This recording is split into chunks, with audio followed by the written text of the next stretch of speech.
Somewhere, a red-haired young man was at death's door. He murmured to himself, "A truly beautiful dream. So beautiful that I want to destroy it, swallow it whole and flatten it." Unfortunately, he hadn't finished his sentence when a blond young man stared at him and calmly said, "Finally, I have destroyed him. A tragic end, well-deserved for the most ruthless villain." After saying that, he turned his back and left. It turned out this was the ending of a novel.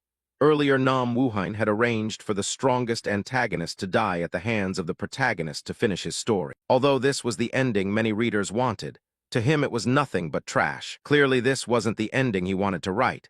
But because of something called money, he had no choice. When the final word was written, a strange sound suddenly rang out. Nam Wuhan was startled and trembled. There shouldn't be anyone here at this hour. He stepped to the door to check, but before him was only a silent void. Though uneasy, Nam Wuhan reassured himself it was probably just a drunk passing by. As he was about to return to his bedroom, a strange piece of paper fell at his feet. On it was written, "This is a gift. Ask for it when you need it." Before he could think whether to request a TV or a fridge, the paper suddenly emitted a stream of dark energy. Arsene, the villain, emerged from it before him. Nam Wuhan exclaimed in shock, Why is he here?" Arsene didn't answer immediately, only gave a bitter smile. He spoke, "So this is how I die. All that time, all that effort. 10 years spent avenging those who destroyed our family, relatives, friends, and loved ones. I lost everything, but why, even after I've let go of everything, does the outcome remain failure? Nam Wuhan, you must understand better than anyone, so it would be pointless for me to say more." Nam Wuhan was about to reply, but Arsene cut him off, "So please." At that moment the dark energy enveloped his entire body, and with a helpless smile he continued, "Please help me. Only you can change this fate. I will watch over you." Immediately, Nam Wuhan was drawn into a tangled mess. He merged into the body of the red-haired youth, gradually opening his eyes. He shot up, scratched his head. Did I just faint?" Suddenly the room's layout felt strange, leaving him puzzled. Looking at his wrist, he wondered what this outfit was. He stepped off the bed, walked to the mirror, muttering, "What's going on?" Observing himself, he saw a strange red head and a sinister smile. The moment he looked into the fox-like, emotionless eyes, he realized he seemed to be inside Arsene Adele's body, the strongest villain in his novel. Moreover, the assassination would occur in just a few days. The Arsene family's half-demon bloodline, descendants of a demon, had made the family one of the kingdom's largest. But the family was wiped out by the 6 great houses, leaving only Adele. That was his story, and the reason he became evil. He tried to take revenge but ultimately failed. So he brought Nam Wuhan, his creator, here. In a few days he would be killed by the 6 houses' cavalry. Helplessly, he opened the status window. Adele was one of the novel's strongest characters, but still could not match the abilities Nam Wuhan had given the protagonists. The status window displayed information: race, half-demon alignment, chaotic talent, swap 1 dark attribute, murderous aura, mana control, mana 341. No matter how appealing a villain was, Nam Wuhan never intended for them to defeat the protagonist. But now he couldn't control mana. The settings he created to make Adele terrifying had become a double-edged sword. Raking his hair, he noticed the paper on the bed. "What is that? Wait, that's the paper that appeared before I was transported into the novel. I had forgotten it, and even if I didn't know whether it would help, I couldn't be picky either. I remembered the paper said to check it when needed. But when he looked at the paper, it was blank." He cursed under his breath, "Damn it. Am I really ending like this?" Suddenly a few lines appeared on the paper. "Author, if you don't know how to use the gift, answer yes or no." Nam Wuhan trembled, muttering, "You bastard, who are you?" The paper showed again. Write yes or no on the paper. Annoyed, he thought, "What now? Are you teasing me?" "Fine, I'll obey." He wrote yes. The paper explained how to use the information marketplace. "I will answer anything written on this paper. Some questions require payment." Nam Wuhan was surprised. Information marketplace, so it knows everything you ask. The paper explained, the more important the question, the higher the price. He requested, "Tell me how to return to the real world." The paper quickly refused, "Cannot." He swore in frustration, "Damn it, really can't rely on anything." He decided, "Then just teach me how to use mana and Adele's attributes." As soon as he wrote it, mana flowed through him. The paper notified that the question required no fee. Mana control and attribute usage were assimilated by the body. "Do you accept?" He answered yes. He smiled as he felt the mana. The first attribute was darkness, the ability to nullify an opponent's 5 senses. When activated, a black hole appeared in his hand. He was pleased. Success. Normally it's larger, but this will do. Next was murderous aura, a force that suppresses opponents with an aura. After using it, he continued to succeed. Knights and trained soldiers could resist it, but it was still effective against ordinary people. He thought now he just needed to master the swap ability, the power to switch positions with any object at will. The ultimate assassination skill. When activated, a magic circle appeared under his feet. He was satisfied but could only swap within a 20-meter range. Too weak compared to the novel, if he trained. He looked ahead, deciding to try it with the armor. He used swap, expecting his body to enter the armor, but instead he was thrown backward. A loud noise rang out, and he fell flat on his butt. Damn, can't get it in one go. Outside, the sound of horses' hooves and voices drew closer. The soldiers shouted, "Hurry up! This time we must kill him." But Nam Wuhain was resolute. "I'll try again 10, no, 100 times if needed. I will survive." Meanwhile, at the Arson family estate, a group of people entered. Seeing so many people, the two servants were worried. A tall man, his gaze full of killing intent. He looked down and asked, "Where is he?" This man was Count Leon, captain of the Peltz Knights. The servant stammered, "In this room, sir, inside." Adele heard the noise but said nothing. Leon inquired about his condition. The servant reported he hadn't moved for days. Hearing this, Leon grew more curious. Without hesitation, he banged the door and rushed in. Adele sat calmly in a chair to receive them. "You're here. You don't intend to let a brat live, do you?" Leon sneered. "How ridiculous. Eliminate him." A soldier immediately obeyed and stepped forward. "Yes, sir." Refusing to be bullied, Adele quickly used swap one. The soldier's sword glowed, causing him to falter. Adele used swap one again, teleporting in front of the soldier. He stabbed once into the neck, and blood sprayed everywhere. Leon was surprised to see him take down the soldier in an instant. He folded his arms and ordered, "What are you doing?" "Charge." The soldiers obeyed and rushed forward. Adele quickly bolted out of the room, throwing the short blade to the ground. Then using swap to teleport, his body landed safely. He decided he had to reach the Arson forest. Seeing him escape, Leon ordered, "He's fleeing. Pursue him quickly." In the Arson forest, Adele ran desperately, out of breath. He ran while thinking, even if he miraculously escaped the knights and left the territory, he still couldn't survive. "So I'll go through the gate in this forest to the Demon Realm." The Demon Realm is currently suffering heavy losses from the war with humans. If he demonstrated enough talent, they might accept him, but the problem is... Adele stopped to rest and suddenly heard a sound. He wondered, have they caught up with me? Leon's soldiers had entered the forest, and he ordered them to spread out to search for him. Adele hid behind a tree to observe. The problem was he didn't know exactly where the gate was. It must be nearby. As he moved, he unfortunately stepped on a branch and made a noise. He immediately became anxious. Leon's ears were sharp as a hound's, and at the sound he unleashed a power that devastated the forest. He shouted, brimming with killing intent, "You sneaky bastard, so you were hiding here." But before that, Adele had used his power to escape. "I have 1 or 2 swaps left. I must quickly find the gate. Damn, there must be some way." He wrote on the paper, "Tell me the exact location of the gate to the Demon Realm in the Arson Forest." The paper replied, "That information is not free. Pay 100 gold coins or an artifact of relic rank or higher." Asked to pay a large sum, Adele panicked. "Damn it. Where am I supposed to get that?" No sooner had he finished when a shockwave barreled toward him, knocking him hard to the ground. In pain, Leon stood before him with a sharp sword.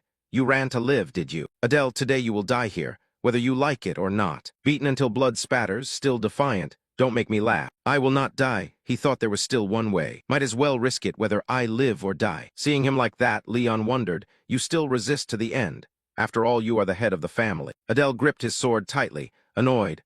"Why do you act noble when you're just a bunch of grown men chasing a kid? Or become a nanny? I guess that's something you probably can't do yourself." Adele's taunts angered Leon.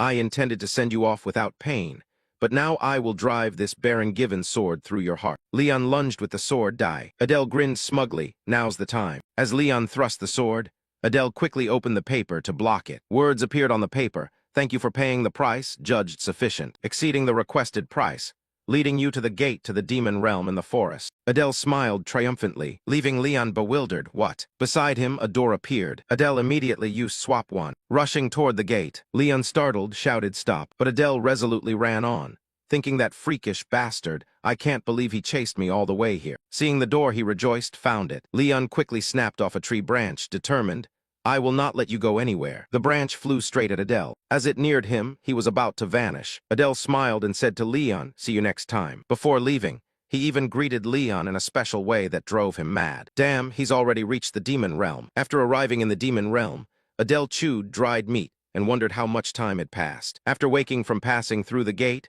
"I was in a dungeon. This is an artificial dungeon created by someone.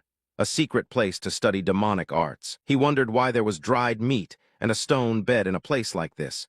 Was it made by the treasure's guardian? Not to mention a red barrier blocking attacks from the front. and a stone guardian as well. I don't know which high-ranking family created this place, but it's full of strange aspects. Just looking at that guardian is terrifying. If I charged now, I'd probably be crushed. Suddenly the paper glowed, drawing Adele's attention. The paper read, "This is the only time you are forgiven for using items that are not your property as payment. If you do not comply, the information exchange will not take place." Adele broke into a sweat, thinking this thing is crazy, so he's letting it slide this time. Suddenly he noticed something strange. That stone wall looks unusual. I can sense these things. Suddenly a voice echoed, "You have no right." Hearing that, Adele thought it must be the barrier disable function. What a pity. He began to think, I need to find another way out of here. The rock fell from the guardian. If it's really stone, then things might go my way. He immediately used swap one, swapping places with the rock, getting out of there. He rejoiced, great, it worked. But suddenly a monster roared loudly. In some kingdom where the sun and moon form an eclipse, someone splashed a bucket of water and cursed, "You idiot. Why did you spill it here?" They berated the child continuously. The man standing above was the head of the bear's family in the demon realm, Crete. He entered and said, "It's lively indeed. Perhaps because my daughter is about to raid the mid-level secret area. What a hassle. If she succeeds, she'll gain the right to enter Satan. But even if I order her to fail, she would resist. Only by entering Satan can she avenge the humans who killed her mother. Would that weakling survive among nothing but ferocious demons?" Crete sighed helplessly. Suddenly a servant ran in calling, "Master, there's news." Crete annoyed, "What's all the commotion about?" The servant awkwardly bowed, "I'm sorry. We received word that an unidentified person is in the secret area." Crete asked, "In the secret area?" The servant replied, "Yes, there is no sign of them opening a door to enter, so everyone is puzzled." Crete asked, "Have they identified them?" The servant answered, "They triggered a function only you can use from inside, but we don't know who it was." Crete tapped the table thoughtfully. Perhaps they were forcibly summoned through a gate created during the war between humans and demons. He ordered, "Anyway, they'll die, don't worry. Focus on preparing for my daughter's test."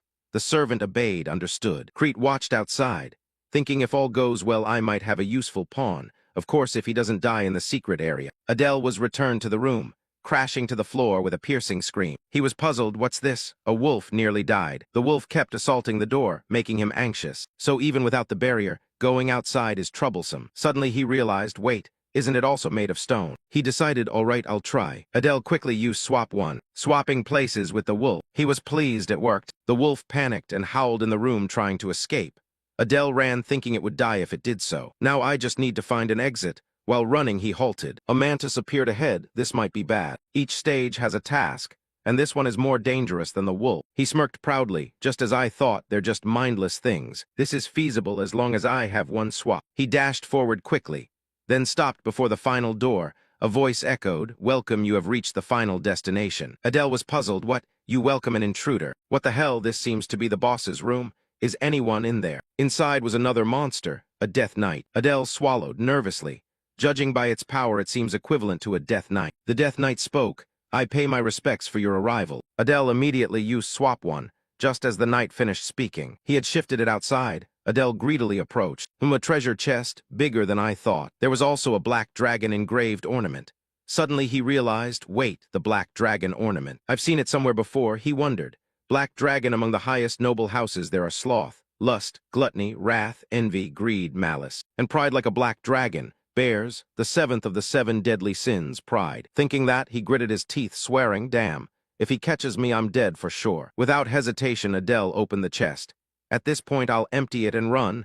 There must be useful items to escape from here. As he opened it, demonic aura flooded out. Clinging to his face, it forced its way into his stomach. Adele, in pain, clutched his stomach and vomited everything out, then screamed in agony. His head felt like it exploded. Blood spattered everywhere. At that moment, something disgusting lay on the ground. Adele trembled, gasping, panicked. How long was I unconscious? Is my left eye bulging out? He inspected his eye via the sword blade and realized a black pupil. Could the liquid that splashed on me earlier be the status panel appearing? Half-demon race, chaotic attribute, innate talent swap 1, trait fascination, gain some attributes. Fascination focuses on killing intent, darkness, mana control, proud eye. Mana 341, dynamic vision surged to the extreme. Triggers after killing an enemy. Obtaining this new ability, Adele was pleased.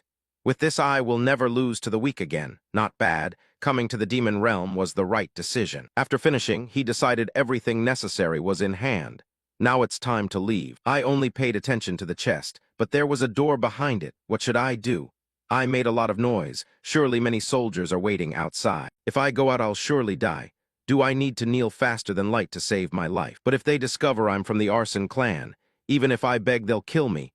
I must hide this insignia first. The Death Knight shouted angrily, "Open the door now." Hearing the sound, Adele turned around. He saw the Death Knight repeatedly battering the door. "Your Highness is coming. Open up." Adele panicked. "What, Your Highness?" Wait, could the reason they welcome dried meat and stone beds be that this place was created by the high houses for testing? He wrote on the paper, "Who owns this place?" He thought he had stolen the prize they were supposed to receive. "They will tear me to pieces right here." He asked, "Tell me who is nearest to me." The paper replied, "That information has a price. Pay with an item worth 100 gold coins or a relic-grade treasure or higher." Adele wondered what price he could pay with. He decided, "Mana, I'll pay with 100 of my maximum mana points." He thought it would be hard, but after surviving he could recover. The paper accepted, deeming it satisfactory. "I will take 100 of your mana, author. The one nearest you is Renee, the youngest daughter of Crete Bears, head of the Bears clan." At that moment Renee entered, causing Adele to worry. "Damn, my life is over." From what he knew, this was a domain created by the Bears clan to train their youngest daughter.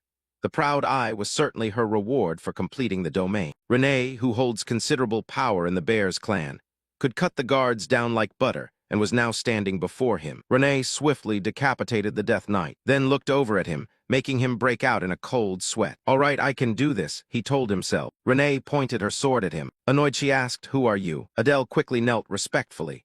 "Congratulations, Miss Renee, on completing the final domain.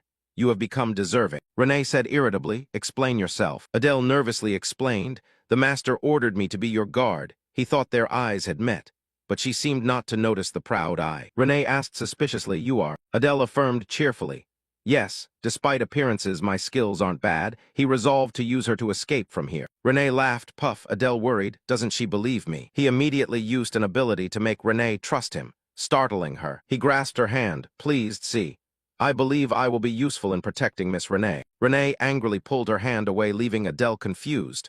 What, is she mad? She turned away to ponder. Adele silently rejoiced. Luckily, she overlooked what I had done. He said, "Let's go. Please come meet the master right away." "He's waiting for you." Renee agreed. "Very well." Adele wanted to leave first. "I'll go carry out the other tasks the master assigned. I need to get out of here as soon as possible." He threw the door open, saying, "I certainly won't be late." Suddenly, Renee halted, causing Adele to be bewildered. She looked ahead and called, "Father." Crete was filled with killing intent, smiling. Adele was taken aback. "Damn, why is Crete here? If he sees the proud eye, he'll kill me. Why isn't he reacting?" Crete asked Renee curiously, "Have you successfully completed the domain?" Renee replied, "Yes, sir." Crete turned and said, "I understand, follow me." Adele wondered, "Follow me? What is he thinking?" He quickly followed Crete, thinking he couldn't get rid of them all. "I also have nothing left to offer the paper, which means I can't use its power." He followed Crete to the palace. "So this is the bear's mansion." Crete halted, ordered, "Return to your room." The people obeyed. "Yes, sir." Crete told Adele, "As for you, wait here, I will call for you later." Adele inwardly rejoiced. He left me alone, this is my chance. No, of course not. In the office, Renee stood before Crete. He asked, "Have you completed my final task? You must enter the Satan training grounds." Renee affirmed, "Yes." Crete pondered, then asked, "Put that aside, how was he?" Renee recalled, confirmed, "He is strong." Crete heard this, amused, "I see, how interesting." He rose and looked out. "Because you proved yourself worthy, you may go to Satan as you wish." Renee happily, "Thank you, father." Crete thought with satisfaction, "I thought he would die after invading the domain. But he survived, even obtained the proud eye and Renee's opinion of him. He is certainly worth exploiting." Adele outside worried, "How much longer must I wait?" In the dim lights of the castle, two men appeared. A subordinate bowed respectfully and invited Adele this way. He pushed the door, announcing, "I have brought him here, master." As he stepped into the room, Crete's face appeared like a demon from hell. Adele was immediately terrified. His mind in turmoil. "Master, what is he thinking?" He bowed his head, careful and fearful, afraid a single mistake would cost his life. "Why did you let me live?" Crete smiled grotesquely. "The sound roaring, you bastard." He unleashed his power. The sound echoed through the dark castle. "Indeed, you deceived my daughter very well." The sudden assault caught Adele off guard. Pain spread through his body. He could only grit his teeth and endure. Under Crete's great power, he could not resist and collapsed to the ground. He shouted loudly, "You have no intention of killing me." Crete, upon hearing this, withdrew his power and smirked. He spared him." Adele exhaled, gulping air. His body still trembling, he thought. The demonic aura is truly astounding. Crete, with the bearing of a supreme being, smiled in pleasure and said, You are quick-witted. Looking at Adele, he asked again, "What is your name?" Adele, still frightened, not daring to hesitate, answered immediately, "I am Adele." Hearing that name, Crete seemed even angrier. Adele. He was once again overpowered by strength. Not understanding why he was enraged, his body weak and aching, he asked, "What do you want from me?" Crete commanded, his voice compelling others, "Open your mouth." His wicked face broke into a satisfied smile. "Just continue what you told my daughter." A grotesque creature plunged deep into Adele's throat. It felt like his mind was being invaded. Crete increased the power, causing him unbearable pain. A dark voice rumbled, "If you have any other thoughts, this poison will tear your heart apart." Adele howled in hopeless agony. Crete turned and walked away, saying, "I will prepare lodgings for you. Wait until I call." Crete seemed indifferent to Adele writhing weakly on the floor. But perhaps he had been successfully threatened. He was spared by him. Crete ordered them away. "Go." Adele gasped, unable to believe what had just happened. Damn, what on earth happened in that dark castle? He was led to a room. The subordinate said calmly, "From now on you will stay here." Adele stood in the spacious room, wondering why he had been brought here. He became dependent on this clan because of Crete's will. The subordinate bowed and said farewell. "Please rest comfortably." Adele remained bewildered at being spared. Living in such comfort, being allowed to live by him, was something he was grateful for.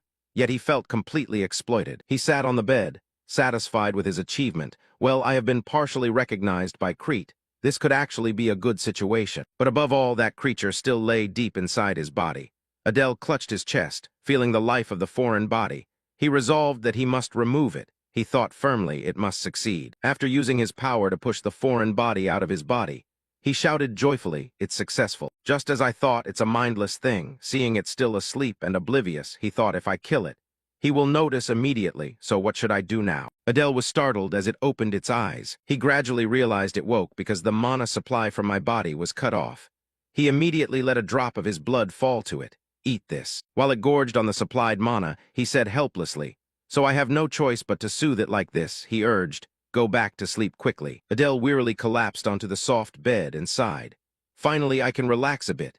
I wonder how much of the trap on my neck has been removed." I'm about to pass out. A status window appeared. Race, half-demon attribute. Chaotic innate talent transposition level 1 increased to level 2 trait.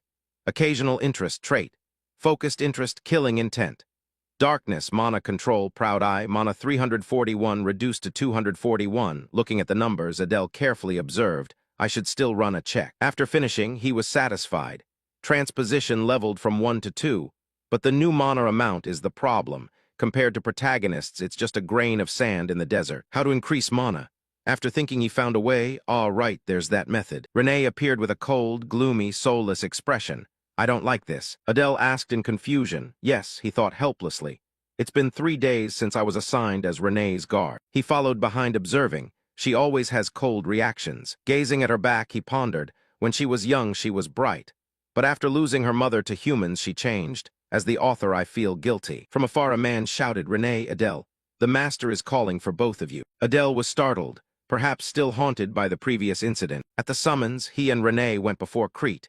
He realized the reason the master called them was surely about Renee entering Satan. Although Renee hoped for it after successfully raiding the domain, Crete would not permit it. He explained calmly, "Satan is not an easy place.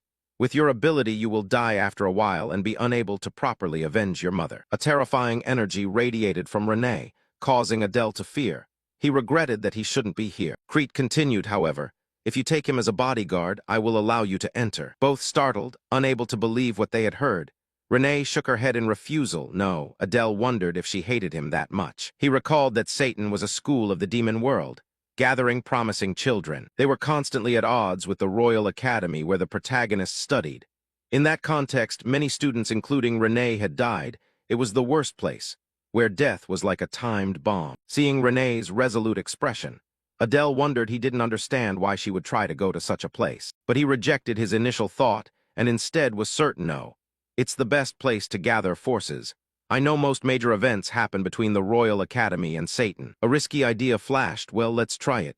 He hurriedly accepted Crete's offer, but added, "I have one request." Looking at Crete's stern face, Adele hesitated slightly. "If I'm dragged there too, I should take what I can," he plainly requested. "I ask for something related to mana." Crete laughed with delight as if victory was assured. "Oh ho, I thought you'd ask me to remove that thing." Adele trembled, fearing the secret of the poison insect would be discovered. Luckily, Crete had not realized the insect was no longer inside him. Renee looked at him with suspicion. Crete immediately agreed, arrogant bastard. The request is not difficult, I will grant you. Crete ordered Renee, you may go now. Renee bowed respectfully, yes. She walked toward the door but glanced back with a deadly look. Feeling that fearsome power, he thought, does she hate the idea of going with me that much? Only Adele and Crete remained in the room. He wondered what the man would give him. A vial of mana potion or an artifact wouldn't be bad. Crete spoke, it is a family heirloom that members of the clan react sensitively to. So I sent my daughter away. Adele was surprised to hear that. A family relic. Crete used his power, I know your mana is scarce. You will die in place of my daughter, so I can do this much for you. His voice took on a demonic tone. Come closer. I will pass on the Bears clan's mana cultivation technique. Adele was surprised to learn the clan's secret. The mana cultivation technique. Crete's voice echoed through the room. O demon god, grant this servant clarity within the chaotic flow. Grant us just challenges and do not let thousands of demons starve. But do not place us in trials. If you do so, your name will be honored. Adele was mentally manipulated by the power and knelt reverently before Crete. He looked at his demeanor and said with satisfaction, a normal person would lose their mind after hearing the incantation. You truly are an interesting one. With this cultivation technique, demons will be granted to you directly by the demon god. So you will achieve what you desire. Adele struggled to resist, thinking in confusion, a demon god. Crete continued, however, it seems your clan is tied to the 7 great sins. Adele awkwardly replied, sorry. Crete smiled grotesquely, sneering contemptuously, however. Now that I have planted a poison insect in you, even if you are a master of disguises, it won't matter. Adele heard this with a stunned expression. The information I wrote. Is the clan connected to the 7 great sins? I don't remember creating such a setup. Crete spoke, you may go now. Adele replied, yes. In the wonderful air of the forest, he sat to cultivate. He decided to train here, because his mana might go out of control. He adapted to the dark power boiling within his body. O demon god, he gradually realized. Once I accept the demon god's aura, I will no longer be able to use human magic. I also have no other choice. From somewhere, a deadly voice rang out. You are a mongrel. Adele stared in bewilderment at what appeared before him. Stammering, don't tell me that thing is alive. It said, I did not think you carried that child's blood. It seems you carry the blood of a filthy traitor. Adele flinched at the tremendous energy. Looking at it, he asked, are you a demon god? The voice in the air replied, yes. It seems the world calls me the arrogant god. Adele asked, as if certain of the outcome, do you intend to kill me? The creature explained, if I wanted to kill you, you would have died the moment you opened your mouth. For some reason, I do not want to kill you. You seem burned by the same sin as me. I feel a strange sympathy for you. I will grant you a sigil, you, who walk the same path as I. This mark proves you can use my power, proud traitor. Make sure your pride does not rob you of your wits. Adele raised his hand, feeling the power absorbed, his mind in a daze. I have borrowed the power of a demon god. It seems I just gained 3 more lives thanks to this sigil. But the sigil is a tattoo. Before long, my whole body will be covered in tattoos. He did not know that behind a tree someone had witnessed everything. Sensing someone watching, he turned around and saw Renee's silhouette. He thought in fear, why is she here? Has she been eavesdropping on us? Renee suddenly called out, Black Sigil Bearer. Adele thought in surprise, what? A month had passed since he received the sigil from the demon god. He looked at the data panel, race, half-demon attribute, chaotic innate talent transposition level 2 traits, occasional interest, focused interest, killing intent, darkness, mana control, proud eye, mana 3,411,035. Adele was pleased, satisfied. I have trained diligently. Unexpectedly, my mana tripled in a short time, probably thanks to the interest and focus traits. In a few years, I could surpass even the heirs of the 6 great clans in the human world. With my current strength, I could even conquer that hidden area. Looking at Renee, he thought helplessly. But first, why is she training in front of my house, instead of at the training grounds? He called out to get her attention. Excuse me, miss. Renee bowed respectfully, yes. He thought it was good she no longer avoided him. But he suspected she misunderstood him as a sigil bearer. In this world, only black sigil bearers can communicate with demon gods. Better that she did not hear what I said to the demon god. But if Renee treats me as a superior, ugly rumors will spread in the clan. He spoke, miss. She replied immediately, yes. Adele carefully expressed, miss. I don't know what you are thinking, but I ask you to treat me as before. Renee replied awkwardly, but... He continued, I only follow the master's orders to protect you. Please treat me comfortably. She hesitated, well then. Then she turned and ordered, bring me some water. Adele surprised her. Renee stopped. You told me to treat you comfortably. After training, I'm tired and thirsty. He thought he'd achieved his goal, but something felt off. As expected from the proud clan, she changed attitude quickly. Renee urged loudly, hurry up. He answered yes. Adele helplessly complied. Perhaps he had to do whatever she asked. Standing beside Renee, hand holding a sharp sword, he thought he needed to quickly conquer that domain. But Renee wouldn't leave him alone. I hardly have any time. I must act before the protagonists cross the demon realm ahead of me. I need that treasure to survive in Satan. He called out, miss, then calmly asked, how are your preparations for enrolling in Satan going? Renee was surprised. Why do you suddenly ask? He explained so she wouldn't be suspicious. Because she'll face all kinds of wicked people there. I'm asking because I'm worried about you. She absent-mindedly replied, I've packed everything I need. He asked further, are you sure? As she packed items into the basket, why don't you go back and check thoroughly to be certain? He persuaded, later if you find you forgot something important, I don't want you to get into trouble. Renee looked at him suspiciously and said bluntly, what are you trying to say? Get to the point. Adele immediately denied it, finding an excuse. I'm only saying this because I care about you. After all, I'm your escort. She seemed to see through his nature and exclaimed, liar. Where do you plan to go behind my back? Adele thought angrily, damn it. She didn't fall for it. Renee spoke gloomily. Do you despise me? Adele cursed inwardly, damn. He tried hard to explain. Actually, I heard there's a domain around here, so I intended to conquer it. Please understand, it's for your safety. In his head, he pleaded, please believe this reason. After an eerie silence, Renee said, now I remember what I forgot. Adele rejoiced as if finding gold. So why don't you go back? She cut in, get started. The words hit Adele like a cold splash. He asked mechanically, excuse me, what do you mean? She replied, I haven't finished warming up yet. I will go to that domain with you. If it's nearby, we can finish today, right? Adele confused, miss. Renee urged loudly, let's go, where is that domain? The image was gruesome and carried a deadly atmosphere. Adele said, it's the Undying Domain. The Undying Domain was once ruled by necromancers, but now it's full of soldiers turned vengeful spirits. After the necromancers were wiped out in the war between humans and demons, the place fell into ruin. After a moment of silence, Renee softly said, I know that place well. Just mentioning the domain's name was enough to unsettle Renee. Perhaps it's at least a mid-high tier domain. By now the number of soldiers has surely increased. Adele thought. Anyway, having Renee's help isn't bad. But the problem is moving together will make escaping the manor more difficult. If the escape is exposed, news will reach Crete immediately. After thinking for a while, he spoke to reassure Miss Renee, if it's a burden, then perhaps you shouldn't go. He continued, if the master finds out you left without permission. Before he finished speaking, Renee replied, it's fine. She added, I know a secret exit. Having said that, Renee led Adele across the forest edge, to the ruins of an ancient wall. Upon arrival, she pointed to an arch close to the ground, overgrown with grass nearly concealing the path, and said, here. Adele praised, you seem familiar with this place. He silently judged, it seems she often sneaks out. Adele said to Renee, let's go before we're discovered. She agreed, all right. After passing through the shortcut, before them rose a majestic range of towering mountains. Below was barren ground and scree.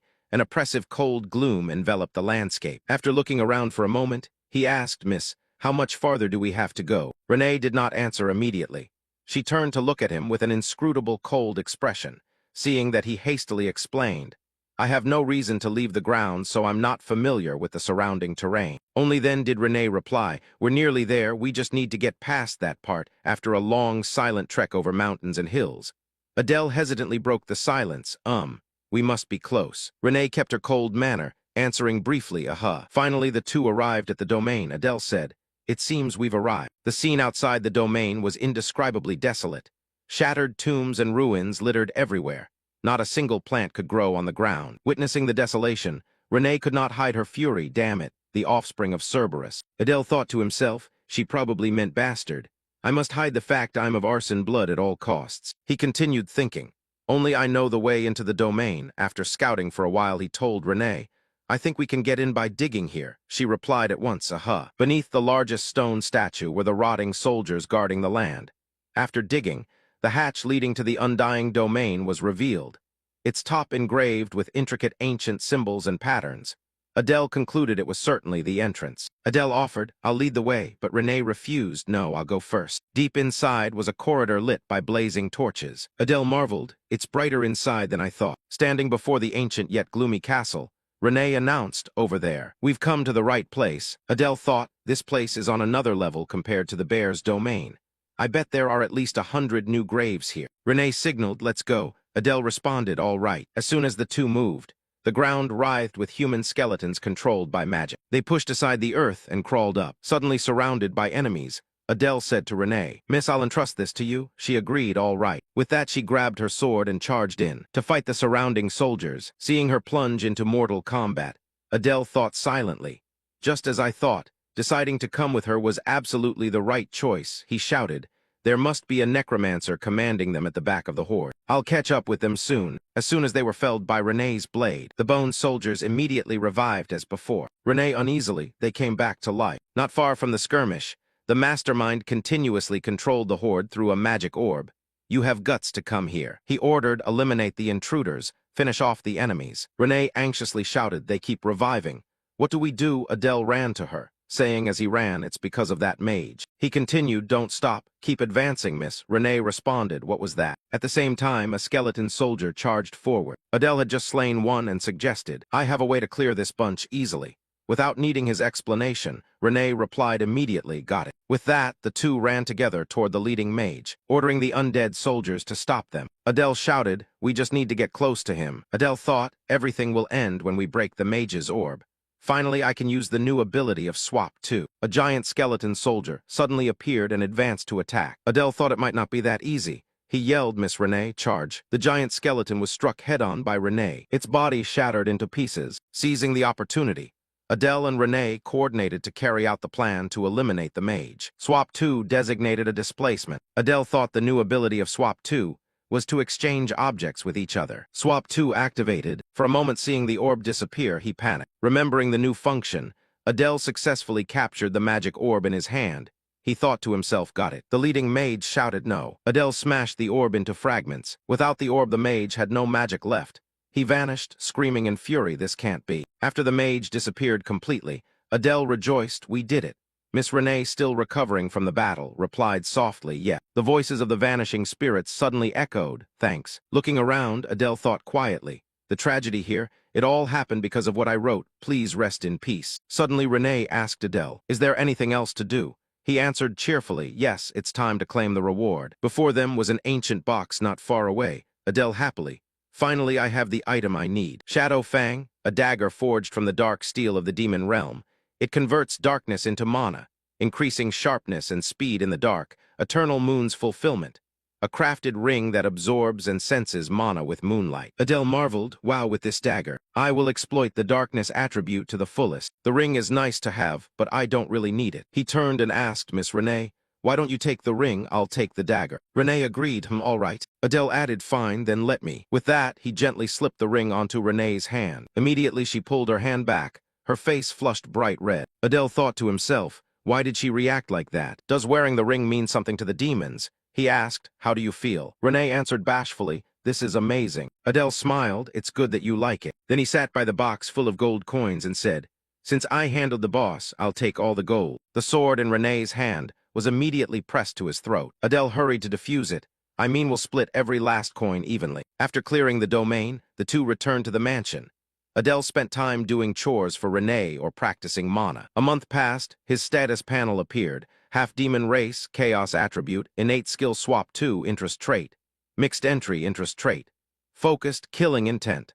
Darkness, mana control, proud gaze, mana 10,351,297. Adele was satisfied. Nearly 1,300 mana. This is a mid-tier level in the demon realm. I've improved significantly. A few days later, Crete summoned Adele and Renee. At the mansion, her father stood before them. In a stern voice, it's time for you to enter Satan. The moment has come, he continued.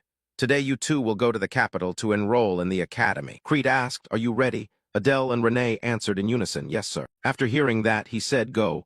I don't think a farewell is necessary. Renee fell silent with sadness, then bowed and left. Adele replied, at your command, I will accompany the miss on her way now. Crete gave a private admonition, Adele, I hope you will do well. He answered respectfully, yes. Outside, the carriage was ready. The two departed immediately. Adele looked at Crete, thinking, he said he wouldn't see us off, but perhaps demons also have feelings for their children. He told himself, I'm worried about the future, but things have come to this. I will achieve my goals in Satan. On the carriage, Adele noticed, since we left, she hasn't said a word. Did I do something wrong? Renee silently assessed. At first, I didn't like him because he seemed suspicious. but he's more handsome than I thought. Sensing the atmosphere was too cold, Adele spoke up. Haha, nice weather today, Renee kept thinking. His actions and words lack weight. And in terms of power, he's far from the required threshold. He really is a weakling. She reassured herself. How foolish. I saw him speaking with a demon god. Why doubt him? Adele wondered silently. Why is she staring at me? Did I mess up? Renee's eyes remained fixed on the ring. Embarrassed, she looked away and thought. An eternal vow. That's the meaning when someone of the opposite sex places a ring on another's finger in the demon realm. He did that without saying much. What vow did he make? I'm so curious. Adele spoke. Miss, we'll arrive in an hour, earlier than expected. Renee looked at him, then turned away immediately. Fine. Adele pressed. Miss, did I do something wrong? Renee replied. I want to sleep a bit. He answered yes. Eventually they arrived. Adele looked around, thinking to himself. So this is the capital of the demon realm. It doesn't look much different from the human world. It has a medieval style. However, there are some differences, like people with horns and other physical traits. He noticed an elite demon. He had a tattoo on his neck like mine. Seeing Adele distracted, Renee reminded, what are you waiting for? Hurry up. Adele flustered. Yes, miss. He asked, so where do we go now? Adele eagerly, if it's in 2 days. Why don't we tour the capital until then? Renee coldly, not interested. Receiving the cold reply, the constant smile on Adele's face vanished. He persuaded, miss, maybe you could. Renee interrupted. We don't have time, let's register. Adele thought, hadn't her past been that she never left home since her mother died? My God, I don't understand her. Surveying Satan's campus, he marveled. So this is Satan. It's amazing. It's 3 times the size of a normal university. From ahead, the registrar announced, you're registered, return in 2 days. When it was Adele's turn, he spoke up. We're here to register for admission. The registrar examined him and asked, what are you? Adele surprised. He continued, you don't look like a demon. Gripping his pen, he snapped. A half-demon dares to register. He shouted, we may have lost the war, but what do you think this place is? Hearing those harsh words, Adele thought to himself, I see a bleak future ahead. The registrar angrily didn't hesitate to insult Adele to his face. To scum like you? Renee's voice rang out. What's happening here? She stepped up to the desk. Adele turned to her awkwardly. The registrar suddenly looked at her and exclaimed, oh, those horns, this intake is extraordinary. I never expected to witness a child of the 7 deadly sin clans. He softened his tone. If you're a candidate, declare your clan and status. Renee calmly introduced Bear's clan, Renee. She emphasized to the registrar, and this is my guardian, he will enroll too. He reluctantly filled in the information, but grumbled. A half-demon as a guardian. The 7 deadly sin clans really have lowered their standards. Renee wouldn't let him finish, cutting in. A murderous aura flared. That's enough. She drew her sword and glared. I will not stand idly by while you insult the Bear's clan. Panicked, he changed his tone to avoid trouble, whispering, we don't differentiate candidates by status, so forget what I just said. He loudly said, tell me your clan and status. Adele answered, Pixie Clan, Adele. He completed the procedure and reminded them, registration is complete. Attend the entrance exam on the appointed day. Adele thought, in the human-demon war, half-demons sided with and fought for humans. So their hostility toward half-demons is understandable. I'm angry but can't do anything about it. The 2 left, but Renee still stewed over what happened. Still simmering, Adele comforted. All right, Miss Renee, now we need to find lodging. The 2 arrived at a nearby inn. Adele observed, this place seems fairly clean. But Renee disagreed, disappointed. The inns here are too shabby. Adele tried every consolation. It's because we have no money. He thought the 10 gold Crete gave is just enough for 2 people for a month. Because of the war's aftermath, the Bear's clan became poor, so I can't ask for more. Adele turned to Renee with a smile. Shall we go inside then? The door opened and greetings echoed. Renee looked around as if inspecting. Meanwhile, Adele politely asked the innkeeper, is there a room for 2 people for 2 days? The innkeeper replied, yes. The innkeeper asked further, will you share a room? Renee startled, blushing shyly. Truly a sheltered girl who hasn't seen the world. Adele still smiled. No, please give us 2 separate rooms. Renee too embarrassed to look back. The innkeeper surprised. Oh, yes. He handed over the keys and instructed.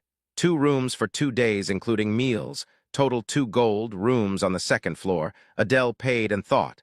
That amount is equivalent to 200,000 won in human currency. Not bad. Renee hurried upstairs. I'll go first. Adele watched her go and nodded. I'll bring the luggage up later, Miss Renee. Please rest well. She turned. All right, you too. Adele watched her back, thinking she's always lived in a grand mansion, so this is probably her first time sleeping somewhere like this.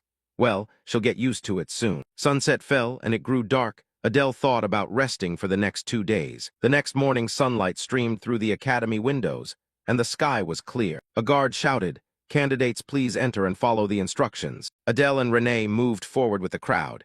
He looked around, so many people, could there be at least 100? As everyone gathered in the area, Adele worried. I didn't expect so many candidates registering to defeat humanity. I must be careful not to reveal my identity. An announcement rang out, "From now please present identification and board the train in order." Adele was surprised. A train. A convoy of trains pulled in. Everyone was astonished. Adele marveled, "A convoy of trains? I didn't expect this." The train sped in through a mystical space. They said many maze-like portals were set to block intruders, and only the train could reach Satan. They boarded the train, Adele exclaimed. "The giant fortress we saw from outside was only a part of it. How vast this place is." The train's speed was terrifying, and both gripped their seats. An announcement sounded, "We are approaching Satan, prepare yourselves." Adele looked at the scene in disbelief. The Academy's splendor was astonishing.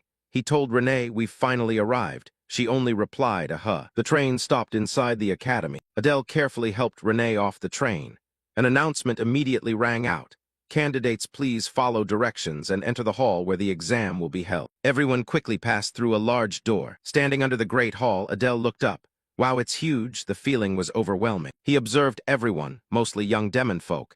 He wondered if any other heirs of the 7 great Sin clans were here. Suddenly, 3 people in strange attire appeared. A man with purple hair wearing a long, heavy sword at his waist, looking fierce.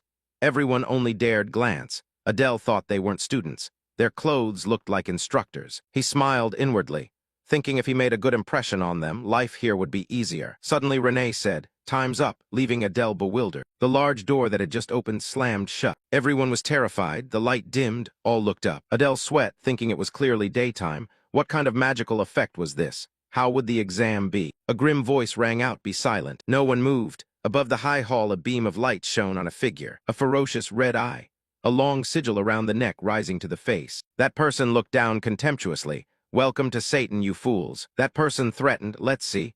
Are there so many eager-to-die people this year?" Everyone trembled. Adele trembled too, thinking he couldn't believe just that voice brought such pressure. That person laughed wickedly. A strong light appeared around him, enough small talk. That person shouted, "Start the entrance exam immediately." A dazzling bright blue light and a wave of power poured into the hall. People staggered worriedly. Adele called Miss Renee. She focused to keep her balance and said, "Focus on the exam." This was not ordinary light. Someone clutching their throat writhed, unable to breathe, collapsing. Adele gritted his teeth and endured. The 2 people in strange clothes earlier stood observing, unsurprised to see trainees scream. The short-haired one laughed. "The principal has a truly bizarre taste, don't you think?" The purple-haired man replied, "Well, no matter the talent. If the spirit is weak, it's useless." The one creating the light was Principal Lucien, personally overseeing the first stage of the exam, a test of mental endurance to see if candidates could withstand torture and keep secrets if captured by humans. The purple-haired man observed. 5 minutes passed, almost no one could stand. The short-haired one said, "Aside from those 8, everyone else had collapsed. I had high expectations, because there were many candidates." But the purple-haired man focused and said 40%, lasting more than 5 minutes, more than last time. What a relief. They noted those unaffected. The man exclaimed, "I heard this batch includes heirs of the 7 great Sin clans. Seems the rumors are true." The purple-haired man suddenly noticed, seeing Adele trembling, about to lose his footing. "Who is that kid? He doesn't look like an heir of the 7 great sins." The short-haired one laughed indeed, yet he stayed conscious for nearly 10 minutes. The short-haired one remarked, "But he probably won't last much longer." Adele was about to fall to his knees. Suddenly, the purple-haired man felt something was off. "Wait, something's wrong." Horrific black energies surged out from Adele. The 2 teachers were also shocked by the situation. Principal Lucien also looked toward Adele in surprise. "Too dangerous," another persona within him. The purple-haired man hurriedly drew his sword, without hesitation. "We must kill him right here." He didn't look special at all. The purple-haired man looked toward Adele, who was still gasping. But suddenly the aura around him shifted, surprising him. What is that? An emotionless, murderous chi. The murderous chi enveloping Adele terrified everyone, like picking a flower or killing an insect. Not the primal killing intent of a beast, but the kind of killing aura belonging to the most savage assassins. Suddenly all the instructors' attention focused on him. The purple-haired man's body reacted before he realized it, drawing his sword. Principal Lucien glanced at him, seemingly sensing the intent, a little worried. The purple-haired man thought to himself, "Damn it, I'm feeling uneasy facing a new candidate." The short-haired man beside him turned and gave a knowing smile. The new students were almost collapsing on the floor. Adele trembled, still trying to stay upright. His mind near breaking, I'm about to lose it, must find a way to endure. He gritted his teeth thinking, wait, what if I use my killing aura? Maybe it's enough to counter her aura. Knowing he couldn't hold on much longer, Adele took a gamble. He had no other choice. He shouted, his eyes turning red, the murderous aura around him flaring bright red. Principal Lucian looked toward Adele. You've held up quite well. Should I raise the intensity a bit? A demonic figure threatened to invade. Just a moment more. Adele's red murderous aura spread, resisting the principal's invading aura. Lucian was a little surprised. Adele panted, seeming to regain some strength. He could stand upright now, feeling relieved much better. He hurriedly turned to Renee. Right, how is Renee? She seemed hardly affected. Still standing, he thought. She held up well, deservedly so, observing the others who remained standing. He recognized the heirs of the 7 great sins were holding up too. The yellow-eyed man, heir of envy, Bolton. The girl with 2 horns on her brow, heir of lust, Prone. The green-eyed guy, heir of gluttony, Samuel. The mysterious man, heir of sloth, Aaron. The burly man, heir of faith, Gu War. Looking at Renee's back, Adele thought the 6 of them, including Renee, were characters built with genuine affection. But fate had them all killed by the main cast. He frowned, suddenly recognizing a familiar figure. Long white hair. The girl with red eyes and a brown spiked crown. Adele was stunned. She was unmistakable. The girl with blazing red eyes, unaffected by the principal's power, was the future greatest villain of the demon realm. The demon lord, heir of wrath, Diana. An announcement rang out, all right, the first round ends. Adele concentrated. The demon lord always comes from the clan of wrath, so there's no reason for her to appear here. The heir to the demon lord came to Satan as a candidate. Something happened that I don't know about. Someone shouted, drawing Adele's attention. I failed, impossible. The purple-haired man stood with arms crossed, while students protested. What kind of test is this? You won't touch me. Do you know who my father is? A large hand grabbed that man's face tightly. The purple-haired man widened his eyes. I don't care what your father does, understand? The other guy trembled. The man released his grip and said bluntly, don't make me repeat myself. The man slumped to the ground. The man declared firmly, those who couldn't endure 5 minutes in the first test are not needed here. Failures are eliminated. An announcement rang out, close the gates. Adele smiled in relief. Satan is truly merciless. Fortunately, I passed. He turned to look at the principal. Thinking that girl must be principal of Satan, I knew it. I've seen her somewhere before. He assessed, despite her cute appearance. She's one of the strongest in the demon realm, Lucian, principal of Satan. He gripped his sword tightly. I'm lucky to pass the first round, but must be more cautious as I could fail at any time. Fewer will pass the second test. Whispers rose. Adele turned to listen. She's Renee, the battle prodigy of the Bears clan, right? Renee stood there as people murmured and glanced back, thinking Renee is famous. An orange-haired guy with a proud look was surrounded by people. Adele thought it's understandable since they are heirs of the 7 great sin clans, and resisted the principal's overwhelming killing aura. He felt a sting, but wondered why no one noticed him. 2 figures behind looked on judgmentally. Renee approached to ask, you passed 2 right? Adele replied, yes, I passed. He thought he should be satisfied for giving the impression he's not an ordinary candidate. Surely the instructors and the principal will remember him. The purple-haired man shouted attention. Everyone hurried to focus. He said loudly, I'll introduce myself. My name is Ares. I'm the instructor in charge of training you. Some students sweated, thinking he looked like he kept a sashimi knife in his jacket. Ares turned and congratulated them for passing the first mental strength test. It was a test to see if they could remain sane when tortured by humans in the future. The heir of lust crossed her arms and smirked. Ares continued, the 8 candidates who endure to the end will receive bonus points. If you perform well in the second test, you'll gain access to the armory. Adele rejoiced. The armory, so lucky, thank heaven's eye lasted to the end. But he felt the murderous gaze of envy from everyone else. Ares announced, now I will explain the second test. Renee listened attentively. Ares said in the second test, you'll demonstrate your abilities. Specifically, you'll show us the talents and weapons to fight humans. Your class assignments may depend on this test. Remember that. Adele thought he meant they'd be assigned classes based on weapons and talent. He wondered what kind of humans they'd face. Ares raised his hand to cast a spell.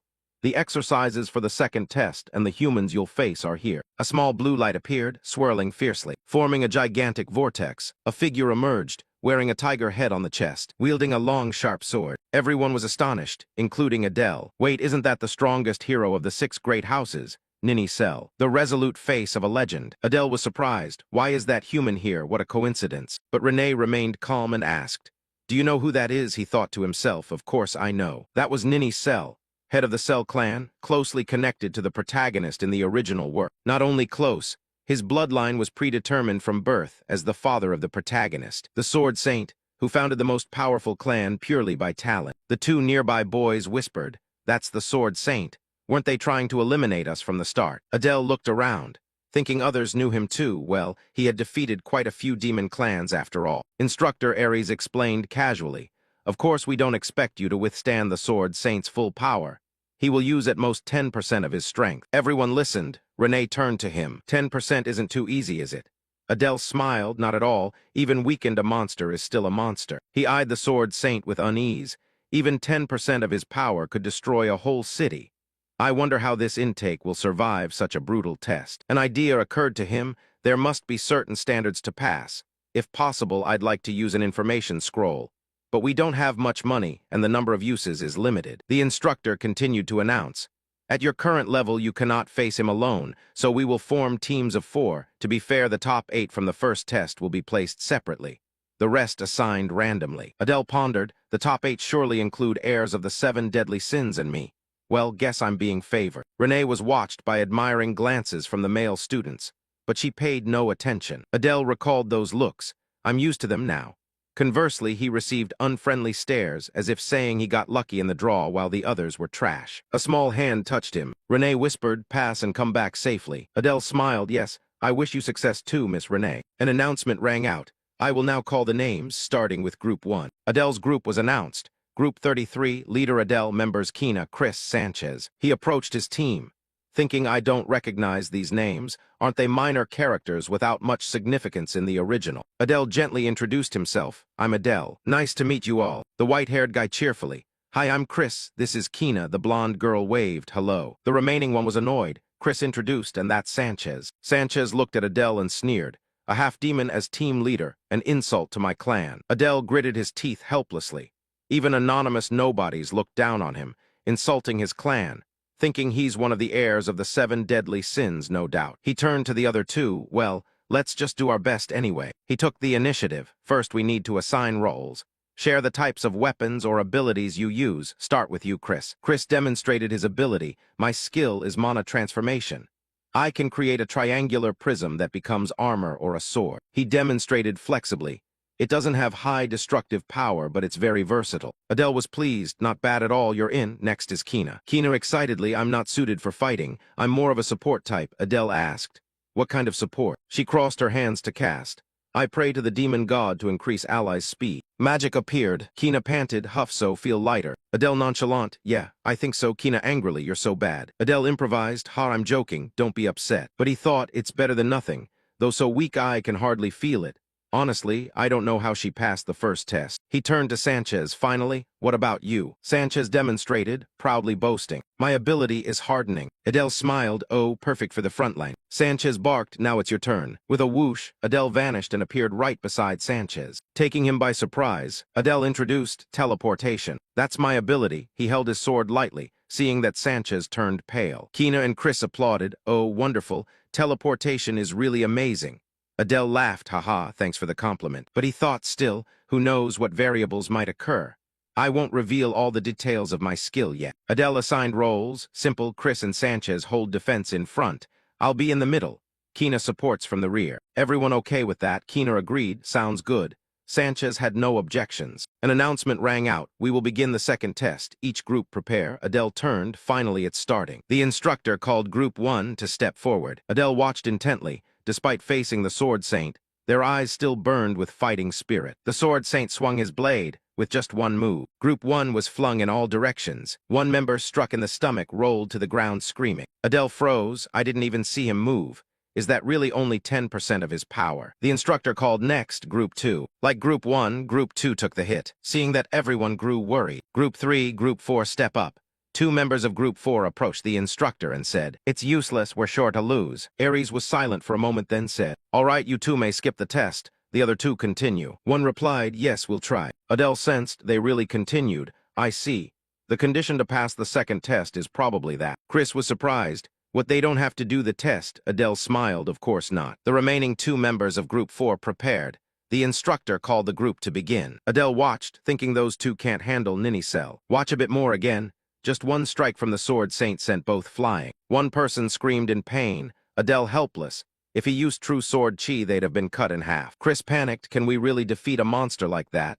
Sanchez still brash, Humph. Are you really afraid of a mere human? Adele saw Sanchez smile, but he could hear his legs trembling from here. Still just one strike from the Sword Saint. Group 5 was defeated, lying scattered. Group 9, the situation grew tenser. Group 10 stepped up. They begged to withdraw. Renee watched without emotion. Group 20, then Group 30 were called up. Step forward, Adele thought. Counting to Group 35, teams had already withdrawn. Not a single team managed an effective strike on the Sword Saint. The next group formed ranks and focused on fighting.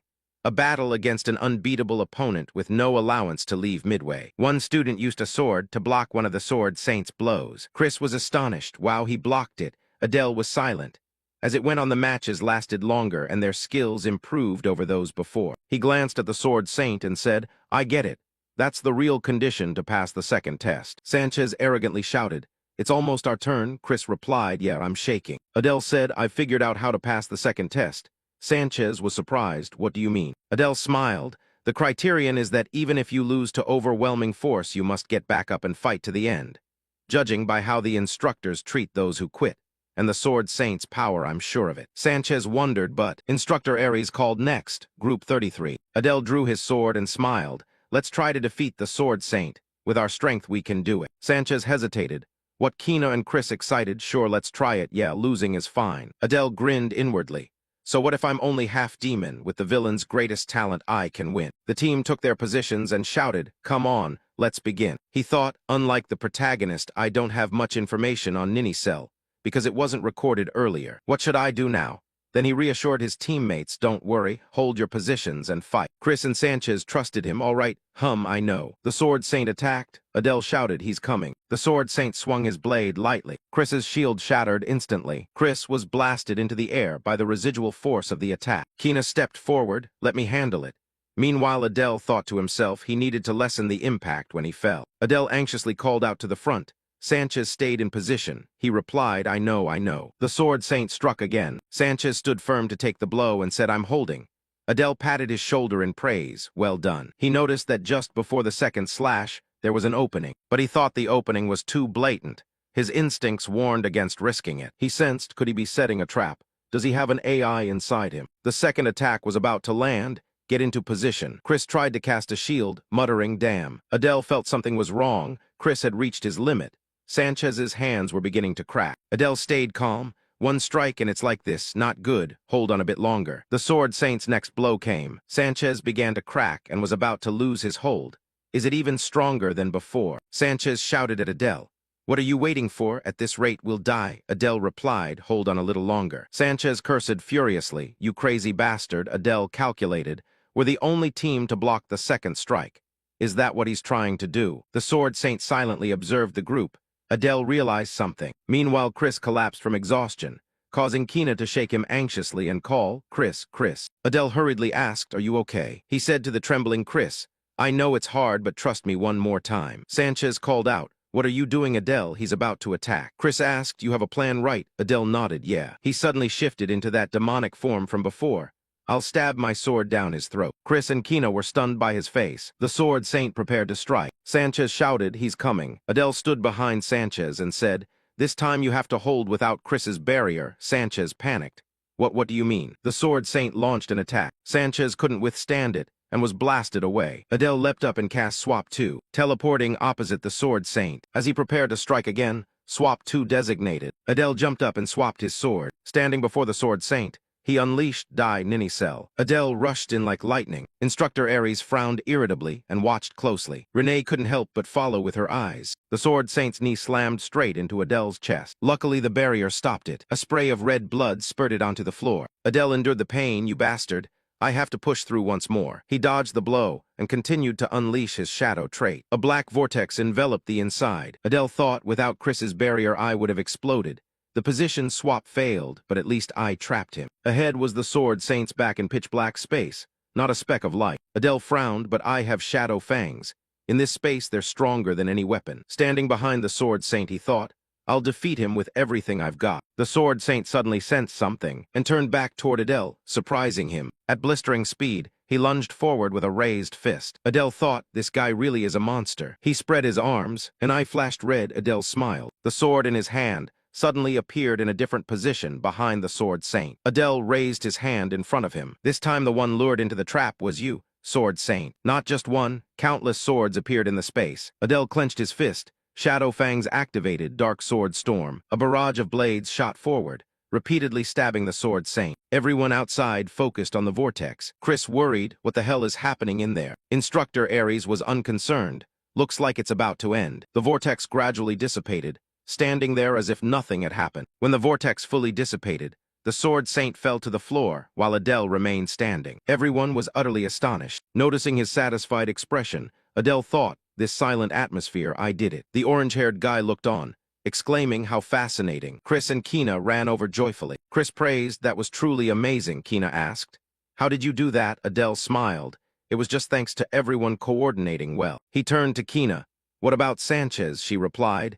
He's a bit shocked, but the instructors are helping him recover. Adele raised his sword. Well then, that's good. He approached the Sword Saint. So shall we finish this then? Chris and Kina blinked. Finish. Isn't it already over? The Sword Saint's leg suddenly twitched. Chris exclaimed in shock. What are you doing? Adele turned his head. Well, don't we need to make sure he's truly defeated? Instructor Ares stared intently. A seductive figure remarked, for a half-demon, you're not bad. The man beside her said, but compared to me she has nothing special. She laughed. Yes, of course. He was born inferior. No matter what his true nature will be revealed. Renee, full of killing intent, stared at her. The woman was flustered. What the hell is that? Who is that? Recognizing the horns of the Bears clan, she trembled. Why is she looking at me like that? It's terrifying. Those nearby whispered. Indeed, the heir of the 7 great sins. They had stepped into a threatening duel. No one knew who would win. Her fanatics cheered. Of course it's her. That brat isn't even worth a side dish, she thought. Maybe she's not that weak. Adele suddenly realized. Wait, isn't that Renee? Why is she radiating such killing intent? Instructor Ares stepped forward and called Adele. He approached and stared. Adele smiled. Yes, is there something? Ares said sternly, you really don't know. Adele nonchalantly, yes, I don't. Ares turned and walked away. From now on I'll be keeping an eye on you. Adele breathed a sigh of relief. What I thought I'd be praised or something. Seems I'll have to watch Renee instead. She's about to fight another student. Renee brimmed with killing intent toward her opponent. Adele was surprised. Whoa, they're still going. He wondered who the girl opposite Renee was. Blue eyes, long hair, a single oni horn on her forehead. She was of the Lust clan Laurel Prone. But why would she want to fight Renee here?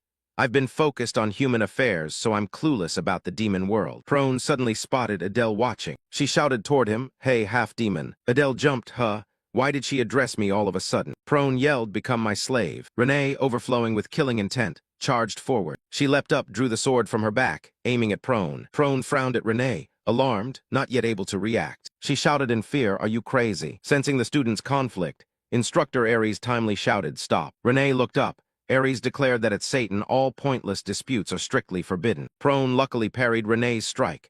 Ares continued, settle personal grudges outside. Adele exhaled.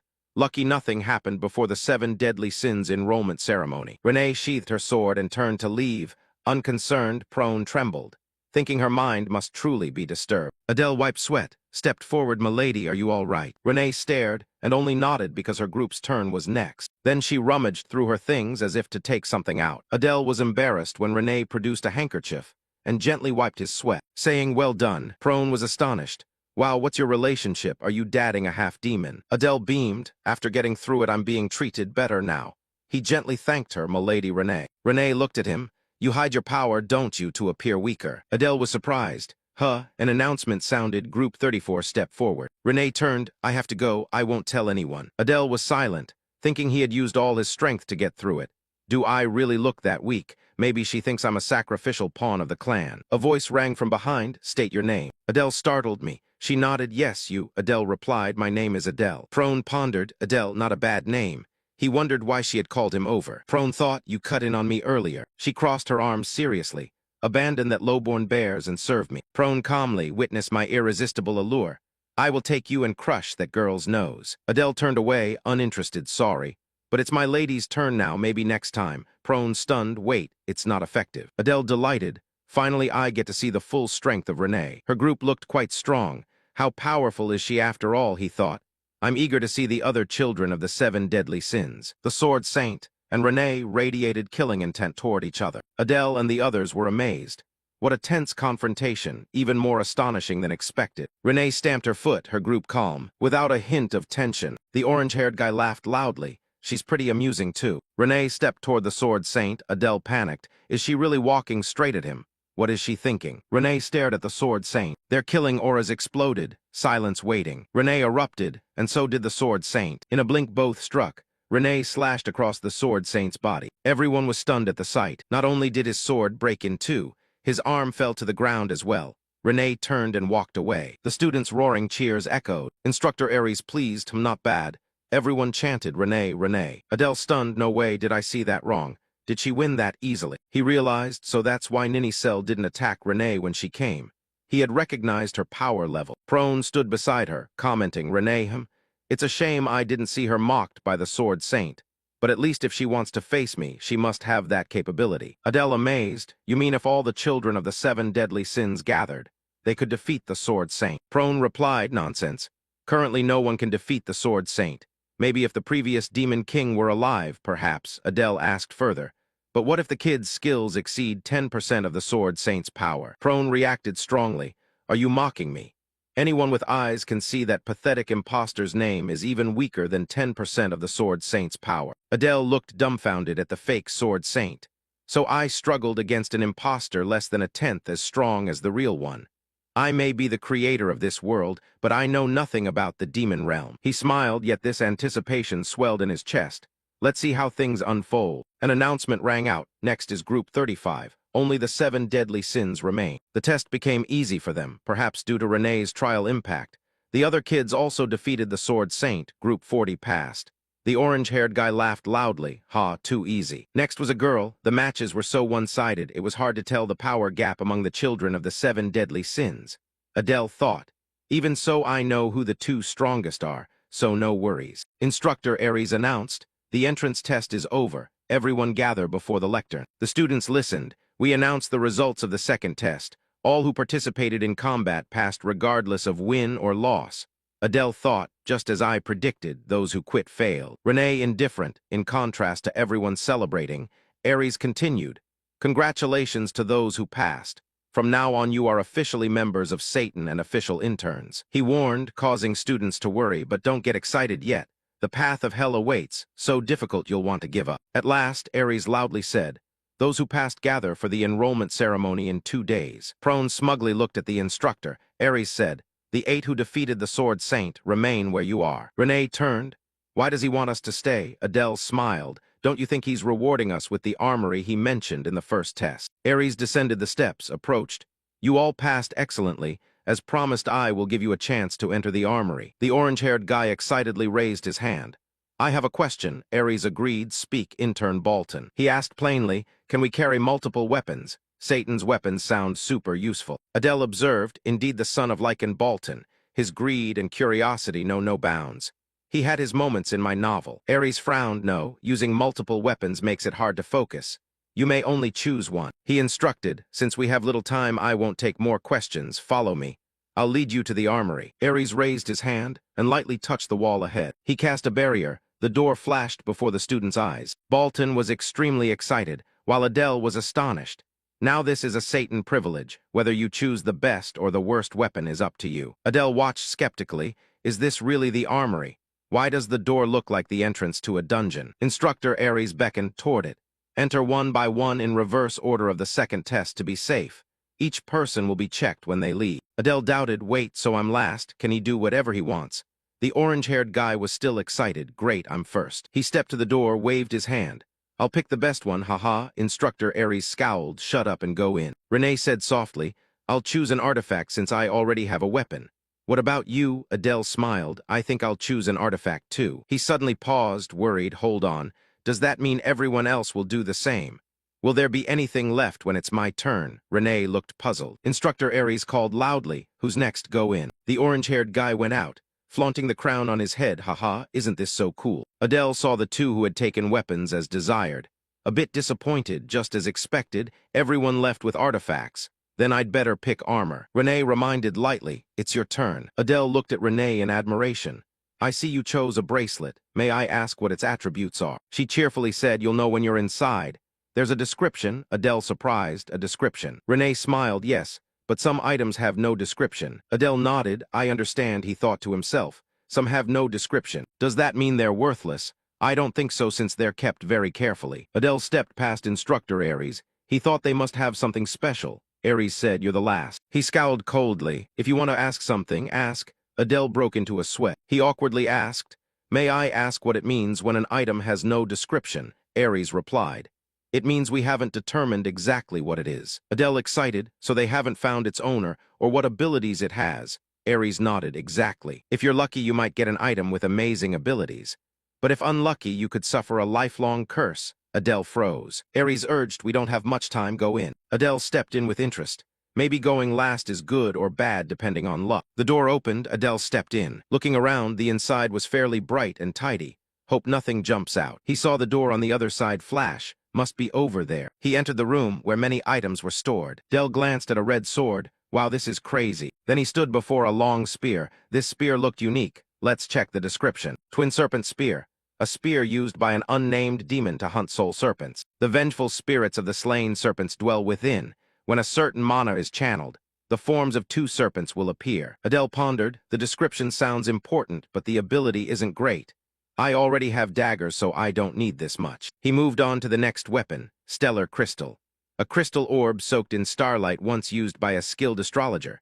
Channel some mana, and you borrow the star's light to illuminate around you. Adele turned, not very compatible. I can use dark element as a torch, so skip it. Suddenly he noticed something odd. Adele was drawn in. Why is this empty? Not sure what item was here. He bent down to read the description. The Great King's Crown of the Victor grants the wearer extraordinary regeneration and stamina, belonging to its owner until they die. Adele frowned. This is what Bolton wore on his head, that greedy bastard. He sighed helplessly. I removed binding items in the novel, unexpectedly finding one here. Adele looked around. Most good artifacts had been taken. Only empty boxes remained. Serpent chains, nothing luxurious left. The war standard of a demon general. The emblem of noble grandeur. Bear haze, nothing at all. He stopped to think. The 7 deadly sins took most of the good stuff. What should I do? He turned to the lone sword, thinking most armor and weapons weren't very good. Seems there's no other choice. But what if this is a cursed relic? Adele thought of something, right? I can use that method. He took paper and pen. I need to save gold, but I'll use it now. He wrote, tell me about the broken sword without a description in the armory. You must pay for this information. Payment by a relic tier treasure or 100 gold coins. He remembered, wait, an old item in a box has no description. Tell me about the unnamed grimoire next to it. Payment at least 50 gold coins. Adele broke into a sweat, understood 50 gold because it specified the cost. I just need to pick the most expensive one. He calculated, there are 7 undescribed boxes in this row. I'll ask in order. He wrote, a blue-eyed hawk without description. Tell me about the hawk-shaped blackstone. Payment at least 1 gold coin. Adele smiled. If it's only 1 gold, then show me its description. The description is it swaps the owner's fortune with others' misfortune. He was shocked. Whoa, definitely not choosing this. Next, he wrote the next item. Payment at least 100 gold. Payment at least 50 gold. Adele panted, holding the paper. He approached the next box, hesitant. None were particularly good, only 2 left. He wrote, request a strange weapon to be described. This is an artifact of at least mythic rank. Payment at least 300 gold coins. Adele delighted, whoa, mythic rank, so lucky. This is better than the artifacts others took. I'll take this one. Suddenly, a strange feeling made him freeze. Adele turned to the neighboring box. It was glowing. What is this strange feeling? As if someone was watching him. Inside the box was an elaborate necklace. Adele thought, right. There's one last item. He wrote, tell me about this unnamed necklace. Suddenly the paper floated. Glowing, Adele startled. What the? The paper read, you must sacrifice a god. The light flashed brighter, Adele astonished. Is this a legendary item? Adele was endlessly amazed. I thought my life was over, yet unexpectedly luck smiled on me. Staring at the floating paper, he carefully considered. Wait, it's too early to rejoice. Which god should I sacrifice? Right now I don't even have a minor god, let alone a demon god. Adele stared intently at the necklace in the box. What exactly is this necklace? He tried to test it. Perhaps he should channel a bit of mana into it. But there was no response. The necklace remained still. Adele wondered, damn, so frustrated, I wish I knew its abilities. It only says sacrifice a god and nothing more. Not giving up, he continued writing on the paper. Maybe try a few tricks. Tell me which god is related to the unnamed necklace in the basement. The paper still read, Sacrifice a god? Adele puzzled, it's useless. He hugged the box, regretful. Even if he rephrased the question, he'd likely get the same answer. Should he give up? No hesitation, he opened the box. Confidently took the necklace. No, I'm sure about it. After putting it on, he confirmed it was far more valuable than any ordinary artifact. His instinct told him so. He checked the info. Race, demi-fiend, attribute, chaos, talent. Second transposition, traits, intrigue, focus, dark killing intent, mana control, proud eye, mana 1297. Pondering, the status window was dim, just as I thought. Nobody's interested in this. I can study it slowly. Instructor Ares was surprised to see what Adele took. What is that necklace? Adele awkwardly said it's one of the items without a description. Ares surprised. You chose an artifact without knowing its function or origin, so you must know something about it. Adele smiled. No, I know absolutely nothing. Ares frowned, saying nothing made Adele sweat. He made that face again. Why does he hate me so much? Ares turned. Fine, I'll trust you. As an instructor of Satan, I must trust my students. He addressed everyone. Now take good care of the artifacts you chose. In times of danger, they might even be a spare life. The students echoed, yes, sir. Adele looked at the students, lamenting, everyone here except me are future leaders of the demon realm. They'll receive endless investment and support. He felt insecure. I wish I had a bit of that. Can I really hold on at Satan? The armory gate vanished. Ares said, all right, dismissed. We'll meet again at the matriculation ceremony. Adele approached Renee. Shall we head back to the dormitory, miss? Renee nodded, yes. Suddenly, a hand rested on his shoulder. It was the orange-haired guy. Haha, sorry. I was a bit rude when we first met. Team leader of Group 33. Adele turned to Bolton. He raised his hand excitedly. Nice to meet you, I'm Bolton. Your fighting style is really impressive. Adele politely responded. Nice to meet you too, Bolton. I'm Adele. He thought this came unexpectedly. It's good he approached first. But the smile didn't last. Adele felt uncomfortable as Bolton squeezed his hand hard. Adele gritted his teeth, enduring the pain. Damn this bastard. What the hell did he suddenly do? It seemed Bolton's true nature was showing now. Adele knew Bolton didn't care for the weak, only interested in the strong, driven by envy and greed. A belligerent type. He had once pushed the protagonist in the human realm to the brink of death, but spared him after recognizing potential and arranged a rematch. Bolton pretended, what's wrong, you look struggling. Adele forced a smile, nothing, there are stronger people around. Why are you looking for me? He cast magic. Bolton's sword lit up. Transposition 2. Target set. Suddenly Adele stood right behind Bolton and said, stop it, okay, the test just ended. Everyone is tired. His hand trembling. Damn my hand. Bolton laughed loudly. Haha, I didn't expect this. He turned, full of provocative killing intent. If you're strong, then fight me right here until one of us dies. Adele panicked. He's gone mad. What a lunatic. I told you I don't intend to fight. Renee shouted, stop. She widened her eyes, challenging Bolton. If you want to fight my guard, you must fight me. The three of them scuffled. Bolton stopped. He laughed haha and said, I love fighting, but taking on both of you is a bit much. I don't want to get hurt before enrollment. He turned back and smiled threateningly at Adele. Well, there will certainly be many chances. See you. Adele was uneasy. He said he didn't want to get hurt before enrollment, but wanted to fight to the death. Truly a lunatic. He looked at Bolton, witnessing firsthand that he couldn't predict the man. Bolton raised his sword, wondering when he had drawn it. Renee called, let's go. Adele turned and smiled, yes, Miss Renee. He thought it had only been one day, but felt like several had passed. He began to look forward to life at Satan. The next morning, Adele woke up full of excitement. Standing at the window, he kept exclaiming, perhaps due to yesterday's exertion. But today he felt unusually refreshed. In front of the mirror, he inspected himself, his body much improved. He was definitely getting stronger. He happily held the clothes, trying on the Satan uniform they had sent. They knew where we were and sent it directly, quite thoughtful. Adele put on the uniform. Oh, it's more comfortable than I thought. He admired it. They said we wear the uniform for 3 years, but at least it's practical. He thought of Renee. I gave the uniform to Renee. I wonder how she looks in it. Should I take a look? Adele knocked on her door. Miss Renee, I'd like to ask if you need anything before we go out. The door cracked open. She said, come in. Renee wore the uniform, standing shyly in the sunlight. Adele admired in surprise. You look beautiful. Renee blushed, embarrassed to hum. Where are you going? Adele saw her ears redden too, thought. Embarrassed, huh? I didn't expect her to look so cute. He smiled. Today is a rare day off, so I'm going to stroll around the city a bit. He bowed. You should rest too, Miss Renee. I'll take my leave first. As he turned to leave, Renee spoke up. Wait. She was shy and couldn't meet his gaze. You have something to do, right? Adele wondered. Excuse me. Something I need to do. Renee looked at him, blushing. Adele turned back to look at Renee, thinking to himself, wait, did I forget something? He suddenly remembered the guard. Adele awkwardly, oh right, I have to protect you. I forgot after getting too excited about the idea of having time off alone. Renee turned. I'll go with you, let me change. Wait a moment. She still blushed. How long do you intend to stare? Adele realized, oh, of course, I'll wait outside. He stood outside the door crying silently. My day off. The city was crowded and bustling, people trading and buying in flurries. The city was clean. Hard to believe a war had taken place 10 years ago. Adele looked around, thinking that while reconstruction continued in the suburbs of the capital, it seemed humans won the war but couldn't fully occupy the capital. Renee tugged his sleeve lightly, calling Adele. She headed toward a street vendor. Let's eat that. Adele understood she meant street food. The golden skewers sizzled with fat on the charcoal grill. He stepped forward to ask the vendor, what skewers are these?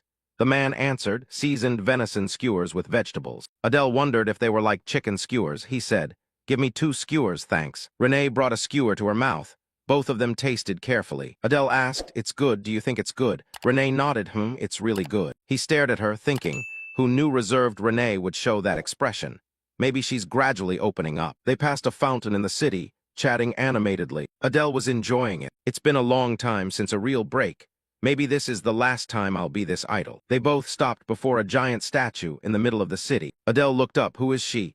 He pointed at the statue and asked Renee. Renee replied, you really don't know. That's the first demon lord. Adele exclaimed, oh, the first demon lord, thinking back. She does somewhat resemble Diana. He thought there wouldn't be many chances to see the first demon lord up close.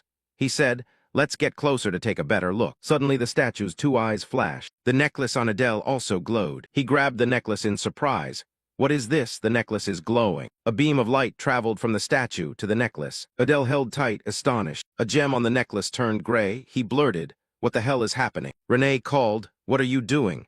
Why did you suddenly take the artifact out to look at it? Still shaken, Adele stared at the statue, wondering, did I see it wrong? I'm sure I saw light from the statue, and the necklace's color changed. He turned to Renee. She didn't understand what happened. Adele thought to himself, as expected, only I saw it. The statue returned to normal, Adele thought. I only received a vague answer like sacrifice a god. But now I've discovered something important in the least expected place. He realized this necklace is definitely linked to the first demon lord. If he investigated everything related, he would trace a clue. Renee called, what are you standing there for? Let's go back. Adele replied, yes, Miss Renee. But he still thought, now I'm really curious about the nature of this necklace. The next morning at the academy, the two arrived after the day off. Adele gently urged, hurry up, Miss Renee. The matriculation ceremony is about to begin. She replied, okay. In the great hall, the principal stood on the podium to welcome the new students. The principal and instructors sat ready in the auditorium with about 100 freshmen. Adele thought, just a normal matriculation ceremony. 2 students below commented, can't believe that child is the principal. That kid is a monster who overwhelms us just by presence. One praised, still she's cute. Adele smirked inwardly, cute my foot. He looked at the principal, marveling. She's covered in tattoos. Body like a child, you call that cute? Suddenly the principal's gaze stared down. The students flinched in fear. The principal emanated murderous intent. Adele thought, I mean she's really adorable, can she read thoughts? Instructor Aries was stern. Everyone fell silent. The matriculation ceremony begins now. Renee and Adele stood together in uniform. The principal's routine speech was ending. The atmosphere quieted. The instructor said, you must obey Satan's rules. He continued, the principal's speech is over. Now we begin the oath ceremony for the top and runner-up students. The 2 standout students were invited onto the stage. The top student and the runner-up, please come forward. Adele watched quietly. As expected, those 2 took the spots. Renee remained unfazed. He thought the only reason she enrolled was to avenge her mother. Perhaps she didn't care about competition. As for me, no matter what others say, I must focus on what needs to be done. Suddenly Adele felt a finger pointing straight at him. Bolton, he was still targeting Adele. He sighed, that scary name again. What's wrong with this stalker? Adele tried to stay calm. Don't react, ignore him. Stay composed, don't get drawn in. A girl stepped forward. The top student, please come forward. A beautiful figure walked with cold composure. The male students gaped, including Adele, truly blessed by the gods, the daughter of the demon king Diana. Now she takes the top student spot. Who can stop her? The 2 students stood before the principal and swore, I solemnly vow, we who are admitted to Satan will erase the shame and pledge to rebuild the demon realm. Her oath echoed. The auditorium's atmosphere shifted. Adele touched the dark mark on his neck, feeling the anger of those who lost homes and families to humans. He thought if anyone discovered he bore arson blood, just the thought was terrifying. A horrific scene appeared. Adele being brutally tortured. In the worst case, he would be tortured forever. The ceremony ended. Instructor Aries shouted, "The matriculation ceremony of Satan ends here. Students check the notice board at the back to find your assigned classes, and then proceed to your classrooms." Adele smiled brightly. "Let's go, Miss Renee," she nodded a huh. The students studied the notice board intently. Adele looked at the information board and said, "Let's see. I'm in class a while Renee is." He felt a pang of regret. What a pity. He announced, "You're in class C, Miss Renee. Honestly, I don't want us to be separated." Renee frowned, dropped that smile. She spun angrily. "You're still my guardian, so you'd better stay until I call." Adele replied, "Of course, Miss Renee." He felt wonderfully pleased. It seemed he could relax a bit now. Suddenly, he brushed against another student. The boy's gaze was glaring. Gritting his teeth, "Do you want to die? You bastard like that Cerberus." Adele was taken aback. "Wait a moment, this guy is." Adele recognized the person before him. From the greedy family, son of Varus, Samuel. If memory serves, he was quite strong among the 7 deadly sins. "He bumped into me and still picks a fight. How ridiculous. But today I'd better avoid trouble." Adele brushed off his hand and smiled faintly. I didn't notice, sorry." Samuel snapped irritably. "Get lost. Consider yourself lucky because today is matriculation day." Adele thought, why are the offspring of the 7 deadly sins like this?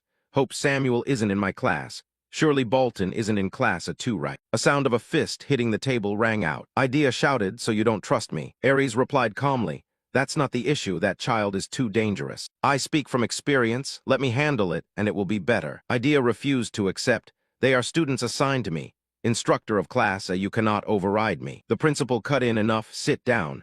The instructors sat down resentfully. The principal asked Instructor Aries, "What is your reason for requesting to change the class you oversee?" Aries replied, "I intend to handle that student myself. I've faced countless brats like him on the battlefield. He was born a killer. He could point a blade at an ally at any moment. We must restrain him now." Another instructor spoke up. "Aren't you being overcautious about a half-demon? He's significantly weaker than the offspring of the 7 deadly sins." Aries countered, "No, power isn't determined solely by might. His willingness to attempt bold moves and his composure rival those of the 7 deadly sins." The 2 instructors looked at each other in silence. Aries continued, "That's why I want to be in charge of class. We need to be cautious with him." Idea shouted, "Wait, so you don't trust me?" The principal sighed at the bickering.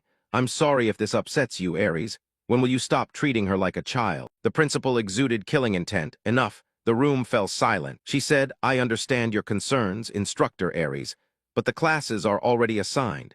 Changing them now would do more harm than good." Aries did not argue. "I understand. However, caution never hurts." The principal told the instructors to pay special attention to that child. Idea brightened noticeably. The principal ended, "Now the meeting is over. Instructors, proceed to your classes to welcome the students." In class 1, Adele disappointed. "Why am I so unlucky?" Prone moved to Adele's desk. Relieved it's not Diana or Bolton. She wondered, "Did you follow me all the way here?" Adele explained, "The class assignment was random." Prone gleefully, "Oh ho, wonderful, I grant you the privilege of being my slave." Adele thought, "Here we go again." Samuel spoke up, "Hey you two. Shut up, I'll kill you both." Prone flew into a rage. "What did you say, brat of that name?" Samuel replied, "What brat of mine, I'll kill you." Adele reassured himself. "I'll get along fine, right?" The door swung open. Everyone fell silent. They looked toward the door. The instructor entered. "You lot are noisy. Don't plan on fighting on the first day." Idea clapped excitedly. "Welcome. I'm the instructor in charge of class. Remember my name, Idea, your senior, known as the Legion of Misfortune." Adele was puzzled by the title. Murmurs went around. Legion of Misfortune. The one who single-handedly killed 10,000 enemies at the Pollux River. Wasn't it 30,000? Adele smirked. "Having such a strong person as my instructor might increase my chances of survival." Idea said, "That concludes my introduction. I'll outline how the classes progress." Idea wrote on the board, "Hunting methods, I'll teach you this. We don't hunt animals, we hunt beasts." Samuel gritted his teeth. A bold student asked, "What do we hunt?" Idea answered, "One of the reasons you are here, humans." The class went into an uproar.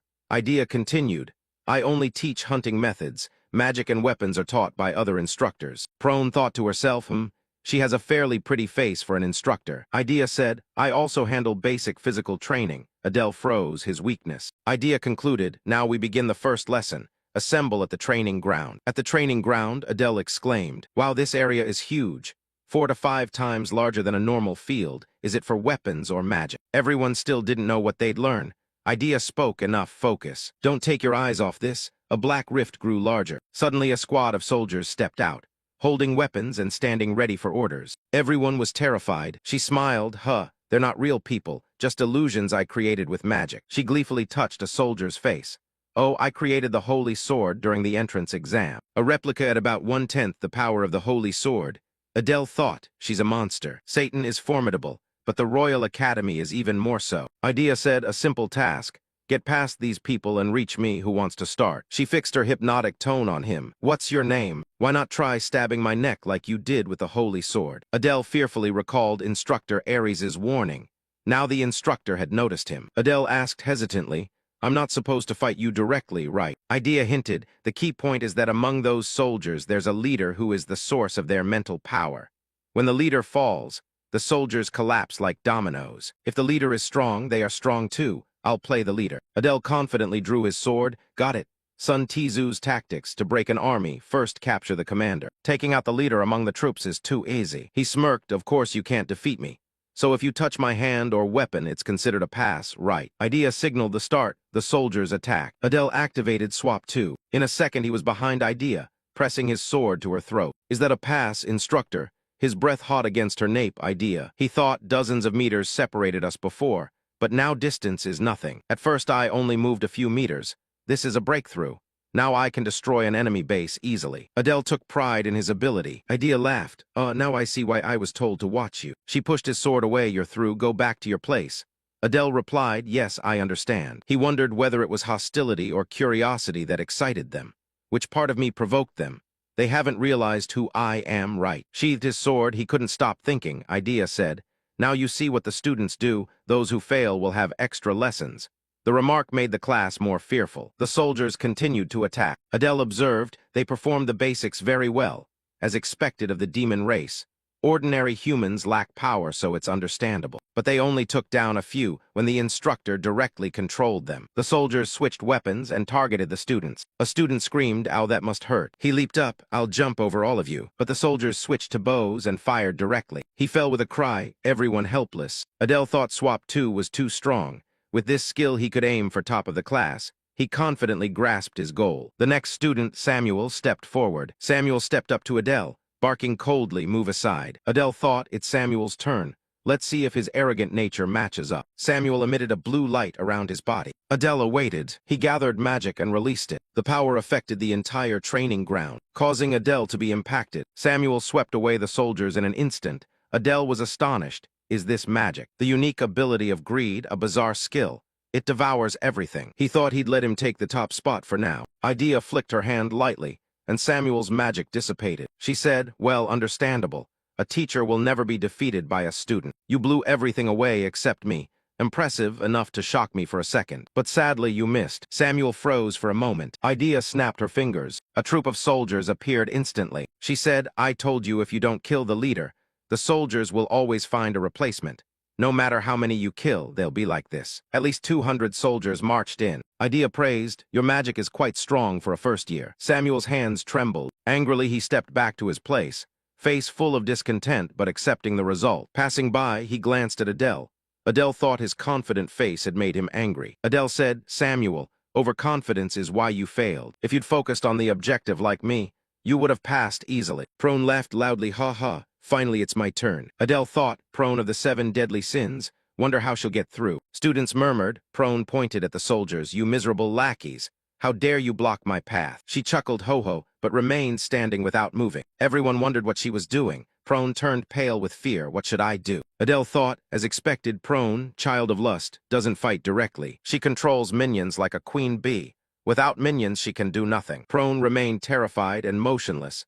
Adele thought she needed to do something. Suddenly, Prone turned her head with pleading eyes. Help me. My slave. Adele was surprised by her action. He was flustered. Slave, people around whispered. Did she just call him a slave? Adele stared at Prone, thinking nonstop, that's a crazy thing to say. Oh, what is she thinking to say that? Prone turned back and shouted, hurry and help me. Idea wore a stern expression and ordered 2 subordinates to step forward. Prone fearfully stepped backward. Screaming, help, Adele realized she had no defensive ability. Could it be she couldn't bolster herself? But a thought flashed, impossible, maybe she has a special reason. On the other side, Prone endured a barrage of blows. Helplessly crying, Adele, save me. Another source of energy drew Adele's attention. He turned around, saw a girl treating a young man's wounds. He said, "Thanks a lot." She replied, "It's nothing. I'm glad you're not badly hurt." Adele was surprised, healing magic. But that is a power used only by humans. So this child must be a half-demon. Unexpected to be in the same class as someone with rare healing talent. I don't remember her name, but I need to connect with her. Should I approach now? Idea raised her voice. Student prone asked for your help. Now that the test is over, helping her up would be good. Adele replied immediately, "Oh, understood, I'm coming." In truth, he scolded Prone in his head. Huh, she picked the wrong moment and ruined my chance. Seeing Prone's shabby appearance, he teased. "You useless Prone," she cried. "Ouch, it hurts." Adele tore off the disguise. "Please stand up, it's over." Prone sat up, tears overflowing, her body covered in wounds, sniffling. "You saw everything." He feigned innocence. "What are you talking about?" Prone shouted angrily. "Don't pretend. You slave," Adele replied. "Well, I find you weaker than a slave." Prone flew into rage, wishing to rip him apart. "Are you mocking me?" Idea commanded. "All right, clean up, everyone focus." The result was as predicted. Idea said, "You did well in the first lesson. Experiences like this are important to know your place. Mistakes help you support each other and coordinate perfectly in battle." Samuel ground his teeth, frowning in anger. Adele thought, hearing the explanation, at the Human Royal Academy. Students are sorted by ability, but at Satan classes are random, so coordination is key. Her Idea emphasized this. Idea spoke loudly, and regarding the only one who beat student Adele, he heard and proudly replied, "Yes." Her deep eyes full of expectation. "I look forward to your progress." Adele replied without hesitation, "Thank you, I'll strive to learn." Around him were looks of jealousy and envy. Class ended. Idea turned and returned to the desk for the next lesson. Adele hesitated, thinking, "She praised me, right, but why did her tone seem hostile? She always looks for chances to provoke, trying to make herself Prone's slave. Can I build a faction here?" The clock struck 10. After Idea's lesson, the following classes proceeded. A teacher in neat uniform stood on the podium. "Pleased to meet you, students. I am the teacher in charge of theoretical education. We will study the history of the demon world and human weaknesses.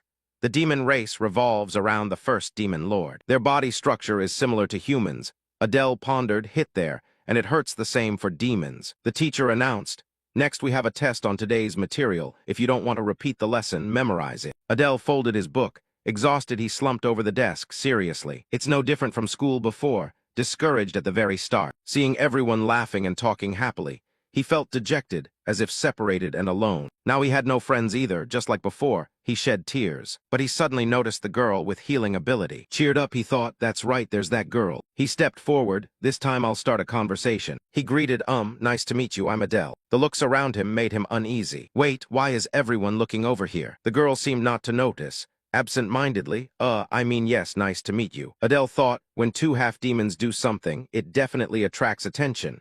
She is uncomfortable. I should leave the conversation for another time. Feeling disrespected, he greeted, "I'll talk to you another time then." She flustered, "Okay, goodbye then." He walked while consoling himself. Maybe I should go to the restroom to replenish mana, or something about being lonely. Before he touched the door, Samuel threw the door wide open. Adele complained, "I'm unlucky. Terribly timed." Samuel saw him angrily. "So it's you again." Adele didn't want trouble.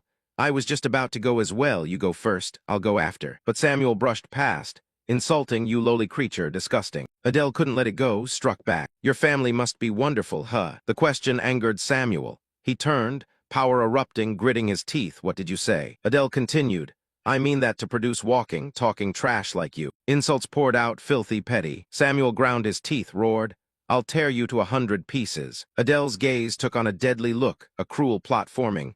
Unlike Bolton, this one showed pure hatred. If he blocks the plan, better eliminate him now. Power between them surged, ready to fight to the death, looking at Samuel's hand full of sharp spikes. Adele thought, crazy. If I use magic, no one would mind if I blew his arm off. Suddenly a teacher appeared. "Stop right there. Class is about to begin. Both of you take your seats." Like a bucket of cold water dousing the flames. Both were surprised. Adele thought, when did he get here? The fighting flame died out. Both Adele and Samuel were surprised. When did he arrive? They simultaneously withdrew their fierce auras. But signs of the confrontation were temporarily set aside. Nevertheless, tension still hung in the air. Adele knew Samuel wouldn't give up easily, at least not yet. The newly appeared teacher was introduced as magic instructor Roble. Adele immediately paid attention to his sudden appearance and calm demeanor, which made him wary. But he told himself that someone entrusted to teach at Satan Academy must be a master. If so, Learning magic from him would be an opportunity not to be underestimated. In this world, magic is not an innate gift, but a skill that can be trained, even academic in nature. Robolt emphasized that to learn magic effectively, one must understand attributes. He explained the four basic elements: earth, water, wind, fire as the foundation of all magic. Combined with darkness and light, 6 attributes in total make up the current magic system. Robolt added that most people possess only one attribute. Adele wondered whether his mixed heritage made him an exception. He pondered the 2 bloodlines within him. On his father's side, the Bear family was famed for the darkness attribute.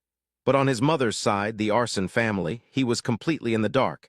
It had never been made clear. After the introduction, Robolt announced the lesson would center on identifying mana attributes. He instructed students to place their hands on a special orb one by one, which changed color according to mana attribute. Students queued up to step forward in order.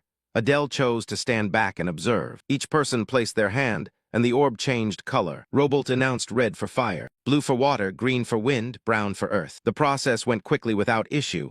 When it was Adele's turn, before Adele could step up, Robolt called his name directly, which startled him. Adele was astonished. How did he know his name? On guard, he slowly stepped forward and placed his hand on the orb. Immediately, an odd color appeared. Half black, half gray, the whole class fell silent. Robolt's face changed. He stared at the orb in shock, as if he couldn't believe his eyes. He explained black represented darkness often seen in high-level demons, but gray was extremely rare, almost never seen. Adele tilted his head. Doesn't the teacher know what that color is? Robolt shook his head. No, I know it, only surprised by how rare it is. He continued, gray symbolizes chaos, magic that does not follow natural laws and even breaks the world's fundamental principles. Adele stood motionless, his mind shaken. The word chaos echoed in his thoughts. As the creator of this world in the original novel, he had never imagined this attribute. Now he himself carried something that hadn't existed in the original manuscript. Magic that defied natural order could also be the key to his special abilities. But for now, Adele focused on the darkness, which he was certain he could control. While lost in thought, he sensed eyes watching him from behind. Turning around, he saw Prone standing behind him. She stood still, clearly using stealth techniques, but was detected. Her face showed surprise. She hadn't expected Adele to notice. But in a blink, her expression shifted to coldness and anger. Prone snapped, "Hey, what the hell were you thinking?" The question cut like a knife, causing Adele to falter.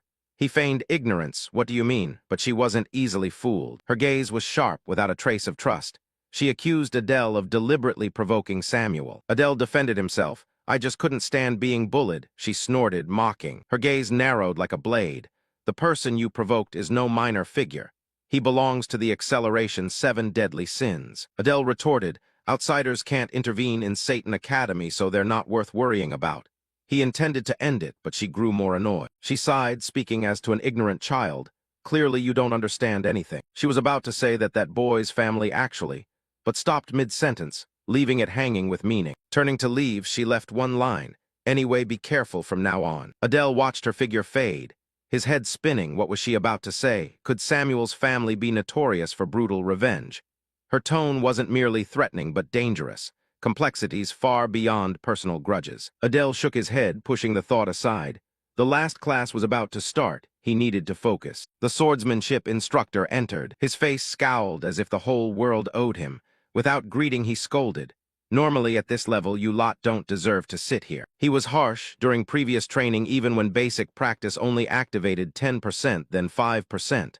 All groups except the first 8 were wiped out.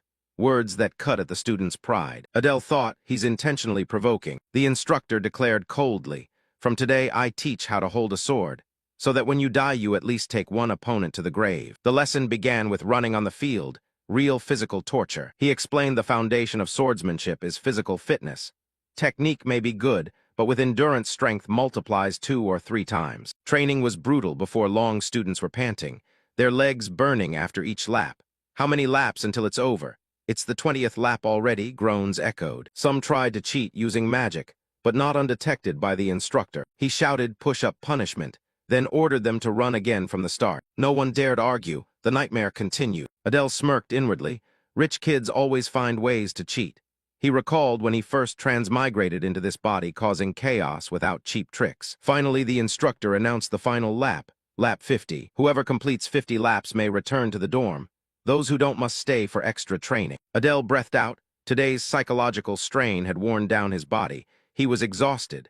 He just wanted to get to his room and throw himself on the bed to sleep. On the way back to the dorm, Adele froze. His whole body tensed as someone grabbed his shoulder from behind. Turning around, his heart pounding, ready to react. Seeing the person in front of him clearly, Adele's eyes widened, stunned. What is she doing here? He was bewildered, turning around in a state of panic. Seeing Miss Renee made him wonder what she was doing here at this time, with chestnut hair tinged with red and a gentle smile.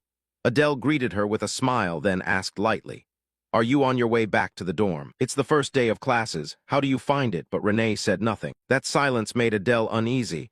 Was someone in class bothering her? And that earlier scene was indeed easy to misinterpret. Finally, Renee only said coldly, "You still lack training." Then unexpectedly suggested, "Do some light exercises to loosen up." "Train with me?" Adele was completely surprised by the invitation.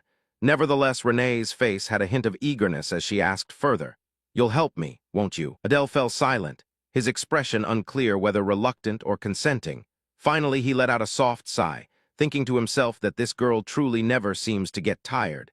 Seeing a nearby training area for students, Renee pointed toward it. "Hurry over there, you'll still make it on time." Adele nodded lightly, while thinking that training with a descendant of the 7 deadly sins would be tiring but certainly beneficial. They entered a spacious building together. Adele glanced around, then blurted out, "It's really big." Inside, the training equipment was fully equipped, and other students were diligently practicing.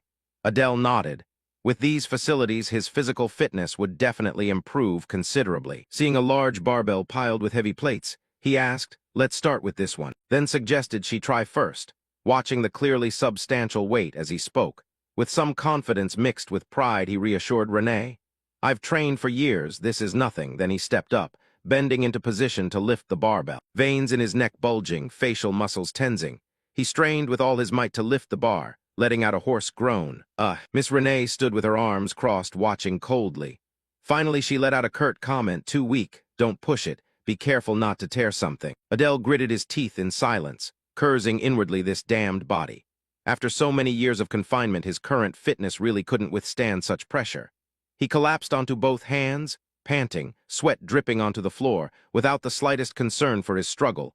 Renee walked over as if nothing, bent down to grab the barbell and casually said, "This kind." Then with a light hop she lifted the barbell up from above her head with no difficulty.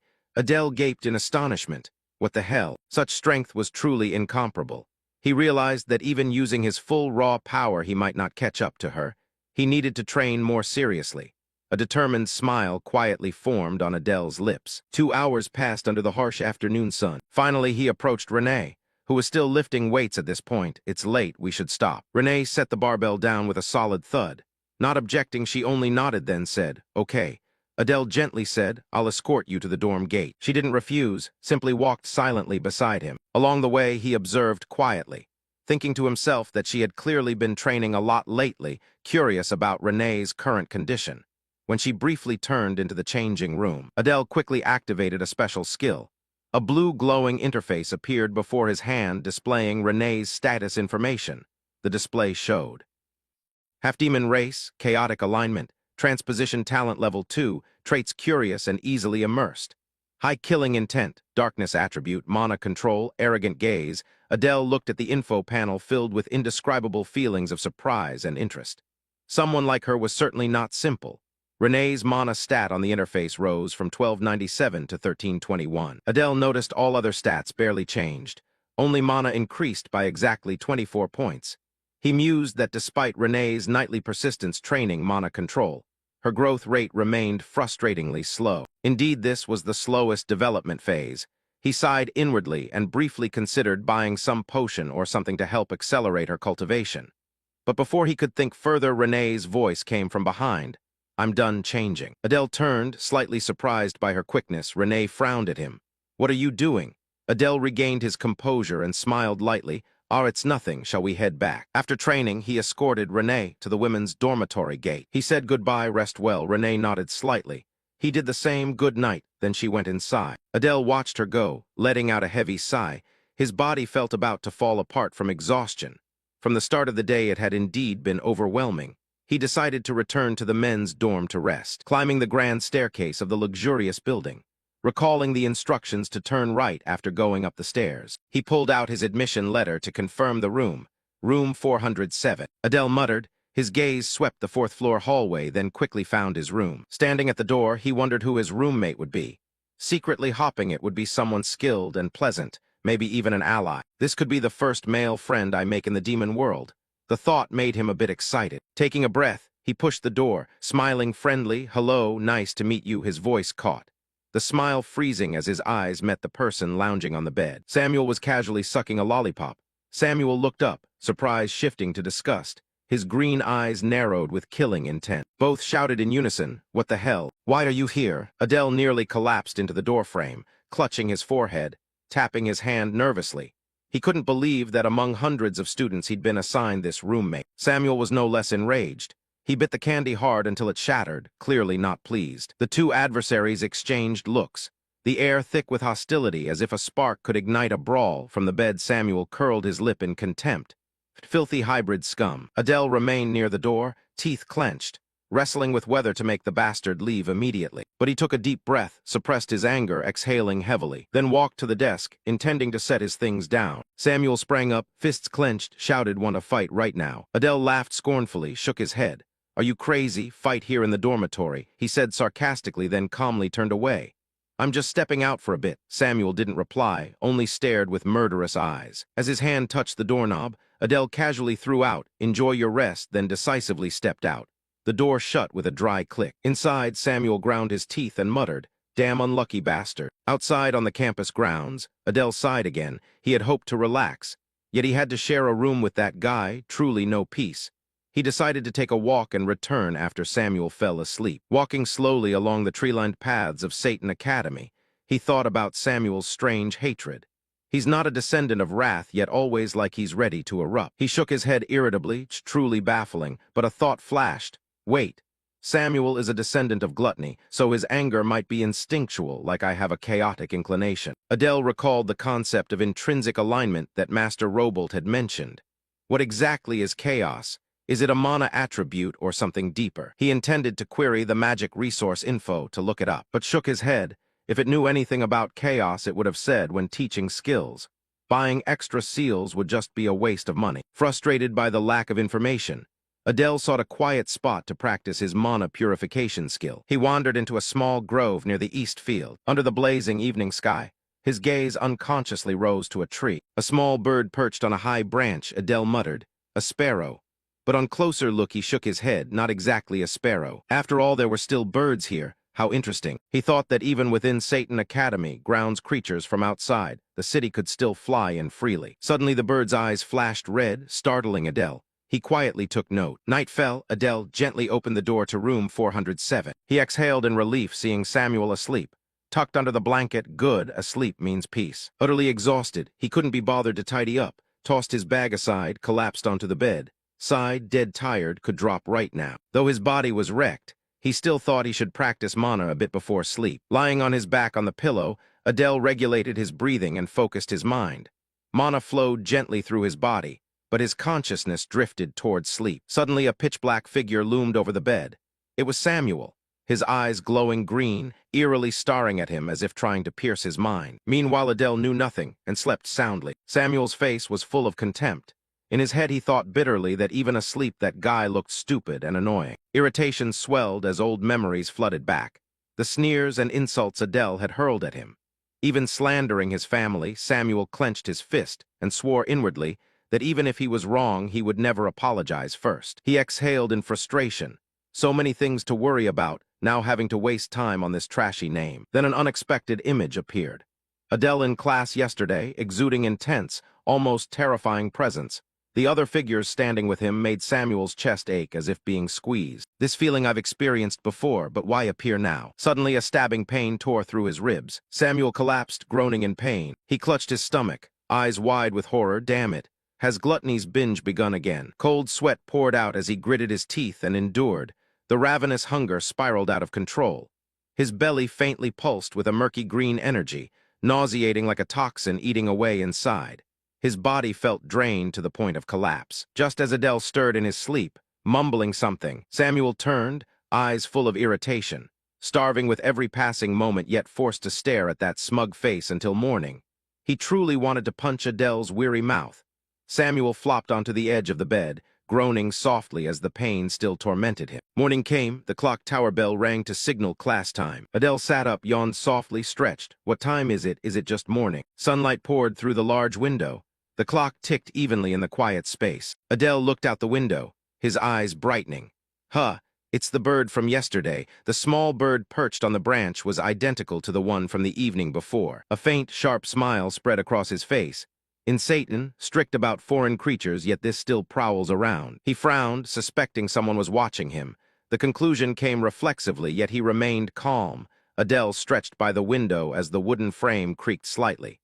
In his mind, he considered that it might be Instructor Aries, the one who suspected him most. He scanned with mana to check. It wasn't an illusion, it was a real living creature. After a moment, he decided to try tamming it with food. He reached out and waved gently, cooing, "Come here." But glancing at the clock, Adele saw breakfast time was almost over. He muttered that Samuel had probably gone to eat. He must go too or starve. He left the window, still thinking about the strange bird and whoever stood behind it. Briefly flustered at not remembering where the mess hall was, he ended up late to class. A female instructor entered, cheerfully greeting, "Good morning, class." Adele sat down and silently sighed. "I got lost finding the mess hall and missed breakfast."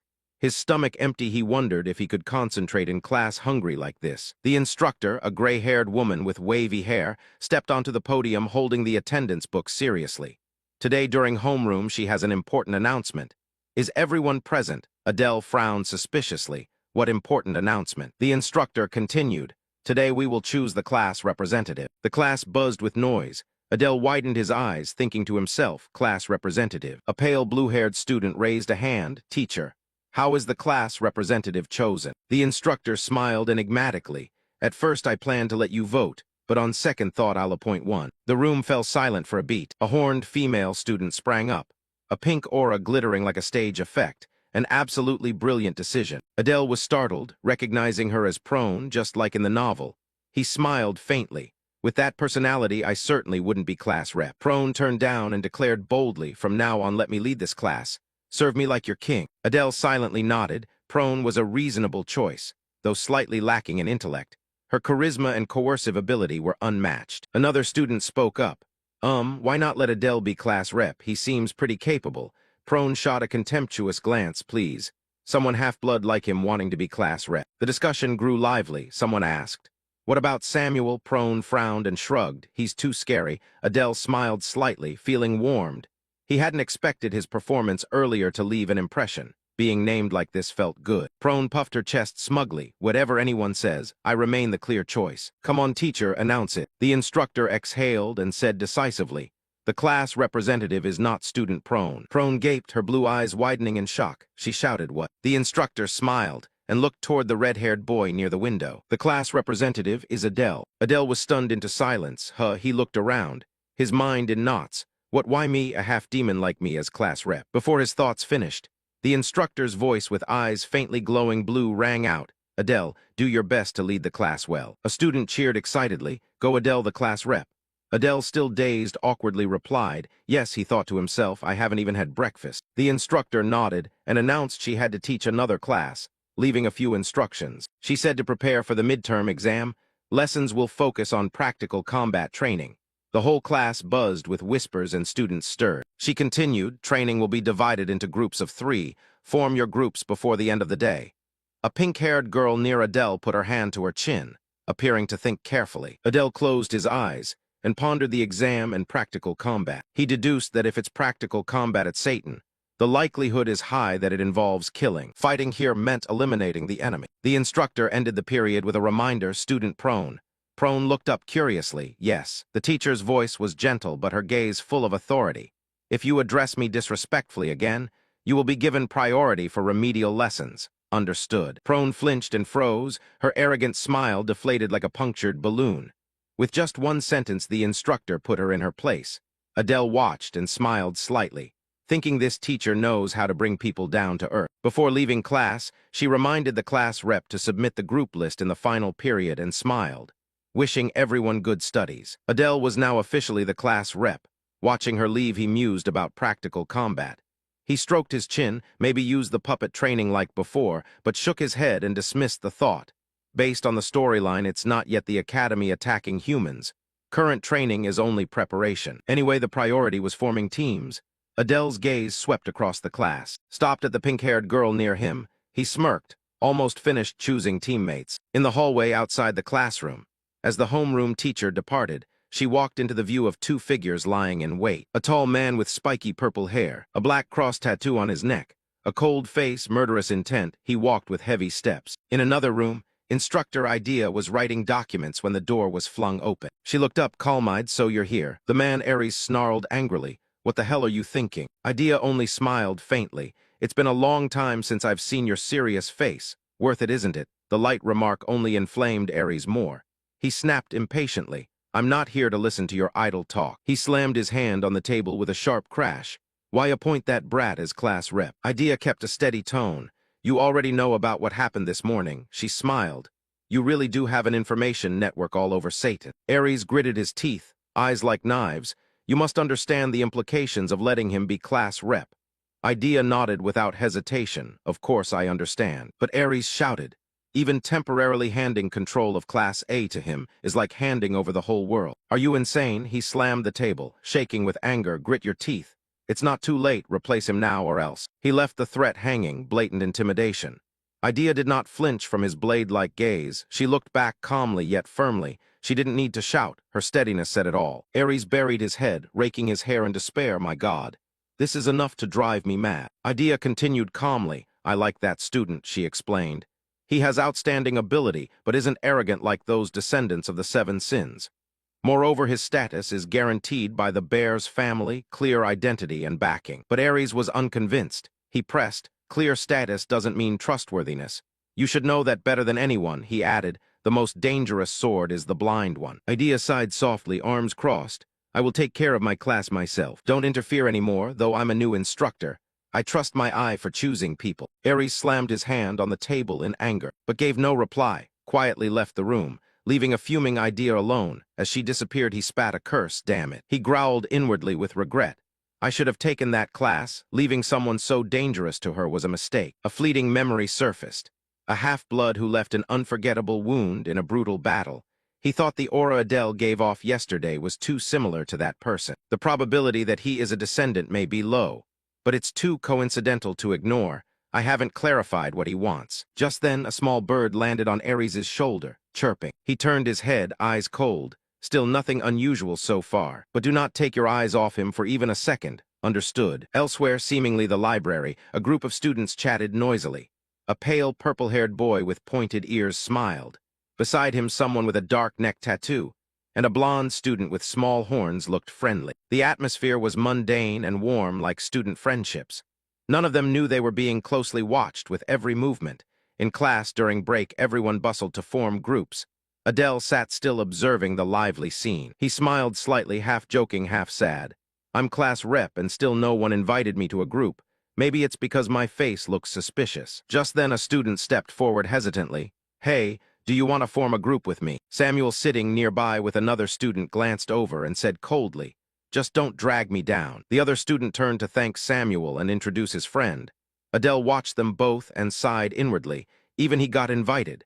Yet I'm still sitting here like the odd one out. Adele sighed in resignation, accepting the truth. If he kept waiting to be invited, he'd never get a team. A snake good at twisting wrists, he stood up determinedly. His gaze landed on the pink-haired girl he had noticed before. He stepped forward and said simply, "Hi." The girl startled slightly, a small surprised sound escaping her. Adele said calmly, "I just scanned your mana. Sorry if I startled you.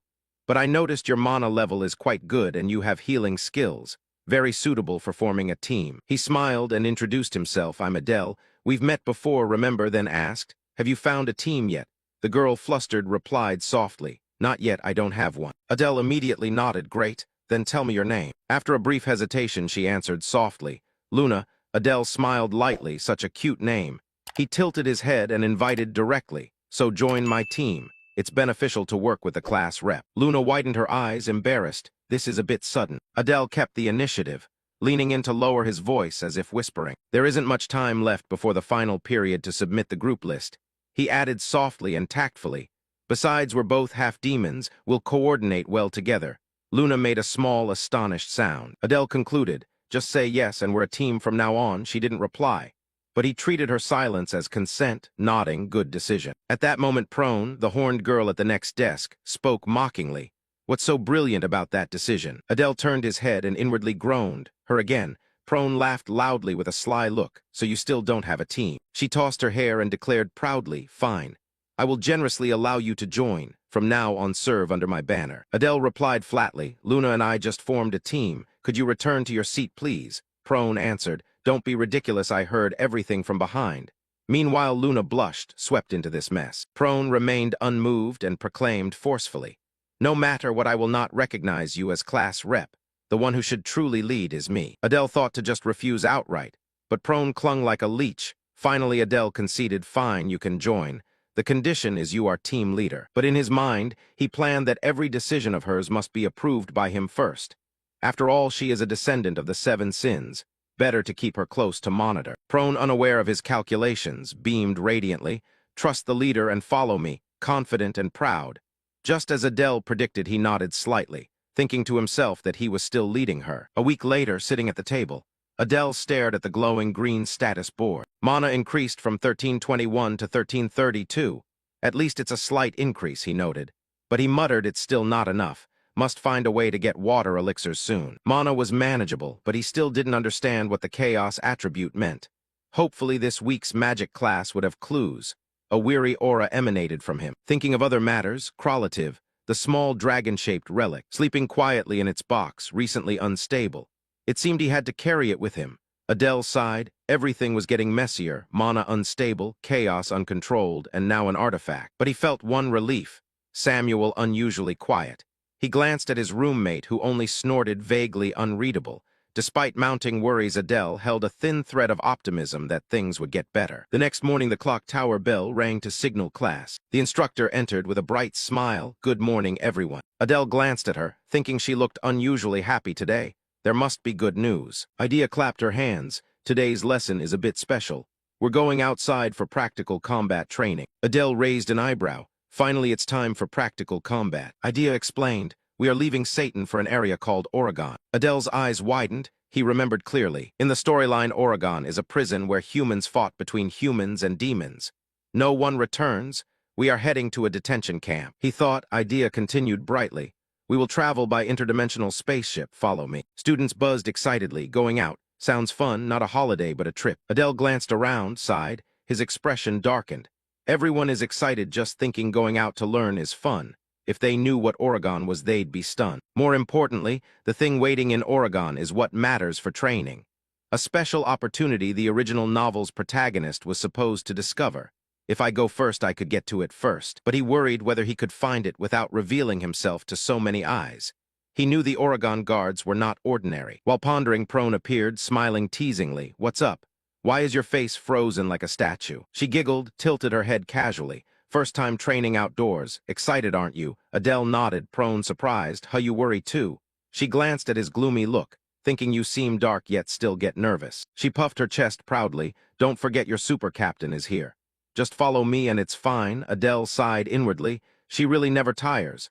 But he smirked, thinking, let's see if she stays so confident when we get to Oregon. Still, he admitted her noise made him feel lighter. The interdimensional ship sped along, its wheels throwing sparks of magic through the gloomy space. Sitting in the cabin, Adele looked through the foggy window. The purple-hued scenery drifted coldly past. Before him, Oregon loomed as a huge cold fortress, standing like a scar across the world. Adele clenched his fist, his gaze sharp. This is a once-in-a-lifetime opportunity. Whatever happens, I must seize it. The locomotive roared, sparks flew from the wheels as it thundered into the station, while an announcement sounded, passengers, we have arrived at Oregon. Please disembark safely. The voice echoed through the carriages. Adele and the other students disembarked, standing before a massive structure, majestic under the ridged purple sky. Idea told the group, all right, everyone, we have arrived. Please follow me closely. This is the human detention camp, Oregon, she declared, her eyes scanning the anxious faces. Observing the cage-like reinforced structures, a student remarked on the tense atmosphere, while another expressed unease, asking if they were really training here because he had a bad feeling about the place. Idea, with a prominent expression and confident smile, confirmed. Yes, this is your training site, Oregon, she added reassuringly. No battles are expected, so don't worry too much. Though Renee's eyes reflected something contrary, Adele remained silently skeptical, knowing full well what might happen. It would be a sick pleasure if he ever saw it. A sarcastic thought he kept to himself. As they approached, three stern-faced guards in dark uniforms with red armbands blocked their way. One of them asked, "Are you from Satan?" His tone curt and suspicious. Idea replied calmly, "Yes, here is our permit." She presented the documents while Adele noted inwardly that the guard seemed high-level. The pressure radiating from him was no joke, a definite power. The guard checked the permit and ordered, verified, "Please follow me." His tone left no room for questions. Another man, perhaps a guide or lower-ranking guard, signaled. "Okay, this way," he gestured them into the darkness. The students followed, stepping through oppressive dark corridors. A giant centipede scuttled across the floor unnoticed, but desperate cries from the invisible cells rang out. "Please save me. I don't want to die." A choked voice, followed by another, "Please release me." Words filled with despair. Crone looked around uncertainly, while another worriedly asked, "What is this place?" Her voice trembled. Another student pinched his nose, complaining it smelled strange. His companion added that it felt like something was about to jump out, his eyes wide with fear.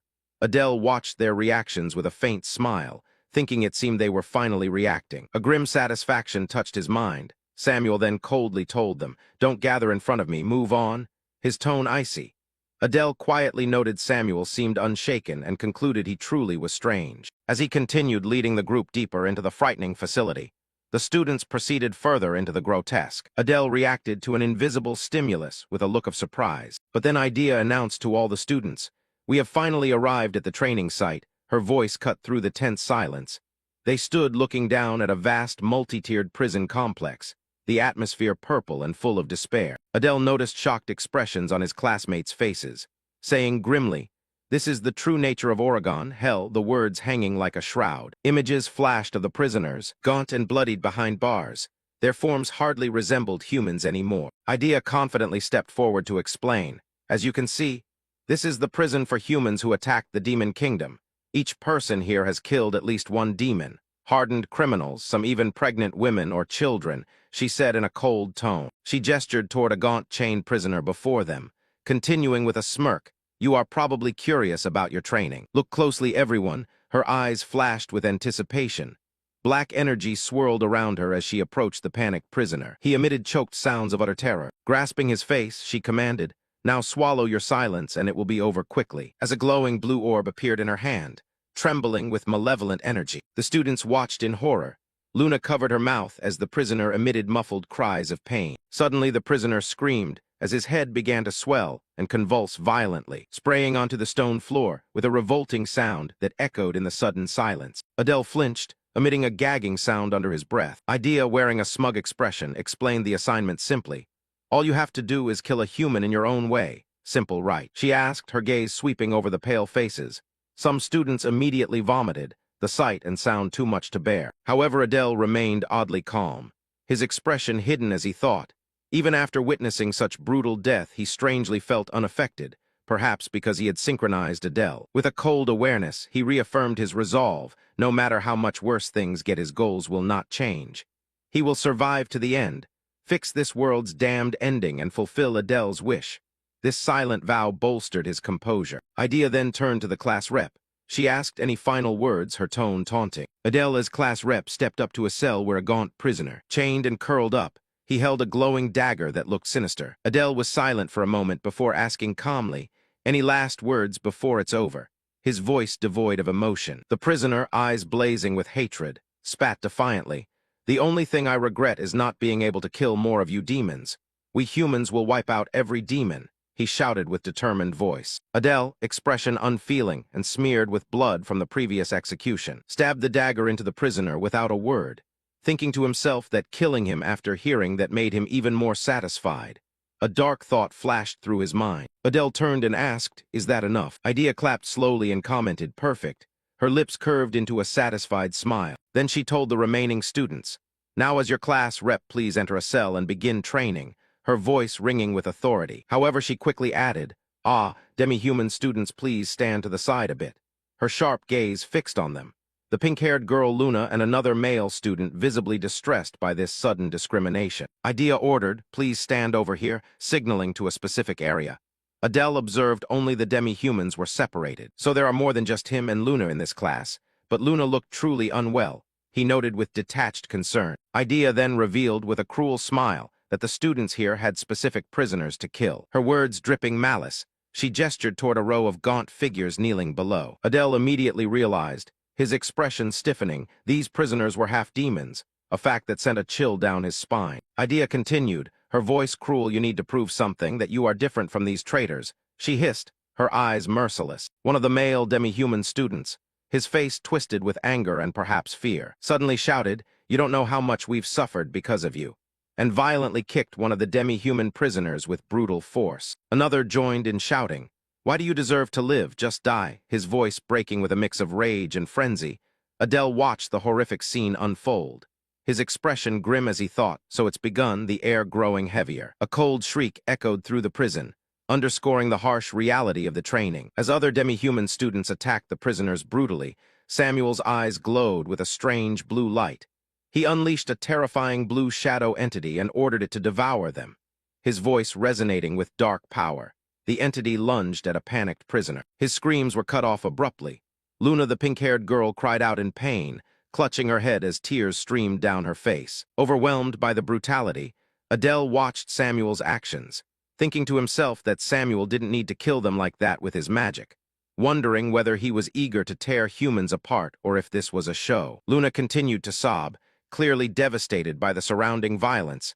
Adele noted Luna was completely broken. If Idea noticed her like this, it would be very bad. A practical concern arose. Prone stepped up to Idea and said to her, "As long as she kills using her own ability, she's okay, right?" Seeking clarity on the test parameters, Idea confirmed, "Yes, that's right, technically." A faint, nearly imperceptible smile appeared on her lips. With a steady gaze, Prone said simply, "Understood." Then Prone ordered a human, "You are now bound to me. Kill the human beside you," her voice absolute and without warmth. Prone did not hesitate to reach toward a gaunt, panicked prisoner, her eyes glowing with a frightening pink light as her power took hold. The prisoner screamed and another cried out, "Don't do it." Their pleas lost in the oppressive atmosphere. Prone remained emotionless as the prisoner choked, life draining away. After a while, Prone asked, "Finished?" Her voice even. Idea replied, "Yes, move on. We can correct weakness over time," her assessment clinical. Adele observed Prone and snorted inwardly that Prone seemed not to lack hatred for humans, but she was softer than he expected. A surprising observation. Idea then turned her attention to the last demi-human cadet and said to her, "Now only one remains, Cadet Luna," her voice as cold as ice. Luna gasped, face pale and tearful, still trembling uncontrollably. Idea with a cruel smile ordered, "Prove who you are," her voice sharp as a blade. Adele looked grim, thinking that if Luna could not complete this training, the consequences would be severe. Luna, eyes wide with fear, whispered, "No, she can't do it. Please let me out of here," her plea a fragile sound before such brutality. Luna fell to her knees, voice full of despair as she wailed pitifully. Tears streamed down her face as she lamented that she had come here to avenge her mother for a man not even worthy of being called a father, who had lived a life of hell. She could do nothing, her hands clenched uselessly as if mocking her own helplessness. Adele stepped forward and gently asked, "Are you okay?" Luna looked up, startled by his sudden presence, and asked uncertainly, "Adele." Adele smiled reassuringly and said, "Please wait a moment. I will help you, Luna, with your training." Turning toward a bound prisoner, Adele declared with calm determination, "Now begin." Luna stared, eyes wide and shocked, breath catching in disbelief. Adele then handed Luna a sinister-looking dagger. As he handed it to her, he explained that though fear was natural, she had to do this. Luna trembled with fear, holding the dagger, her hand shaking uncontrollably. Adele gently placed his hand over hers, urging her to relax, softly reassuring, "If you keep moving forward like this, you will be fine." Luna gritted her teeth, face twisted by intense inner conflict. Tears welled in her eyes as she struggled to find resolve. Adele gently patted her head and offered a simple, comforting word, "Well done." Then with a knowing smile he murmured, "That was almost bad." Elsewhere, Idea stood with arms crossed, expression stern as she stated clearly what would happen to a demi-human who could not kill a human, at best expulsion. At worst, something far worse. She approached Adele and Luna, her tone sharp and disapproving. "I don't understand what you're thinking."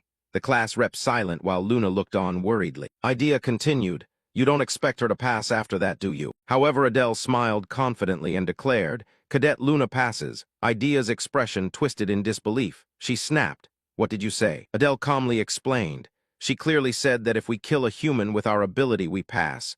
Cadet Luna is the only healer in all of Satan. I'm helping her because I recognize the value of that talent. Idea sneered, a dry laugh. Are unbelievable. So by that logic you mean you wouldn't help a student without talent? Adele affirmed coldly, of course. If they have no talent, I will leave them behind. A subtly calculating smile appeared on his lips as he spoke. Idea's expression hardened. She coldly remarked that he only remembered what he wanted to remember. But she would be sure to remember those words. Then she announced she would go check the others and ordered them both to wait there. As Idea walked away, Adele exhaled in relief and thought to himself, crisis averted.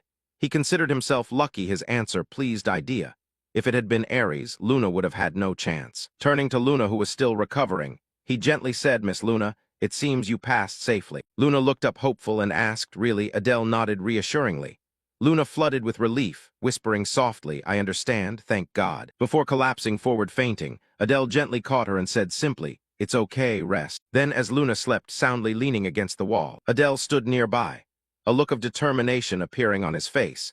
Now he thought the real game was beginning, confident because he knew every nook of Oregon and believed he still had time. Observing the patrolling guards, he noted inwardly, predicting the security was very tight. He concluded that to find the opportunity he sought, he needed to go underground. Adele resolved to his purpose and decided to cloak himself in darkness. As black energy swirled around him, he watched with satisfaction. Oh, it works. I've definitely improved. Confident that the darkness would let him sneak in undetected, he focused on reaching the entrance to the underground tunnel. Moving stealthily through dim corridors, he suddenly froze as a stern-faced guard spun around, his gaze sweeping the area. Adele wondered to himself, have I been noticed? The guard paused, but eventually turned away, seemingly unaware of Adele's presence. Adele exhaled in relief, inwardly impressed by the guard's keen instincts. He sensed a subtle difference, surely a guard from Oregon. Realizing he needed to move quickly, Adele proceeded and soon found his target. Found it, he whispered. The only empty cell on the first floor had a passage inside. Activating his ability, swap place, move, he teleported into the cell in a quick streak of shadow. Upon landing inside, he immediately recognized a pressure mechanism on the floor. Just as he predicted, hovering in the air before the floor collapsed, he wondered how to go down safely. Recalling the depths reached by protagonists in the novel, he timed it precisely 12:6. Just as he neared the bottom, he reactivated his ability, swap place move, and landed smoothly on his feet, as the sound of something breaking through the ground echoed in the dark. He had reached the sewers, next would be. Adele muttered as black energy swirled around him. Black poisonous slime. Suddenly, 3 terrifying black poisonous slimes with glowing purple eyes emerged from the darkness. He knew their poison was lethal on contact, quickly strategizing. He thought in that case, I'll target the slime cores from a distance. With a sharp, focused motion, he unleashed his ability. Dark fangs, black blades drew across. Several blades of dark energy sliced through the slimes, striking their cores with precision. Knowing their weakness made dealing with the black poisonous slimes easy. Standing at the edge of a murky dark pool, he muttered, now I just need to dive into this water. Immediately, Adele plunged into the water, sinking deep into the unknown. As he dove, he recalled that, according to the novel's protagonist, the final resting place of the great evil was said to be here. But he wondered about this great evil. I never wrote anything like that. He remembered this was where a demon who led a century-old uprising had been sealed. So great evil meant a demon even the demon king could not handle. He wondered, well, I'll find out when I get there. Surfacing from the water, drenched and gasping, Adele looked around and wondered, is this the place? In front of him hung a gruesome white skeleton chained to the wall. He quickly realized a heart was beating in its chest. The heart inside the white skeleton, perhaps it held an opportunity. I'm about to get it. Reaching out with silent confidence, his finger moved closer. However, as he closed his eyes to focus, the heart suddenly began beating erratically, glowing with a fierce red light. Alarm surged as his eyes widened. Wait, the heart. He stammered in his mind. Without warning, the ground beneath his feet shook violently, throwing him off balance. Staggering, he thought inwardly, this is insane. The moment shifted from opportunity to chaos, and Adele realized whatever came next would not be easy. For a few brief seconds, the skeleton before Adele seemed to come alive. Its whole body was suddenly pulled into the air, hanging menacingly. Behind it, a radiant golden sigil appeared, shining like the sun. Adele could only stare, stunned. He couldn't believe this was really happening. And that sigil, it looked exactly like his family's tattoo at the nape of his neck. Wait, could the traitor of the demon kingdom have something to do with your family? The skeleton, as if running out of time, began to speak hurriedly, its voice echoing directly into Adele's mind. Child of the arson house, listen carefully to what I say. If you can hear my thoughts, it means we now bear the same burden. Chaos was born from me. Do not let yourself be swallowed by that chaos. Chaos is what warps the natural order of the world. If you lose yourself chasing its meaning, you will end up like me. With that final warning, the skeleton slowly disintegrated, dispersing into the air as gray dust. The message delivered. Its existence vanished. All that remained was the heart and dust. Silence once more. Adele reached out and grabbed it, holding it in his hand and examining it closely. He could feel inside it a will burning with a fierce desire to destroy. It was surely a final wish passed down from his ancestors. The heart shattered and crumbled in his palm. Curious to see what he had gained from it, Adele quickly opened his status window. His eyes lit up when the words appeared: soul transfer, a new skill. He couldn't help but shout, soul manipulation skill. Finally, there's this. I've waited too long. Let's try it now. Without hesitation, he pulled out his trusty dagger and tried to move it by will alone. Clang, the dagger hit the floor with a piercing metal sound, not moving at all. Adele blinked, then knelt to pick it up. It's not that I lack ability. Certainly, I'm not yet proficient with this skill. I need more practice. But anyway, I've made tremendous progress. I have a clue about the chaos and unlocked a new skill. That's a big win. He looked around. There was nothing else useful here. Better to return before someone notices I'm missing. Without further delay, he dashed back to the rendezvous point. Unfortunately for him, Prone had noticed. As soon as she saw him return, the proud, white-haired girl stepped forward and demanded, "Where did you sneak off to?" Taken aback, Adele gave an awkward smile. "I just went for a little walk, to stretch my legs." Prone didn't believe it for a second, really. "You expect me to believe you went for a walk alone in a place like this?" Unfazed, Adele just waved his hand. "What can I say? The sight of a person locked behind bars is pretty impressive." His indifferent attitude only made Prone angrier. "Hey, I'm talking to you. Where did you sneak off to?" But Adele had started looking around, clearly fed up with the questioning. Wondering where he had gone, he muttered. Just then Luna appeared nearby, her voice calm as she greeted them. Adele turned to her with a smile. "Ah, Luna, did you sleep well?" The girl nodded slightly. "Yeah, I slept very well." Seeing her so calm, Adele breathed a sigh of relief. "Good. You slept so soundly I was worried someone might carry you off without you noticing." Turning back to Luna, she didn't forget Adele's earlier help. In a soft voice she murmured, "Thanks for helping me. Without you, I'd probably—" Before she could finish, Adele flashed his usual polite smile and cut her off. "Don't worry, no need to thank me." It sounded casual, even charming. But behind that friendly mask his thoughts told a different story. "Now Luna owes me. Just need to find the right moment to use that favor. A little advantage never hurts." Not long after, their roaming instructor finally returned. Idea was still full of energy, clapping and calling, "Okay, everyone, gather up." "Lucky for you, this time no one gave up. I can see a little fire in your eyes now, but don't get complacent. We still have much to do. Now let's head back." The students collectively sighed in relief. Some even smiled. Adele more than anyone was glad to leave that gloomy prison, finally escaping the hell where time seemed to stand still. Time passed quickly as they returned to class. A week later, things had more or less stabilized. The students who had trembled after being forced to take a life were calmer now. Some even joked around a little. As for himself, Adele had been secretly practicing the new skill, soul transfer. And fittingly, the teachers kept reminding them about the midterm exams. He glanced around the room. In the novel, the first-year students from Satan actually attacked the Royal Academy during the midterms. That meant something big was likely coming, perhaps an attack on the human kingdom. His eyes narrowed. How many of them would survive? That was the real question, and honestly worth pondering. Just then something caught his attention. Luna was secretly watching him from across the room, but the moment their eyes met she flinched and quickly looked away. That reaction did not escape Adele's notice. He raised an eyebrow, a flicker of curiosity crossing his face. "What's going on? What's up with her that makes her look like that?" Unable to contain his curiosity, Adele stepped over and gently tapped her shoulder. The sudden touch made her jump. "Adele, you startled me," Luna exclaimed, spinning around. Adele looked at her calmly, almost mischievous. "You didn't answer, so I thought I'd sneak a bit closer. You look strange. Is something wrong?" His words hit a sensitive spot. Luna instantly panicked, waving her hands to deny it. "No, it's nothing." But that reaction only made Adele more suspicious. "Really?" he asked, his voice full of doubt. Luna nodded so vigorously it was almost cartoonish. "It's true, I swear." Seconds passed. Adele sighed inwardly. She's definitely hiding something. But instead of pressuring her, he gave her an out. "Want to have lunch together?" Luna blinked in surprise. "Lunch?" Adele nodded. "Unless you have other plans." Her face quickly broke into a relieved smile. No, let's have lunch together," she replied eagerly. That made Adele nod with satisfaction. I'll wait at the cafeteria entrance at noon. Her reaction, especially the warmth in her eyes, put him at ease. She looked more comfortable, a bit fragile but approachable. She was no longer afraid of him. It seemed he had scored points with her. By lunchtime, Adele waited outside the cafeteria, but Luna didn't show up. He checked the time again, frowning. Lunch break was nearly over. Where did she go, he sighed. I don't usually eat alone, but it seems there's no other choice. Might as well go back to the dorm and keep training. Disappointed, he turned to leave, but after only a few steps he froze. Two familiar figures were approaching from the other side of the path. Renee and Diana. Oh no, his mind nearly stopped working, not now. Without hesitation, Adele activated his swap skill and vanished in a flash of energy just before being seen. Almost, Renee halted. Instincts warning her, she squinted to scan the area.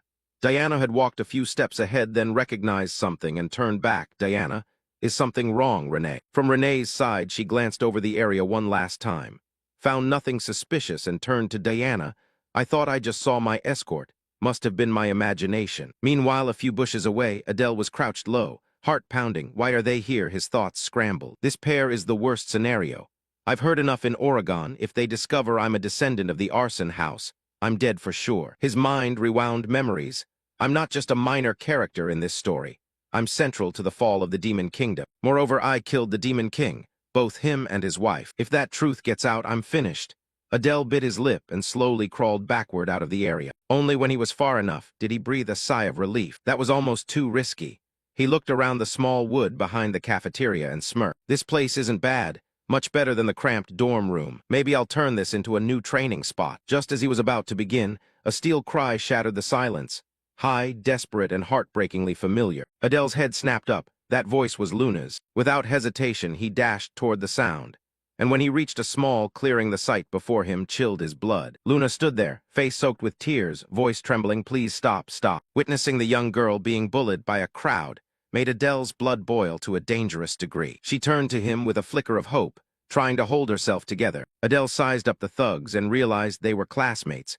He almost had a full grasp of the unfolding situation. With a voice edged with barely concealed anger, he demanded the thugs return to class. They're definitely bullying Luna. After all, everyone here is also a half-demon. The leader of the thugs had from the start resisted and refused to accept Adele's authority. As class president, these guys had no backbone, thinking they couldn't handle a 3-against-1 situation. But they were quickly proven wrong. With pure mana brimming with killing intent, Adele grabbed one thug and choked him without touching him. The two remaining panicked, sensing the terrible hostility radiating from the class president. These fools dared to defy him, and at the slightest taste of killing intent, found themselves paralyzed. He dropped the other to the ground, looking down at the pitiful worm. Unexpectedly, Adele realized he had underestimated a thug standing on the sidelines. The one with a spiderweb mark on his cheek showed no fear, instead calmly analyzing each of his movements. After teaching one of them a lesson, Adele advised the thugs to stop embarrassing themselves and run away. He warned them one last time when they kept barking, one chance to shut up.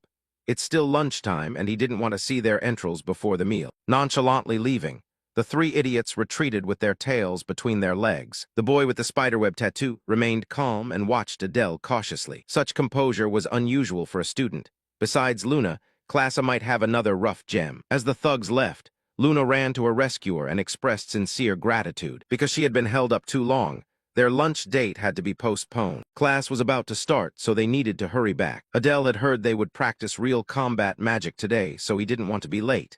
Day by day, Luna felt closer to her fox-eyed boy. A few minutes later, teacher Robolt entered the class and excitedly announced they would begin practical magic training. Today would focus on 2 techniques, invisibility and silence. These 2 techniques should not fall into the hands of perverts. Coincidentally, they were also Adele's forte. The purpose of learning these 2 techniques was simple: how to deal with someone stronger than you on the battlefield. Sometimes the only way is assassination. For some people, these shady methods are not an option but a necessity. Currently, no student in class could defeat a human hero in a straight fight. To begin, Robolt demonstrated invisibility magic. He carefully explained how to cyclically heat their demon tattoos and gradually release mana. Even with low mana purity, they had to spread a thin, even layer of mana across the body. If done wrong, it would fail. After performing every step perfectly, the teacher seemed to vanish without a trace. That was probably why no one noticed when Robolt entered, while Adele was fighting Samuel. The teacher reappeared where he had vanished, and assigned the students to wrap mana around their bodies. First, they had to close their eyes and focus fully on handling mana with precision and difficulty. This step took time, so patience was required. Even if someone accidentally succeeded, after a few tries, the caster could still see their body. Each student tried their best to concentrate all their willpower and control mana for the task. Robolt estimated it might take more than a day for one of these kids to achieve some success. One standout student was Prone. She had deep lineage and good control, unsurprising for a child of the 7 deadly sins. More impressively, Samuel, the boy known for his arrogance, demonstrated astonishing control. His body had begun to fade. He must have innate talent for this technique. For ordinary students, a week of practice was the threshold to sense the complexity of invisibility. Prone and Samuel were at genius level. While busy praising the rich kids, Robolt noticed a notable student was absent from the class. The boy with the chaotic attribute that Ares had warned him about. Looking at Adele's seat, his physical form had completely disappeared. He remembered the boy sitting there when the lecture began. While the teacher was mentally startled, Adele easily maintained invisibility without much effort thanks to the latent talent of his body. Invisibility magic was too easy to master. He was even thinking about how to incorporate the chaotic attribute into it. The invisibility and assassination skills covered today were not enough to deal with truly powerful foes. He needed a more lethal method. Returning to the dorm, Adele was stopped by Teacher Robolt in the hallway. He only wanted to know whether Adele had practiced magic before enrolling at SAT. Seeing no harm in it, Adele admitted he was new to formal magic study, but could always use his innate talent. Realizing he was holding a generational talent, Robolt invited Adele to stop by his laboratory regularly. He praised his outstanding potential in magic and the untapped possibilities of his rare chaotic attribute. Adele might be very talented at assassination, but exploring other directions wouldn't hurt. Since he already had plans for today, he promised to visit Robolt's lab another time. This would help his school life if he continued to maintain the guise of a magic prodigy. Sitting in the dorm, Adele needed to handle one thing before midterms began. To do so, he required a technique far beyond simple invisibility. Samuel was absent. It was the perfect time to practice. If events matched those in his novel, there must be a human spy hiding within the demon kingdom. He could not be discovered by that person. Adele had to find and kill them at all costs. A high-level spy would be very difficult to deal with, so mastering a trump card was key. Beyond simple invisibility, he intended to exist and not exist at the same time. With the perfect combination of compatible attributes and his grasp of basic invisibility magic, he succeeded after only a few attempts. The technique worked so well that he could no longer see himself. As his existence and presence dissolved, Adele felt an ominous premonition. Perhaps he had overdone the non-existence aspect of the technique, and now he was struggling to breathe. His body felt strange, and his instincts warned him to dispel this dangerous spell. When he tried to disperse the monorit, he discovered he could not forcibly shut it off. He needed to do it right then. Otherwise, he would truly vanish from existence forever. Concentrating all his strength to regain control of the mana, he managed to dispel the modified invisibility after many efforts. In that state, his sense of time and all his senses became blurred. It was truly a terrifying feeling to lose control. Furthermore, his mana was severely depleted, making it difficult to stop this erasure technique. If not controlled in time, he could have been swallowed into complete nothingness. This experience made him understand why the ancestors warned about being consumed by the power of chaos. Even so, he could not give up such a promising trump card. A completely new technique combining a famous spell with the chaotic attribute would be a deadly weapon in his hands. He called it absolute invisibility. Suddenly, while panting from exhaustion, his annoying roommate burst in and kicked him hard. Samuel shouted angrily, but Adele could not understand a single word he said. In retrospect, he couldn't hear his own voice either. The worst-case scenario crept into his mind. Had he lost his hearing? After things settled in the dorm and his hearing returned, Adele decided to continue practicing the new technique in the outskirts of Satan. This time he controlled absolute invisibility better. Fortunately, this time the backlash took his sight instead of his hearing. Now he was certain using absolute invisibility demanded the price of 1 or 2 senses. He had experimented and refined this spell for a week, enduring the loss of hearing, taste, touch, and now sight. Luckily, the drawback only lasted about 2 hours each time. The bad part was he couldn't choose or predict which sense would go. Currently, the technique was only safe for about 3 seconds. In other words, it was almost useless. A high-risk, low-reward technique was worthless. Perhaps Adele could unleash the technique if he guaranteed a killing blow. Besides practicing absolute invisibility, He also tried combining the chaotic attribute with other traits, but failed. The most direct way to get stronger now was to train swordsmanship and mana. Without sight, he was stuck in the woods for 2 hours seeing nothing. Since he had come here early, he wasn't worried about being late for class. Class was managed by the strict teacher Aries. After regaining his sight, Adele was forced to line up and run, as if his life depended on it. Weeks had passed, and the lessons were all physical training instead of learning how to use swords. After a brutal physical session, Aries ordered the students to assemble. As class president, Adele was used to relaying the teacher's orders to his classmates. Of course, this always irritated the muscular guy, still seething because he had been appointed to the important role. After clearing his throat, Aries announced they would reduce physical training time to begin formal sword lessons. Adele was not the only student pleased to hear the running would be cut. Today's sword lesson would start with a demonstration. Drawing his sword, Aries signaled the class president to step up. Adele had no choice but to comply. Aries rudely asked whether he could channel mana into his blade. Adele honestly answered that he could. Aries sternly ordered him to pour his all into a mana blade and attack. To make it fair, the teacher would not use mana and would rely on raw strength. Knowing this man's hateful nature, he surely wanted to stage an embarrassing scene for Adele. Before attacking, Adele confirmed Aries would only use a sword. With that condition, he drew his trusty dagger. Though allowed to use mana, using his innate trait might be overkill. He wanted to probe the teacher's skill. From the start, he noticed Aries' stance had no openings to exploit. In the human world, he would be at a high expert rank. But in the demon realm, swordsmanship was judged mainly by the amount of mana infused into the weapon. Mortal rank meant nothing here. Infusing mana into a weapon was not easy. Adele knew the teacher was underestimating his ability, wounding his pride a little. If so, he only needed to exceed expectations. Rushing like an arrow, Adele aimed for the right carotid artery to kill. Of course, the opening strike was not easy. Aries easily avoided it by changing his angle. The second part of the attack began as he spun the hilt, circling back with a swift follow-up strike.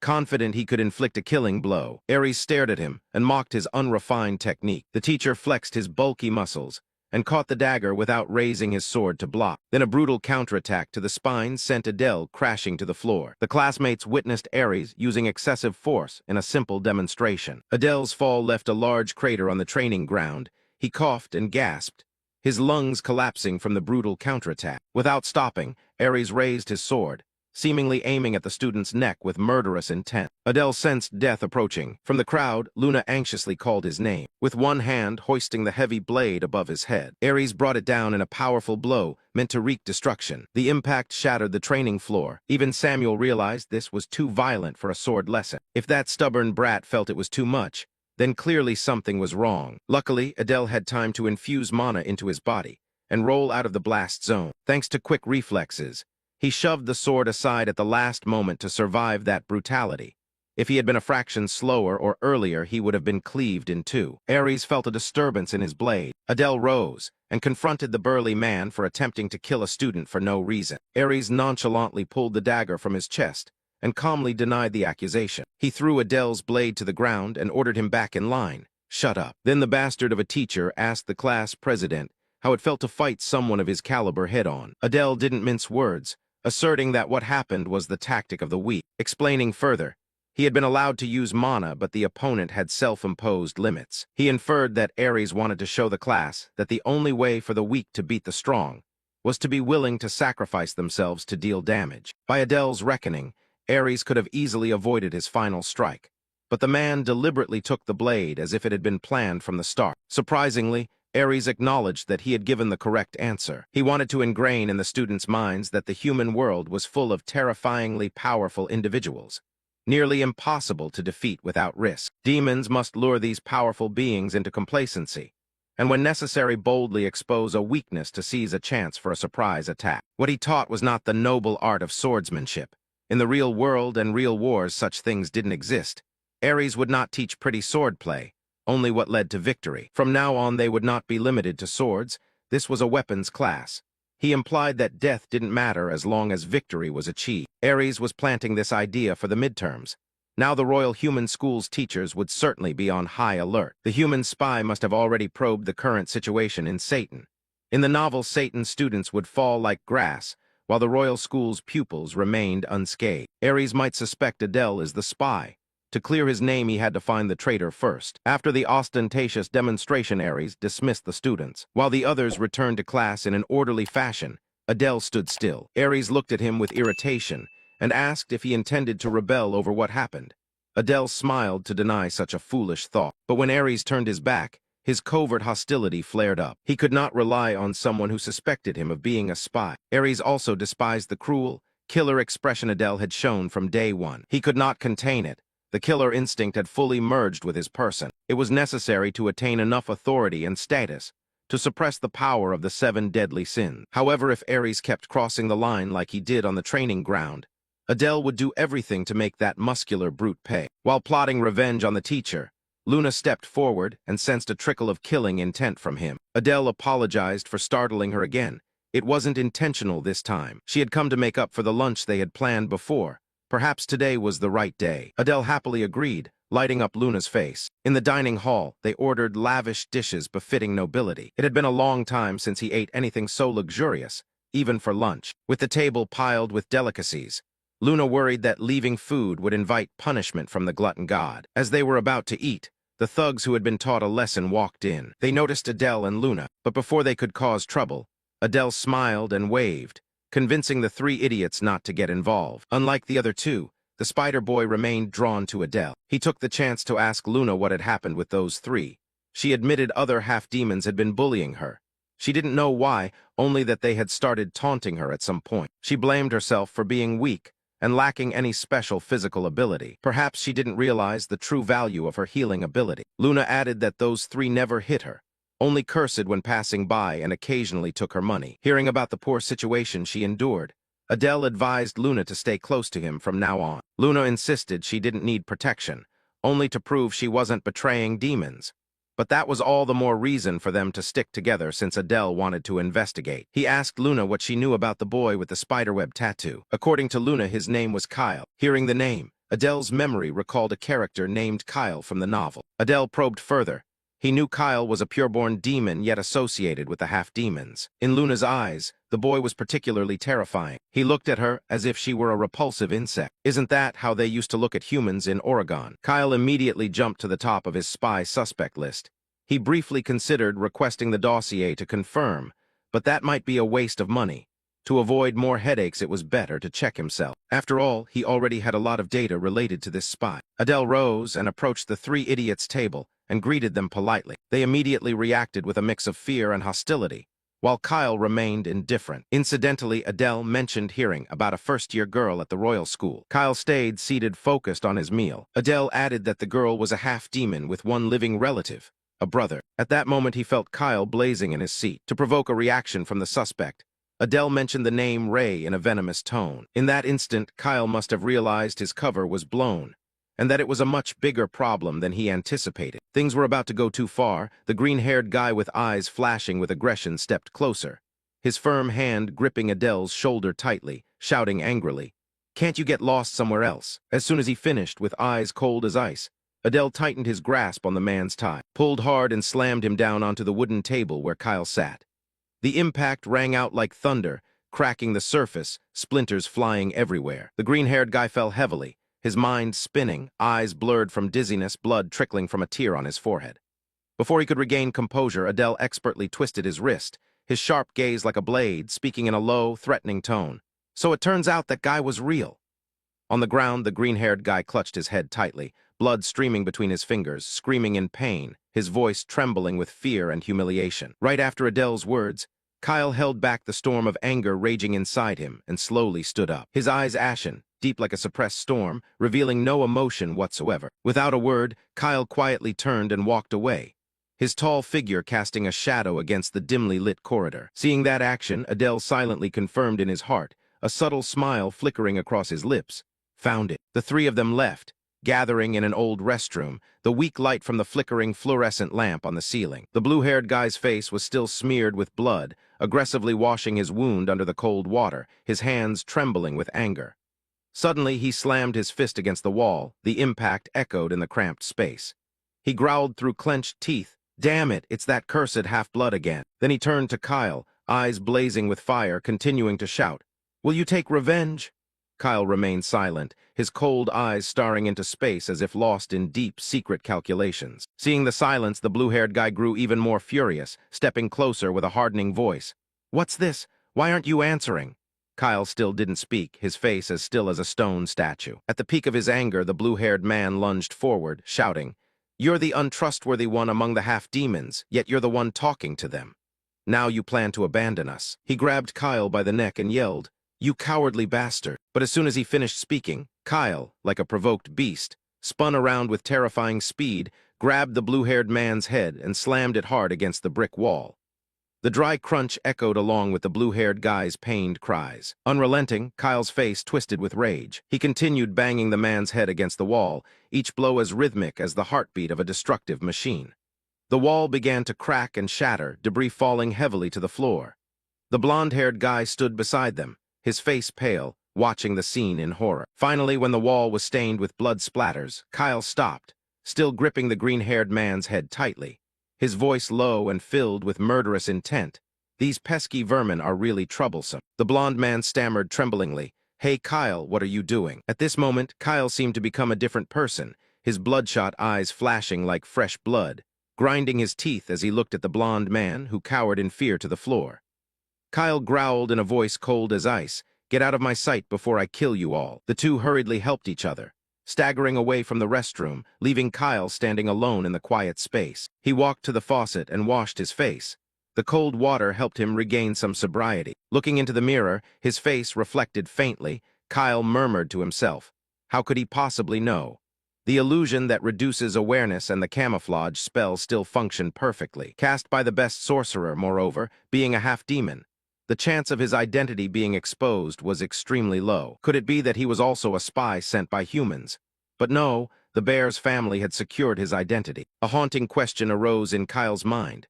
"Adele, who exactly are you, and how do you know about my sister?" His eyes grew fierce, deadly thoughts rising. He cursed silently. It would be best to kill him before he reveals his identity. Night fell, in the dormitory shrouded in darkness.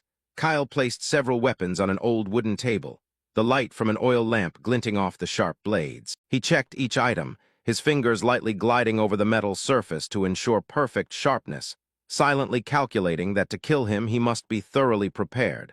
First, he needed to send the information he had gathered. His identity seemed to have been discovered by Adele. Just as he was about to write a letter, the door suddenly swung open, Adele barging in with a loud push, causing Kyle to startle and turn around. Adele, looking exhausted as if having just run a marathon, sighed softly, "Ha ha. That was nearly late." Kyle's sharp eyes questioned, "How did you find this place?" Adele adjusted his outfit and smiled comfortably.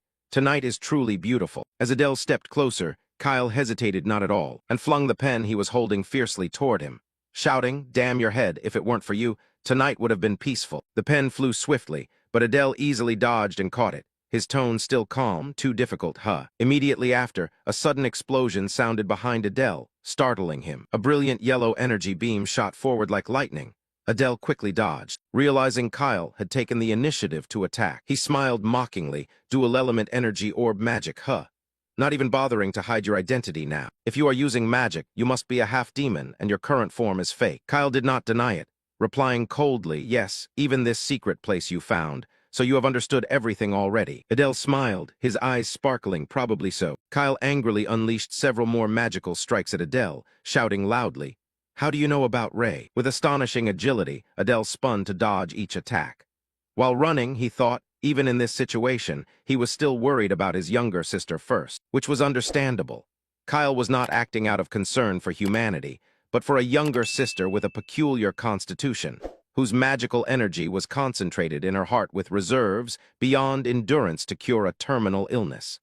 He had allied with humanity, and faced with Adele's defensive dodging, Kyle continued to unleash fierce magical attacks, yelling, "Answer me quickly." Adele did not resist, he only dodged, but a thought flickered in his mind. Why not dig out the truth completely? A smirk tugged at the corner of his mouth. He adjusted his clothes and calmly said, "How would I know? How could I possibly know? I haven't even met your sister. And that pitiful smile of hers, just before she cries, is beautiful.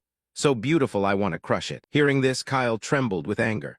His eyes were bloodshot, lips tightly pressed, the energy inside him erupting like a volcano about to blow. He could no longer hold back and growled, "You damn bastard." Adele remained composed and replied, "To be precise, you should say spy. That bastard Cerberus fits better." The insult was like pouring oil on the fire. Kyle clenched his fists tightly and shouted, "Shut up." He stretched both hands forward, gathering into a massive magical orb surrounded by blinding light, and shouted, "I will extract all the information you know before I kill you." Noticing that the opponent was losing control just as predicted, Adele smiled inwardly. He had walked right into the trap. He turned, his voice dripping with sarcasm. "Go ahead, try if you can." Kyle immediately hurled the magic orb toward him at a terrifying speed. But Adele was not caught off guard. In the blink of an eye, he used a position-swapping skill, causing the energy orb and his position to exchange places. The wall behind where he had just stood trembled from a violent explosion, shrouded in dense smoke and dust. Kyle was stunned by the opponent's ability, muttering to himself, "So you can teleport instantaneously. Even seeing it with my own eyes, it's hard to believe." Adele smiled in response. "Almost right, you've investigated me so thoroughly, so you must already know everything, don't you?" Kyle gradually regained his composure and said, "So that means you've known my identity all along, right?" Adele nodded. "That understanding should suffice, I suppose." Kyle's cold glare drew closer, his voice dropping. "Understood." In this situation, Adele thought to himself that finally he realized there was no chance of winning. But contrary to his thoughts, Kyle gritted his teeth as a massive surge of magical power erupted around him. Countless yellow magic orbs appeared, enveloped by flashing lightning bolts that shook the very space. This sudden action startled Adele, and his eyes flashed with vigilance against the opponent's terrifying power. Seeing countless glowing energy orbs swirling around Kyle, Adele murmured inwardly, "Third circle level multi-magic. At least 20 strikes, much easier than I thought." A slight smile curved on his lips, so easy it was almost unbelievable. On Kyle's side, he maintained intense focus, his sharp eyes locked firmly on the target. The magical orbs he had just created hovered, glowing like tiny stars. Without hesitation, he swung his hand, commanding them to dart straight towards Adele, shouting fiercely, "Die!" The magical orbs screamed as they cut through the wind, aiming directly at Adele's body. But just as they were about to hit, Adele silently activated his position-swapping skill. In the blink of an eye, his body vanished, replaced by a sphere of energy appearing in the original spot. Kyle's attacking orbs lost their target and crashed into the stone wall behind, causing a blinding explosion that shook the entire space. Seeing Adele suddenly rush forward, Kyle smiled with satisfaction, a gleam of triumph in his eyes. "I've been waiting for you to use this move for a long time," he shouted loudly. But before he could savor the moment of victory, Adele used the position swap again. In an instant, his body appeared right behind Kyle, as fast as a ghost. Kyle froze, turned his head in shock, eyes wide with disbelief. How did he link them together? Before he could finish the sentence, a dense wave of dark magic burst from Adele, enveloping the entire surrounding space. The darkness was like a living curtain, swallowing the light and making the scene suffocatingly mysterious. Looking at the scene before him, Kyle stammered, his voice trembling. "This is..." Adele cut him off, his voice cold and low. "Get some sleep." Before Kyle could react, he raised his hand and delivered a powerful strike to the back of his opponent's neck. Kyle collapsed instantly, unconscious, his body limp as it fell to the cold ground. Adele exhaled deeply, murmuring softly, "Finally, I've got him." He glanced around, scanning the items Kyle had prepared earlier, unable to help but marvel. So much preparation just to kill me. His gaze settled on Kyle's unconscious body, and a thought suddenly flickered through his mind.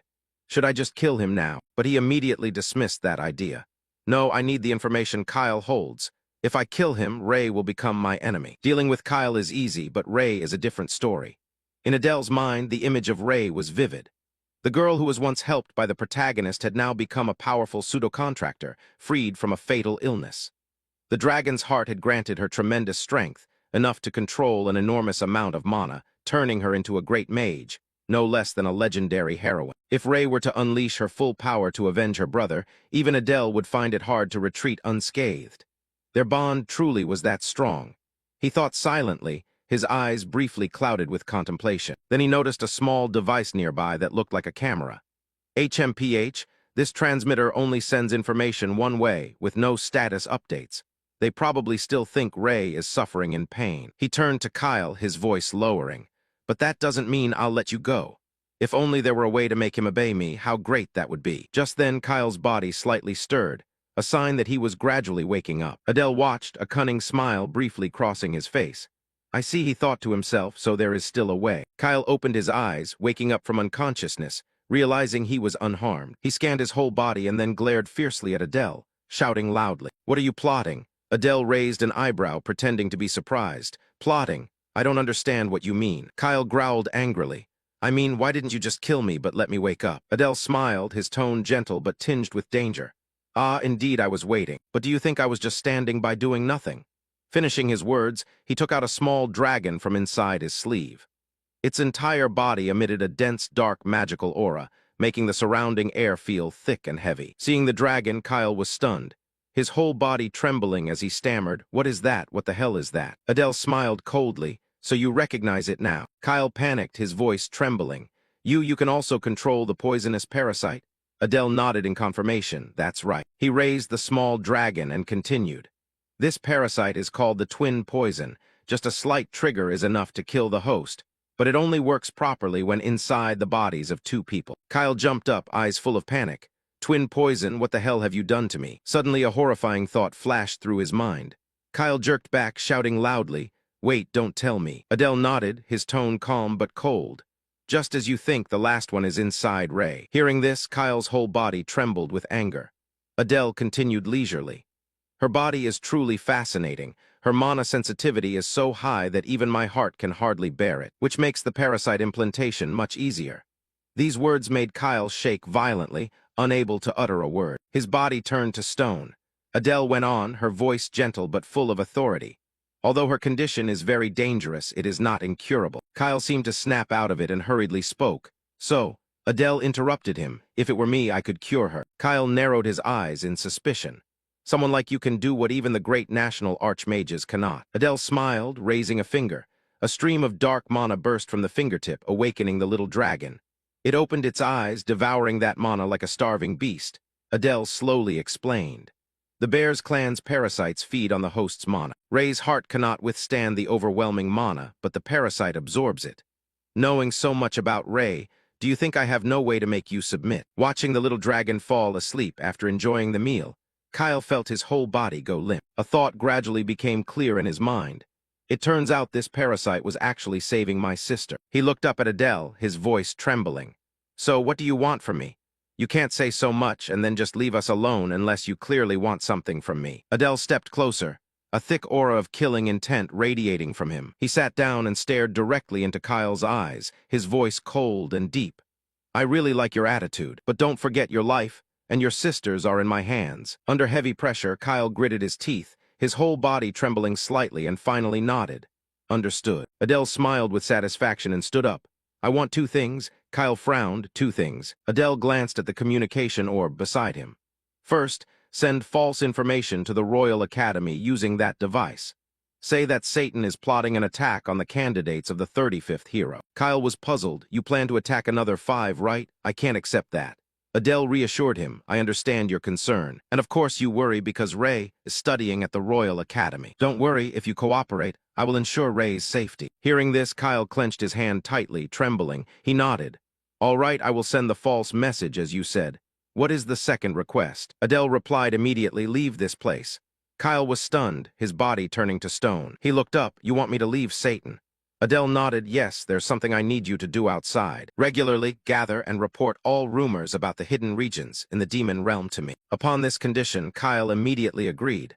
"All right, I will give you what you want." Feeling that everything was going smoothly, Adele silently rejoiced. It was even easier than he thought. Just a little deception, and when the fake news was exposed, Kyle would be discarded. Plus, taking advantage of his spying skills was really convenient. But just then, Kyle cut through his thoughts, speaking in a low voice. "I have one condition." Adele was startled and thought to himself, "What, even now he dares to make a condition?" He calmly asked, "What's the condition?" Kyle gritted his teeth, his tone resolute. "Write a pact of gods and demons. If you don't agree, just kill me and my sister, I don't care." Adele was stunned, thinking to himself, a pact of gods and demons. Under the name of magic, a pact set up creates an inviolable bond.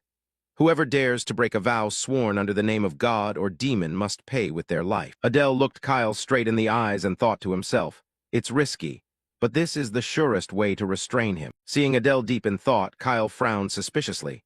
"What are you planning to do?" Adele smiled coldly and replied, "Fine, I accept." In his mind, a plan gradually formed.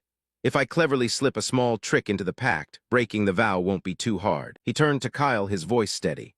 Only a Grandmaster-level mage can create such an item. Do you have any left? Kyle shrugged and snapped, none left. Hearing that, Adele burst out laughing, his eyes flashing with mockery. Ha ha, aren't you a bit too confident? Kyle stared at him challengingly. For someone like you, getting that thing can't be too hard, right? Faced with Kyle's arrogant attitude, Adele slightly clenched his teeth and muttered under his breath. I knew it in the end, I still have to do it myself, he thought silently. Of course, someone must possess it, the question is who. Suddenly a thought flashed through his mind. That's right, maybe Lecturer Robolt will have it. Putting the thought aside, Adele immediately spoke up. All right, I'll try to get one today. He extended his hand, his tone resolute. Meet me here at dawn tomorrow. Kyle hesitated for a few seconds, his eyes filled with doubt, then also reached out his hand to seal the deal, after which the two went their separate ways. Adele had just taken a few steps when the corner of his mouth lifted into a slight smile. Looks like I've just found a useful dog. Meanwhile, Kyle clenched his teeth tightly, cursing silently to himself. Damn it. After walking a bit, an uneasy feeling suddenly rose within Adele. Even if he deceived them with false information about Kyle, he still wasn't sure he could do well in the midterm exam. No matter what is done at Imperial University, the chance of success is almost zero. He clenched his fists tightly, telling himself that nevertheless he must try at all costs. The scene shifted to Lecturer Robolt's office. At this moment, Robolt was still immersed in his research, his eyes focused intently on the pile of documents before him. Suddenly, a noise from outside startled him. Adele stepped in, offering a friendly smile. Good morning, Professor. His unexpected appearance left Robolt amazed. He stood up abruptly and approached, his tone cheerful. You really came as we agreed. Adele nodded in reply. Of course, a promise must be kept. Robolt warmly invited him. Sit down, would you like some tea? Adele nodded. Yes, thank you, sir. While waiting for Robolt to brew the tea, Adele glanced around the room. The shelves were filled with documents, magical tools glittering with mana, and ancient ritual symbols on the walls. He wasn't just interested in books, but rituals as well. This truly was a mage professor's laboratory, Adele thought silently in admiration. Just a few minutes later, Robolt brought out a steaming pot of tea. As he poured the tea, he spoke, Thank you for coming. Adele replied politely, No, I'm the one who should thank you for your warm hospitality. Then he went straight to the point. But may I ask, why exactly do you need me? Robolt's expression suddenly turned serious. He pushed up his glasses and lowered his voice. This is a rather significant matter. Hearing this, Adele quietly pondered. So it's not a trivial issue. Perhaps I should try probing him a little. He spoke cautiously. Are you afraid I might reveal it to others? Robolt immediately denied it. No, not for that reason. It's just that this isn't something easily shared. Adele smiled and made a proposal. Then if you wish, I can sign a demon god pact. Hearing this, Robolt was startled. He answered, his voice tinged with excitement. Oh, if you're willing to do that, of course, I'll tell you. Adele thought to himself, so he really does have it. Robolt waved his hand to summon a contract sheet, enveloped by a deep red magical aura that sparkled like blood. He brought it before him. Looking at the contract, Adele was surprised. Was it really that easy? The contract clearly stated that Robolt's research documents must not be disclosed, and that support for the research must continue until significant results were achieved. In exchange, he would receive a salary, with terms spelled out clearly. Adele turned to Robolt and asked, Did you prepare this in advance? Robolt scratched his head and laughed awkwardly. Ha ha. Adele continued. Okay, can we adjust a clause to be fairer? If during the research process I find it beyond my capabilities, I can stop supporting and return all the salary I've received. Robolt nodded. Reasonable, so how do you want to be compensated? Adele responded immediately. I want a Demon God's Oath pact and 3 premium mana potions. Hearing the request, Robolt stroked his chin, pondering. Adele thought to himself, premium mana potions can fully restore mana upon drinking, an essential item for him right now. After a while of thinking, Robolt amended the clause on the contract and handed it to Adele. Understood. That's cheaper than even a vial of elixir, you just need to sign here. Adele held the contract and asked, I just need to sign my name here, right? Robolt nodded. That's right. Before signing, Adele curiously asked why he chose me. Surely there are many students better than me. Robolt replied calmly. Actually, I've asked many second and third year students for help, but most weren't any help. Oh, I even invited Samuel from the first year, but he flatly refused, saying it was troublesome.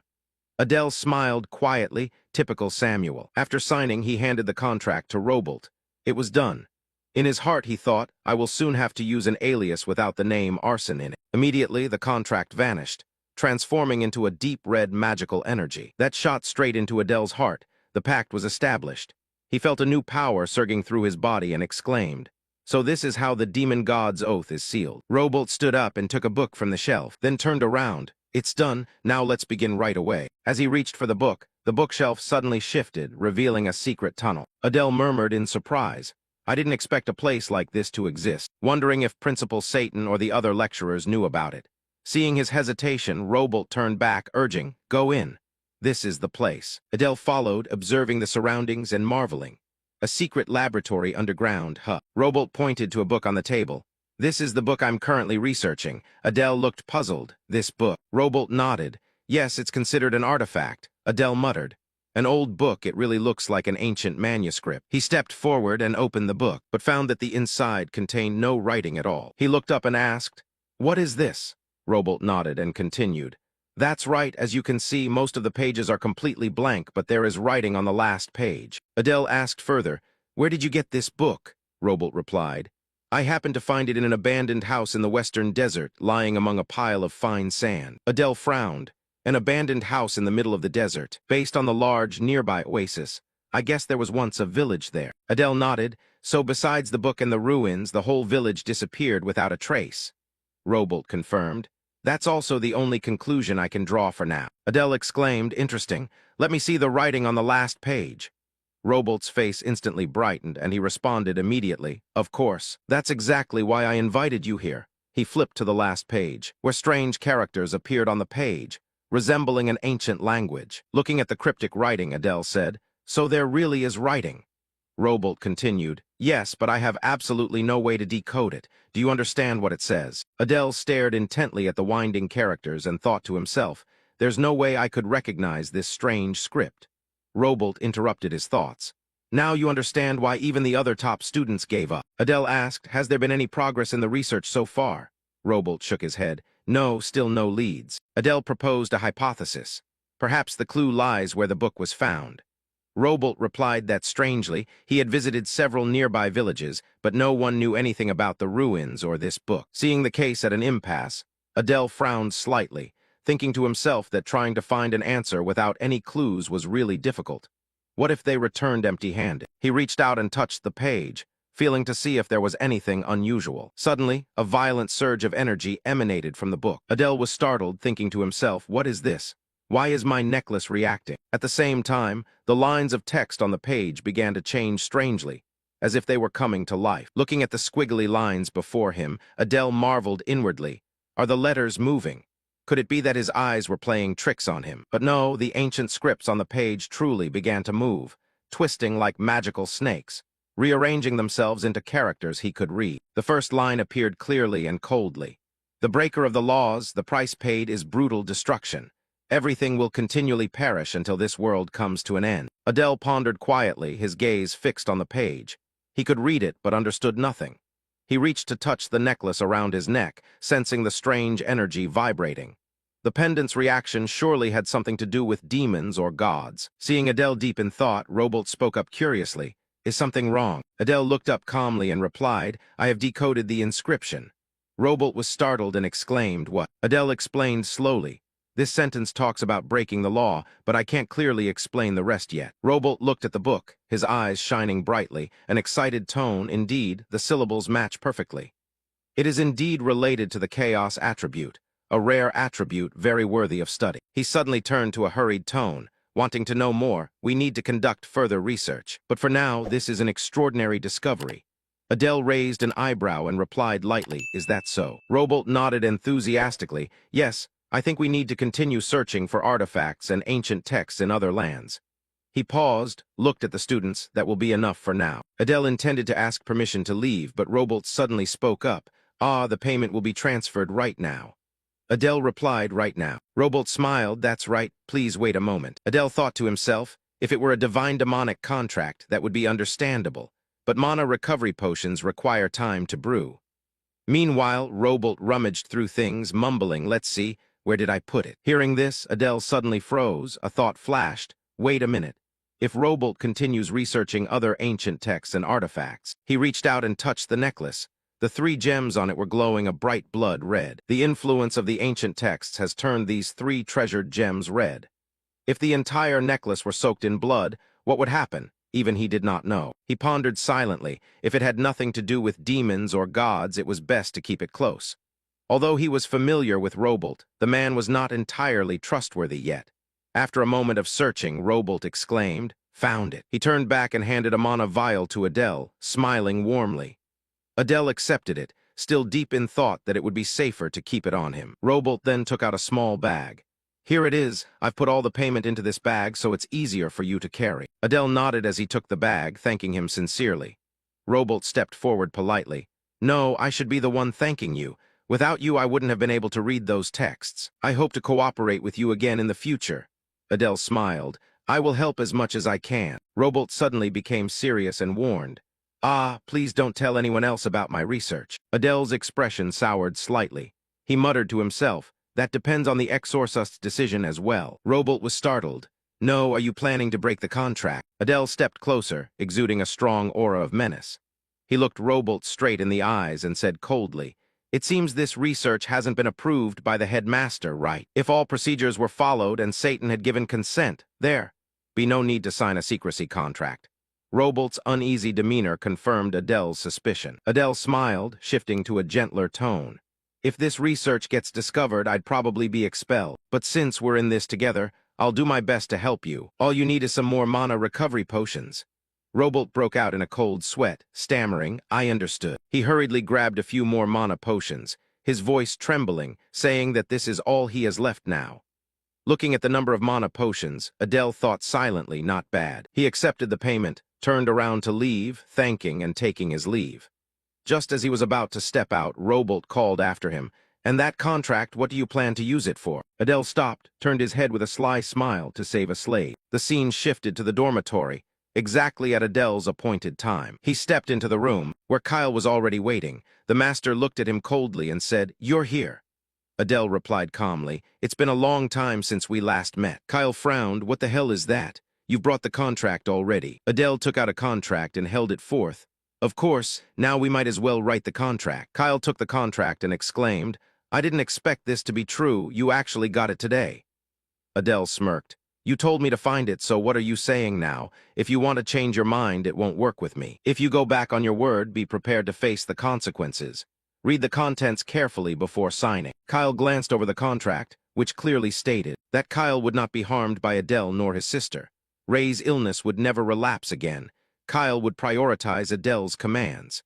However, Adele would never issue any orders that endangered Kyle's life. After reading, the contract immediately dissolved, transforming into a blazing red energy that shot straight into Kyle's heart. Seeing the familiar scene, Adele smiled warmly. The contract was now complete. He took a small piece of paper out of his shirt, continuing, "This is the first order." Kyle nodded, understanding. "We'll send false information. Insert the paper into this slot, and it will start sending." Watching Kyle's professional actions, Adele thought to himself, "Using it like that, how interesting." Right, to open a gate big enough for someone to pass through requires enormous resources and mana. Kyle continued, "This automatically reloads each month and can be used once. Send messages to make them think we are dead and will no longer target us. Sooner or later, we will become worthless anyway." Adele stepped forward with a faint smile, dead. "This is a mutually beneficial agreement after all." Kyle sighed with a weary tone, "Do as you wish." He continued, "Now there is one more order. From today, you will leave Satan. Go gather all news about the demon realm from outside. Whether it's secret realms, stories about the high-level demon clans, or hidden artifact histories. For now, find the nearest secret realm location and information about any clans that have escaped punishment. Send reports every half-month." Kyle nodded, understood. Seeing his professional attitude, Adele was pleased inwardly. Probably because of his experience as a spy, his ability to receive and grasp orders was very quick. Kyle suddenly reached out his hand. Adele was surprised and also extended his hand in return. Thinking to himself, Kyle actually initiated a handshake. He spoke, "Looking forward to your upcoming achievements." But contrary to expectations, Kyle slapped his hand away and shouted, "Achievements, my foot. Give me money. You need money to gather intelligence." Adele forced a smile and scratched his head. Right, it's the money. I forgot there isn't much. What should I do? He quickly took out a piece of paper and said, just mention my name and give this to them. The bear's family will help you. But absolutely do not open it to look. Kyle took the paper and nodded, understood. Today I will depart immediately. I will submit my withdrawal form and leave Satan. Adele praised him, quick and agile. Kyle didn't care, walked away coldly, snorting. Living with scum like them is really disgusting. The scene switched to the next day in the classroom. Adele sat pensively in the middle of the class. Since yesterday, Kyle had completely disappeared from Satan. Rumors of him submitting a withdrawal form spread quickly, causing his name to be mentioned quite a lot due to the commotion in the dining hall. Even Luna suspected herself, which was understandable. She suddenly lost control while eating. He thought further, the issue was with Instructor Aries, who surely had noticed something but would not interfere with him. Only a few days remained until the midterm exams, and if they changed class president now, it would surely cause a lot of chaos. Idea entered, placed her hand on the desk, her voice ringing out, pleased to meet everyone. She continued, in 3 days the midterm exams will begin. There are 4 subjects: weapon skills, magic, understanding humanity, and practical exercises. Among them, the most important subject is practical exercises. The practical exam on the last day will involve an attack on the Human Royal Academy. Idea's words stirred the whole class. Everyone was surprised. Only Adele remained calm, thinking silently, at last it has begun. He thought to himself, finally arriving at this place. Now, the main plot of the original story will officially begin. The demons attack the Royal Academy, while the humans put all their effort into stopping them. Amidst this chaos, countless villains will reveal themselves and fierce clashes will erupt. Contrary to everyone's worries, the girl prone stood up, hands on her hips, happily declaring that the top spot in the midterm exam would be hers. In response to her arrogant declaration, a student below nodded in agreement and cheered, saying that anything was possible if it was her. Another shouted loudly with an excited tone, "Kill the class president, eliminate them all." She laughed loudly and continued, "Ha ha, kneel before me." Hearing this, Adele clenched his teeth slightly, thinking to himself, is it really necessary to kill? It seems the whole class has been brainwashed. The 2 students below began to whisper and discuss. One spoke with worry, asking if the invasion of humanity was truly about to happen. The other replied with a grating voice, saying, given all we have endured, we must avenge this grievance. Confused thoughts surged through Adele's mind. The demons who lost their loved ones were fiercely seeking revenge against humans. This might be better than trembling in fear like this. He furrowed his brow and continued thinking. If everything unfolds as in the novel, Class A will be wiped out during the midterm exam. But there is still hope. I have changed countless original plot details up to now. I bribed Kyle to leak false information to the Royal Academy and kept Luna from being expelled. Destroying the Royal Academy is impossible, but at least I can save the entire class, preventing their complete demise. If I manage that, I will receive the highest praise as a truly exemplary class president. And Ares's trust will be the accompanying reward, opening more opportunities to access Satan's armory again. A smile spread across his lips. The goal for this exam was to survive and achieve a high score. He resolutely decided, in a determined tone, to go all in as if betting his very life. Back at the dormitory, Renee stood before him, speaking coldly. It had been a long time since they last met. In response to this somewhat brusque remark, Adele slightly furrowed his brows and replied, "Yes, miss. It feels like months have passed, as if it has been many months since we last met." He thought to himself that she was very angry. Her face darkened, radiating intense hostility. She continued in a sharp tone, "Perhaps because you've been avoiding me." Under this heavy pressure, Adele slightly stooped. He thought to himself that they had been using the excuse of training together to evade each other.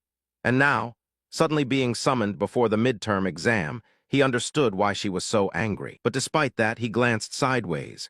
At this moment, Diana was sitting with her legs crossed, looking straight at him.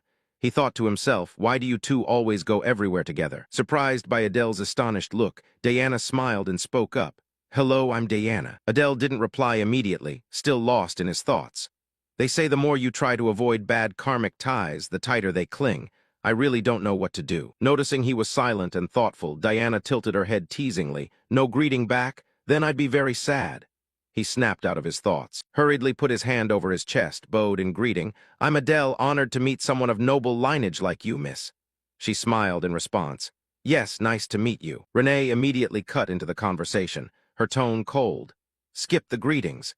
Explain to me why you have been avoiding me all this time and now suddenly demand a fight. Adele stepped closer, speaking softly, because I feel guilty. She questioned suspiciously, guilty of what? He wiped his tears lightly, sobbing, I am your defender and I failed to protect you. That has tormented me all this time. Facing Adele's genuine expression, Renee, embarrassed and angry, shouted, Can you stop crying like a little puppy? He continued, his voice trembling, You don't understand how I feel. Renee was cold, her whole body slightly trembling with anger. Adele thought to himself, Damn it, do I really need to use this method? Then he took out a manhwa vial and said, Actually, to make amends, I brought you a gift, my lady. Seeing the vial in Adele's hand, Diana came over to peek curiously and asked, What is this, a manhwa vial? Adele nodded in response, Yes, I had to work very hard to get it. Diana smiled and turned to say, I heard that after the war they became much rarer. Renee, you should take it and forgive him. Seeing her speak up for him, Adele thought silently, repaying anger with kindness, Thank you, Diana. But Renee immediately brushed Diana's hand away and responded indifferently, No thanks, I don't need these things. This time Adele thought to himself, She really is angry with me. He began his charm offensive, opening up. Actually, I was bullied by other trainees because I am a half-demon. So I've been trying to keep my distance to avoid causing you trouble, Lady Renee. He immediately knelt down on one knee. His voice sincere, If that hurt you, I sincerely apologize, sorry, my lady. He thought to himself, I've said everything I could, hope this will work. Diana stood beside him, arms crossed, adding, He really cares about you, he's a very good protector. Hearing these words, Renee pondered for a moment. Then the corners of her lips softly curved into a gentle smile. She stepped forward and spoke, I won't accept it. Seeing that she was less angry, Adele put his hand into his shirt and smiled as he continued, Haha, you mean you accept the manhwa basin now? She still kept an indifferent attitude, turning her face away and continued, I said I'm not hurt at all. Those words left Adele speechless, not knowing how to respond. Diana stepped up to rescue him once again, cheerfully saying, That's great. It seems everything is fine now. Renee glanced sideways and coldly replied, Don't talk to me. Diana pointed at her eyes and laughed loudly, Haha, I'm telling you, Renee is just a bit too rigid. If she could fix that, it would be absolutely wonderful. Seeing Diana's warm attitude, Adele thought to himself, I didn't expect Diana to have this side as well. Then the group proceeded to the training room. Renee held a sword in her hand and said, Then let's have a sparring match, it's been a while after all. Adele nodded and replied, All right. Diana stepped closer and whispered into Renee's ear, Renee, show him your new technique. But these words accidentally reached Adele's ears. He thought to himself, a new technique, so she must have learned something while we were apart. At that moment, a dense, dark aura radiated from her. Her eyes narrowed, her voice full of killing intent. Watch carefully. She tightened her grip on the sword, mana bursting forth outward. It increased steadily, and her eyes suddenly gleamed brightly. The space around her mysteriously solidified. Facing this intense killing aura, Adele slightly furrowed his brows, thinking to himself that such a fierce killing intent was truly astonishing. The sword in Renee's hand suddenly turned jet black, emitting a dense aura of dark energy. Adele was terrified, thinking that the demonic power gathering in each sword was turning it black. Could it be a dark sword, a form of sword aura that only master knights of humanity could achieve? Usually, channeling magical power into a weapon or body can activate skills. But with a dark sword, the magic must be refined as thin as a sheet of paper. Yet he could do it, truly the descendant of the seven-shaped great sin. She gripped the sword tightly for a long moment, then relaxed her hands, causing the dark aura to gradually dissipate and returning the sword to its normal state. Seeing this, Adele stepped forward and spoke, wondering if it was not yet perfected. Renee nodded in reply, Yes, I still have to concentrate with all my focus to the utmost limit. Adele tightened his short sword in hand and smiled. Then let's have a match and see how it goes. The girl happily nodded. All right then. He thought to himself, curious about the power of the dark sword, but for now he'd try using a regular knife first. With that thought, he rushed toward Renee, swinging his knife with great force. She immediately swung her sword to block the attack, their weapons clashing and sparking fiery bursts all around. Facing this powerful attack, Renee took a slight step back, her eyes flashing as she spun her sword to deliver a horizontal slash. Fortunately, Adele leaned back, dodging the slash. He stepped back, dropping to one knee, readying himself for the next strike. Thinking to himself, with enhanced vision, I can see all of Renee's movements. This is doable. On the other side, Renee wielded the dark sword once again. Her eyes flashed, the blade turning pitch black and exuding a terrifying pressure. The dagger in Adele's hand suddenly shattered. He was startled, thinking silently, did she deploy the dark sword that quickly? The outcome was almost decided. Adele shyly scratched his head and said, "Amazing, a dark sword with such power." Renee replied confidently, "Of course." Diana stepped forward to add, "A noble lady stronger than even her own guards. That's not something you see every day." Renee is truly remarkable, isn't she?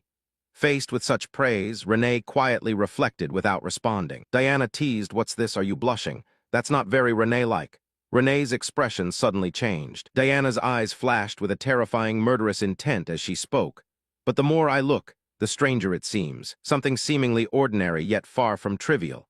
She glanced over Adele's body, causing him to flinch slightly, then looked at him with a meaningful smile. "What is this? I feel genuinely curious." Under the dreadful pressure she radiated, Adele shivered and broke out in a sweat as if bathed. The cold gaze of Diana, as she approached him, made his whole body tremble slightly. Looking into those sharp eyes, he thought silently, one of the powers Diana possessed was the ability of keen observation, capable of noticing even the tiniest fine hairs on the opponent's body. To be noticed so intently by someone destined to become a demon lord was truly overwhelming. How should I react now? Countless thoughts flooded Adele's mind, leaving him confused and unsure of what to do. He continued thinking, could she possibly become the greatest enemy? It would be best to keep some distance. Suddenly, a deep red murderous aura burst through his entire body, causing Diana to flinch briefly, a subtle, enigmatic smile curling on her lips. Looking at that confident smile, Adele thought to himself, most people would feel fear or alertness when sensing such a murderous aura. But this was a calmness only the strong possessed. Renee stepped forward, cutting through the tense atmosphere, and said, "Diana, are you curious about something?" To this question, Diana approached, pointed at Renee, and smiled. "Yes, because the swordsmanship Renee just displayed looks stranger the more I watch, so I'm just a bit curious." Renee looked at her with suspicion, but seemingly with some trust as well. Seeing this, Adele muttered inwardly, "She's so easily deceived." Then he turned to Renee and said, "I also want to ask, how is such swordsmanship performed?" Holding the sword in her hand, Renee began to explain firmly. "First, you must grasp the secret, which feels like pouring energy fully into the sword itself." Adele nodded repeatedly. "Ah, so that's how it is," he thought to himself. "Ha ha, only geniuses would come up with something like that." He stepped forward and continued, "I still have to study for exams, so let's stop the contest here." Renee nodded in agreement. "Yeah, let's do that." Watching her back as she turned away, Adele asked, "Renee, how is your preparation for the midterm exam going?" She looked at him and smiled confidently. "Perfect." Faced with that confident look, Adele also smiled, thinking that the timing of the first midterm exam and the moment the main characters received that arrogant glance didn't align, which means Renee will survive this exam. But the chances are very high that my Class A students will all perish. Watching their backs as they walked away, he said, "Then good luck, miss." Renee turned back and waved. "Yeah, you be careful too." Diana glanced at Adele beside her and gave a slight smile, whispering, "See you later." This unexpected remark startled Adele. He thought to himself, looks like I'm being noticed again. Scene changes to the next day. The academy appears under the clear blue sky. Sun rays streamed through the window panes, and a little bird perched on the windowsill, pecking at tiny crumbs of bread. Adele looked at the bird and thought, finally the midterm exams start today. Aries worked me so hard he didn't even let me eat. I still have to take exams, so hurry up and eat quickly. He was almost exhausted, his face pale, muttering to himself. The first subject is human knowledge, and despite studying all night, not a single word seemed to stick. Being the author but not understanding this subject, it's truly ridiculous. But he comforted himself. Back in school, he often studied selectively, so he probably managed to salvage a few points. When he sat down in class, Adele's expression turned blank. He cursed, realizing that as soon as he entered the classroom, he forgot everything he had studied. Luna approached him, clenched her fists tightly, and encouraged him. "Adele, you've done your best." His face looked like he hadn't finished speaking, but Adele interrupted. "It's not that bad." He then asked Luna if she was ready. She smiled and said, "Yeah, I'm a bit fuzzy, but it's probably not enough to fail." He turned to Prone and asked, "What about you?" Prone crossed his arms with a confident smile, saying, "Why bother with theoretical subjects? As long as I do well in the practical parts, that's enough." Hearing that, Adele thought to himself that to increase the chance of survival, even by just 1%, no part should be taken lightly. Prone laughed loudly. "Ho ho ho, after all, the top rank will belong to this young lady here." At that moment, a teacher entered, speaking in a clear, strong voice. "Everyone, take your seats, arrange your notebooks, and put everything into your desk compartments. If anyone is caught cheating, they will be immediately expelled from the exam room." As the proctor finished speaking, the students below bowed their heads and began their exams. While working on the test, Adele muttered to himself that perhaps thanks to his interest and focus, cramming had surprisingly been effective, and the test was going smoothly. But then a question caught his eye, causing him to pause briefly. "What do you think about humanity?" "This question isn't graded," he mumbled, "but this isn't a multiple-choice question. It's an essay, and moreover, it has no points. What does it mean to ask what I think about humanity?" If it were Adele, whose clan was destroyed by humans, the answer would be obvious. But since I created both humans and nobles, I am their father. How am I supposed to write the correct answer? Though feeling somewhat uneasy, he still knew the answer that Satan wanted. After much thought, he wrote 2 words on the paper: enemy. 45 minutes passed. The proctor announced, "Time up hand in your papers. The second period will be the weapon skills test." The scene switched to the training ground. Ares crossed his arms, his expression dark and very serious. He looked toward the students, his voice low. "Today you will compete in one-on-one battles, showing your true strength. Magic or weapons, whatever it is, give it your all in the fight. You must not avoid combat out of fear. I will call names in order, step forward one by one." Faced with Ares's serious attitude, Adele sighed, thinking, the fighting spirit is intense, meaning to fight with all one's might, as if for real. Hearing these words, the 8 students below trembled with fear, especially Prone. Suddenly, a student was blasted flying backward, rolling several times on the ground, letting out a painful cry. Adele looked toward him and said, pitifully, "Is this all you've got?" Witnessing the recent scene, he thought to himself that there was no mercy at all. No one could withstand even a few seconds without being knocked down. Even now, Ares was fighting with bare hands, and they still couldn't get close to him. Ares looked down and called the next person. "Samuel, come here." Hearing his name, Samuel calmly stepped forward. As soon as he stepped up, Ares said, "Fight with all your might." Samuel nodded and replied, "Yes, sir." After finishing, his whole body erupted with a surge of green mana. From within, countless bizarre-shaped monsters screamed, mixed with Samuel's cries. Immediately after, he launched numerous magical attacks straight at Ares. Facing these attacks, Ares tightened his grip on the lightning sword, mouth curling into a cold sneer. "This time I'll have to use some strength. I will respond seriously." A blazing red mana radiated from Ares' body, enveloping the sword and making it glow red. Seeing this, Adele shouted loudly in his mind, "The sword technique is different from Prone's. The red hue must be the fire element." In the center of the battle, Ares swung a few times, instantly cutting through Samuel's attacks. Seeing his attacks easily countered, Samuel clenched his teeth and cursed, "Damn it." He muttered, "So strong, truly the Templar Ares." Even using that technique, he remained steady and unshaken. But then he clenched his fists tightly, faced the sky, shouted loudly, and his entire body burst forth with countless streams of dark mana surrounding him. Seeing that, Ares clenched his teeth. His facial muscles tensed and spoke up. Restoring his previous state was fine too. But with just a single charge, the bizarre monsters created by Samuel were immediately cut into pieces by Ares. He lunged forward, pointing the blade in front of Samuel, causing him to flinch briefly. Before Samuel could react, Ares tightened his other fist and threw a straight punch into his chest. Samuel let out a painful cry. Kneeling down on both knees, clutching his stomach, his whole body trembling, he struggled to speak, clearing his throat. Ares coldly asked, "Are you still willing to continue?" Samuel's trembling hands slightly lifted to resist, gritting his teeth against the intense pain. From behind, a demon created from mana opened its mouth wide and charged straight at Ares. Just as Ares realized, it bit hard into his shoulder, causing a few droplets of blood to spatter. But this strike seemed to have no effect on him. He reached out and gave a slight pull, instantly tearing the monster in two, his expression turning cold. "My shoulder has been getting hurt a lot lately, huh?"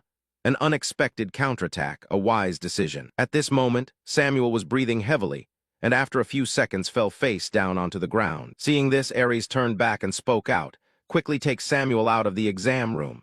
He looked toward the group of students, his voice stern, "Next one, come here." His gaze was extremely fierce as he looked directly at Adele and called out, "Come up here, Adele." As soon as Adele stepped forward, the dark red murderous aura surged out from Ares, making the whole space feel suffocating, and everyone was terrified. He looked directly at him, his voice deep and low, and began. Looking at him, Adele muttered inwardly, the murderous aura was truly terrifying.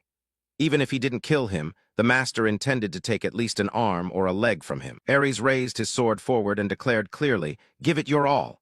Adele immediately responded, "Please wait a moment." Ares frowned, suspicious. "What else do you want to prepare?" Adele smiled confidently and said, "I have something I want to see." Ares furrowed his brows, daring to make such a request to a test examiner. You want me to show you what? Adele made his proposal with determination.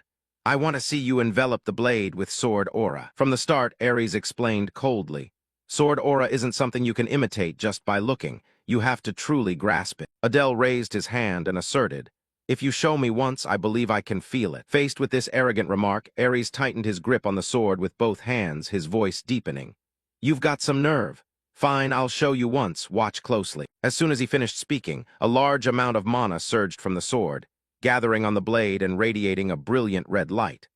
Watching this scene, Adele thought to himself, in just an instant, the red mana condensed and enveloped the blade, truly astonishing. Seeing Adele deep in thought, Ares asked in puzzlement, do you think you can do this?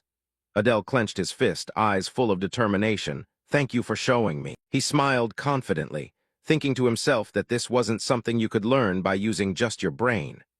At that moment, a large amount of purple mana surged from Adele's body and converged into the blade in his hand. Seeing this, Ares's expression darkened slightly. He clenched his teeth and coldly said, I admit you have talent, but that sword energy wave can only last for 5 seconds before dissipating. Adele was briefly startled and thought to himself, it's still a bit too much for me. It only lasts 5 seconds, but even so, it's worth trying. Immediately, he enveloped the blade again with sword energy, looked toward Ares with a smile, and said, let's begin. Under his determined gaze, Ares replied happily, all right then, come at me. Below the arena floor, Samuel was being treated for his wounds by Luna. He looked up at Adele in the arena, thinking to himself, if he moves like that. Cutting back to the arena, the fierce clashes of sword energy caused the space to tremble, with energy radiating everywhere and creating a chaotic scene. Adele retreated backward, took a stance, then charged straight at Ares, attacking relentlessly. Suddenly, a confident smile appeared on his lips. He thrust a sword straight towards Ares, but Ares easily raised his sword to block. The two swords clashed, sparks flying everywhere. Ares smiled and said, you cloak your sword with energy when you swing it. It feels like watching a performance. Adele smiled lightly, thanking him for the compliment. But immediately after, Ares swung his sword powerfully, knocking Adele back several steps. While he was still suspended in the air, Adele immediately used the position-swapping skill. This time, the target was Ares's sword. In an instant, he appeared right in front of him. The blade, enveloped by sword aura, aimed straight at Ares's face. A powerful stab rushed forward, but with quick reflexes, Ares leaned backward, dodging the attack. Then he swung his leg to kick hard, sending Adele flying several meters backward. Adele thought to himself, the master just dropped his sword. Right then, he immediately unleashed the triple dark fang blade technique. 3 mana blades appeared around him, exuding a dense killing intent. At his command, the 3 blades shot straight toward Ares, but Ares remained unscathed. He gritted his teeth, thinking it was just a minor irritation. He tensed, creating a protective circle that blocked all 3 of Adele's attacks. Faced with such quick reflexes, Adele thought to himself, that massive body had unbelievably fast reflexes, plus a body shield. Even his dark blades couldn't hit him. That master really was a monster. Just as the thought ended, Ares clenched his fist tightly, raising his other hand, aiming to grab Adele's head to attack. When the fist was close to his face, Adele yelled loudly, I surrender. The unexpected words startled Ares. He wondered, what did he say? He angrily shouted, I already told you, you are not allowed to run away. Adele calmly explained that both his arms used to block the attacks were injured, and that he had completely run out of mana, unable to continue fighting. He gently brushed aside Ares' fist, thinking silently that getting injured before the combat test would only be a disadvantage. There was no need for him to act that way. Also, he surrendered just to annoy that teacher. Ares angrily put his hands on his hips, turned around and shouted, all right, go back to your seat. Adele smiled and thanked the teacher for understanding. He turned back angrily and shouted, stop talking nonsense. Next person faced with Ares' furious attitude, Adele smiled inwardly, scared stiff and too afraid to speak. Following behind him as he stepped down, the students below buzzed with whispers, the class monitor collaborating with the examiner. After this, it would be impossible. Another added, even if half demonic, the class monitor is still the class monitor. These rumors were exactly as Adele had predicted. He smiled inwardly, everything unfolded just as he planned. He had attracted attention with flashy moves while Ares seemed unable to do anything. During the combat test, I have to be clearly the center of the entire class.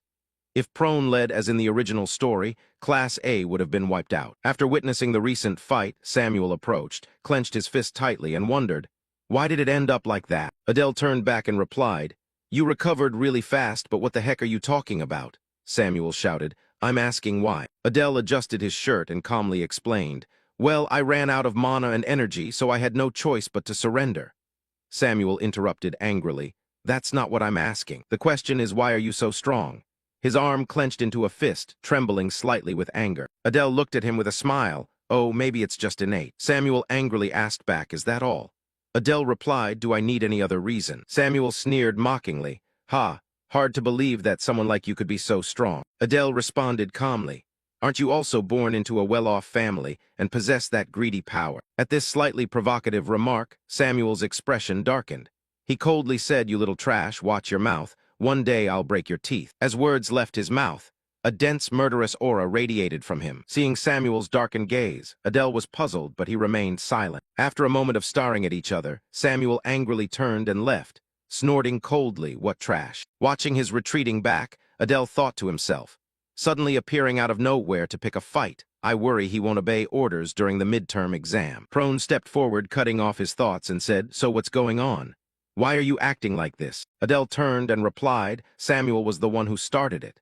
She continued seriously, the issue isn't about that. It's true that Samuel treats you badly, but I don't understand why you keep provoking his family. Just because I mentioned his family and made a fuss, compared to how he looks down on me for being a half-demon. Hearing that, Prone gently closed his eyes and sighed.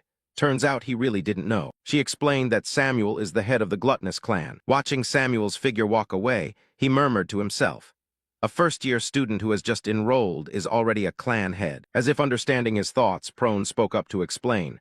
Just as you think, his clan was completely annihilated. Hearing this, Adele quietly murmured in his heart, so that's why.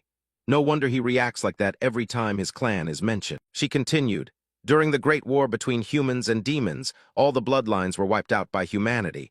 Only Samuel survived, becoming the clan head. Now you understand why I blame you. At that moment, Adele thought silently.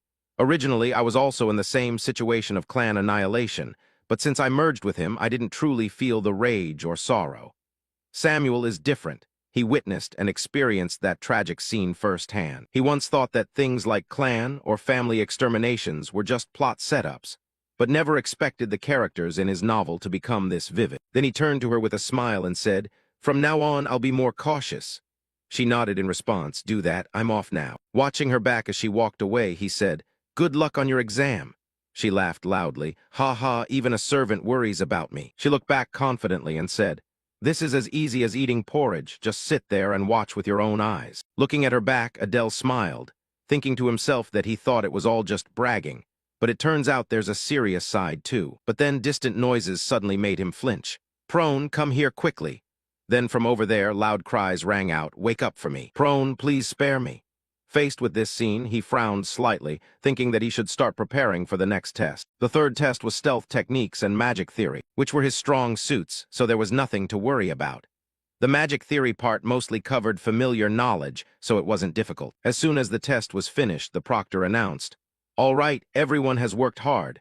Please take a good rest before the practical exam begins. As soon as the words ended, he laid his head on the desk and sighed softly. Phew. Among all the tests, this was the easiest one. Maybe his magic score would be almost perfect. But the problem was the practical exam afterward. No matter how well he did in previous subjects, dying during practice would render everything meaningless. Could he do it? Just thinking about the practical made him feel nauseous. Then, from a distance, a figure approached his desk, causing him to flinch. It was Prone. She crossed her arms and asked, did you do okay on the magic test? He replied, it was okay. How about you? She laughed loudly and asked back, ha ha, guess. Seeing her confident attitude, he thought to himself, it seems this girl's specialty is magic, so she must have done well on the exam. If he didn't indulge her a little, he'd probably be bothered all day long. He spoke up, she must have gotten a perfect score. Ending his thought, he continued, clearly, she just bombed the weapon proficiency test, yet for some reason she still likes to brag. Hearing this, her expression suddenly changed, her face stiffening. She stepped forward, grabbed him by the collar, and shouted, what did you say, you bastard? Seeing her anger, he immediately explained, hey, I just misspoke. I was just worried about the practical exam and said something careless. She lightly punched him in the face and yelled, go to hell. Then from outside, an orange-haired young man walked in and said, hello, Class A. Recognizing him as somewhat familiar, he thought quietly, is that Bolton? Just as he expected, Bolton approached him and asked, "Oh, you're well, huh?" He replied warmly, "Long time no see, Bolton." He wondered silently, why did this guy suddenly come here? In response to his polite attitude, Bolton smiled shyly and said, "Ha ha, you remember me? I'm really touched then." But then his demeanor suddenly shifted. His eyes filled with menace as he said coldly, "Looks like you've gotten much stronger." Faced with this somewhat threatening remark, Adele refused to show weakness.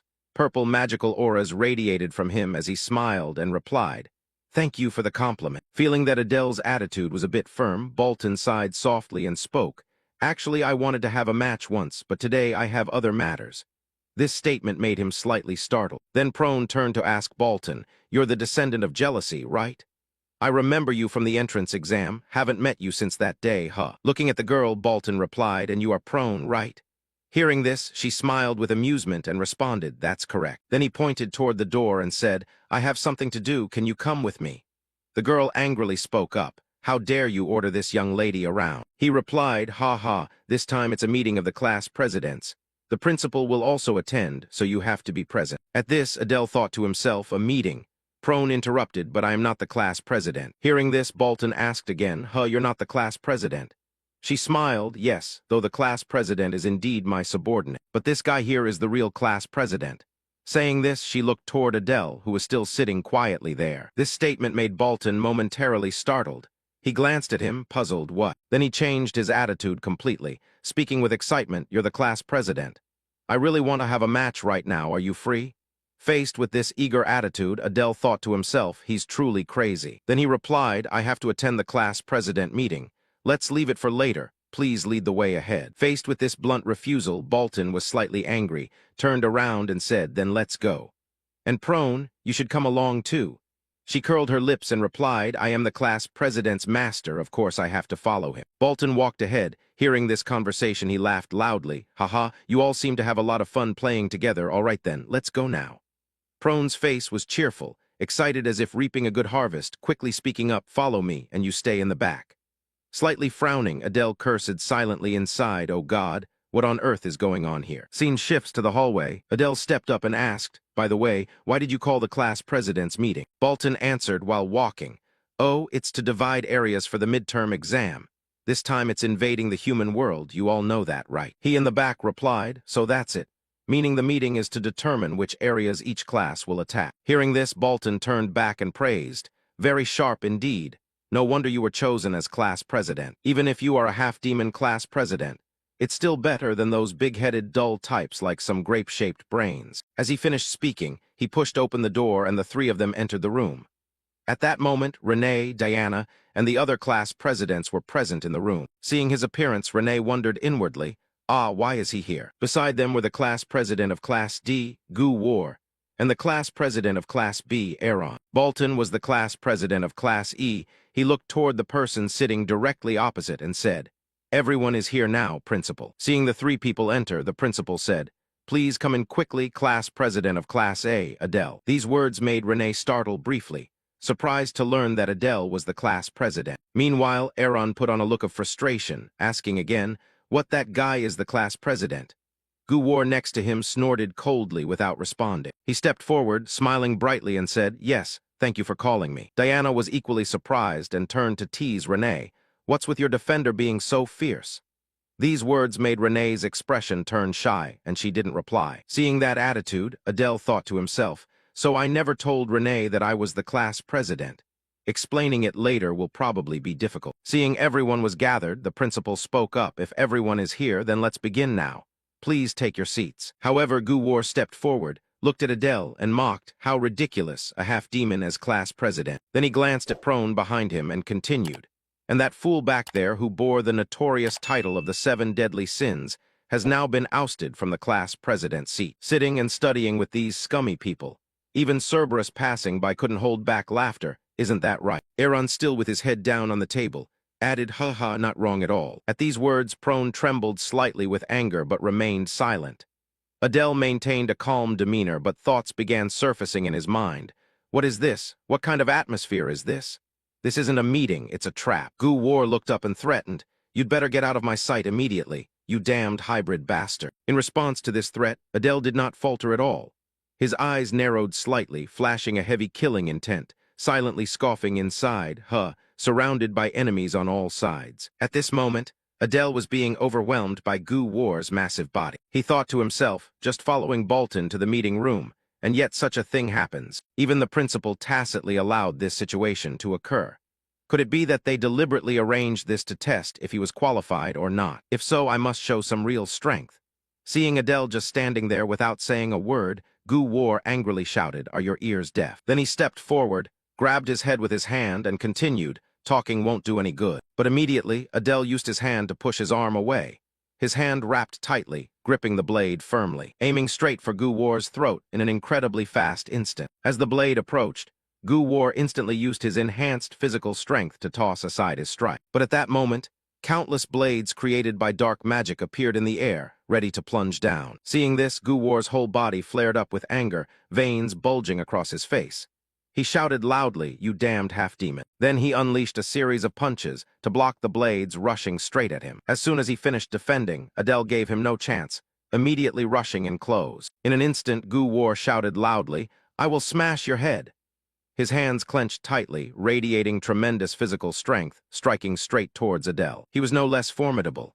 His hands gripped the blade firmly, his whole body emitting a dark aura that enveloped the space. With just one slash, he easily left a cut on Gu War's arm, much to Gu War's stunned surprise. Realizing the wound, Gu War clutched his arm tightly and let out a heartrending cry of pain. Watching their duel, Renee thought to herself, "Sword aura, huh?" Returning to the battle, Adele stepped closer, grabbed Gu War's angry face, held it firmly, and directed the blade straight towards the top of his head, causing him to tremble in fear. Just as the blade was mere millimeters from Gu War's eye, the principal behind them interrupted, saying, "That's enough. Stop now and all return to your seats."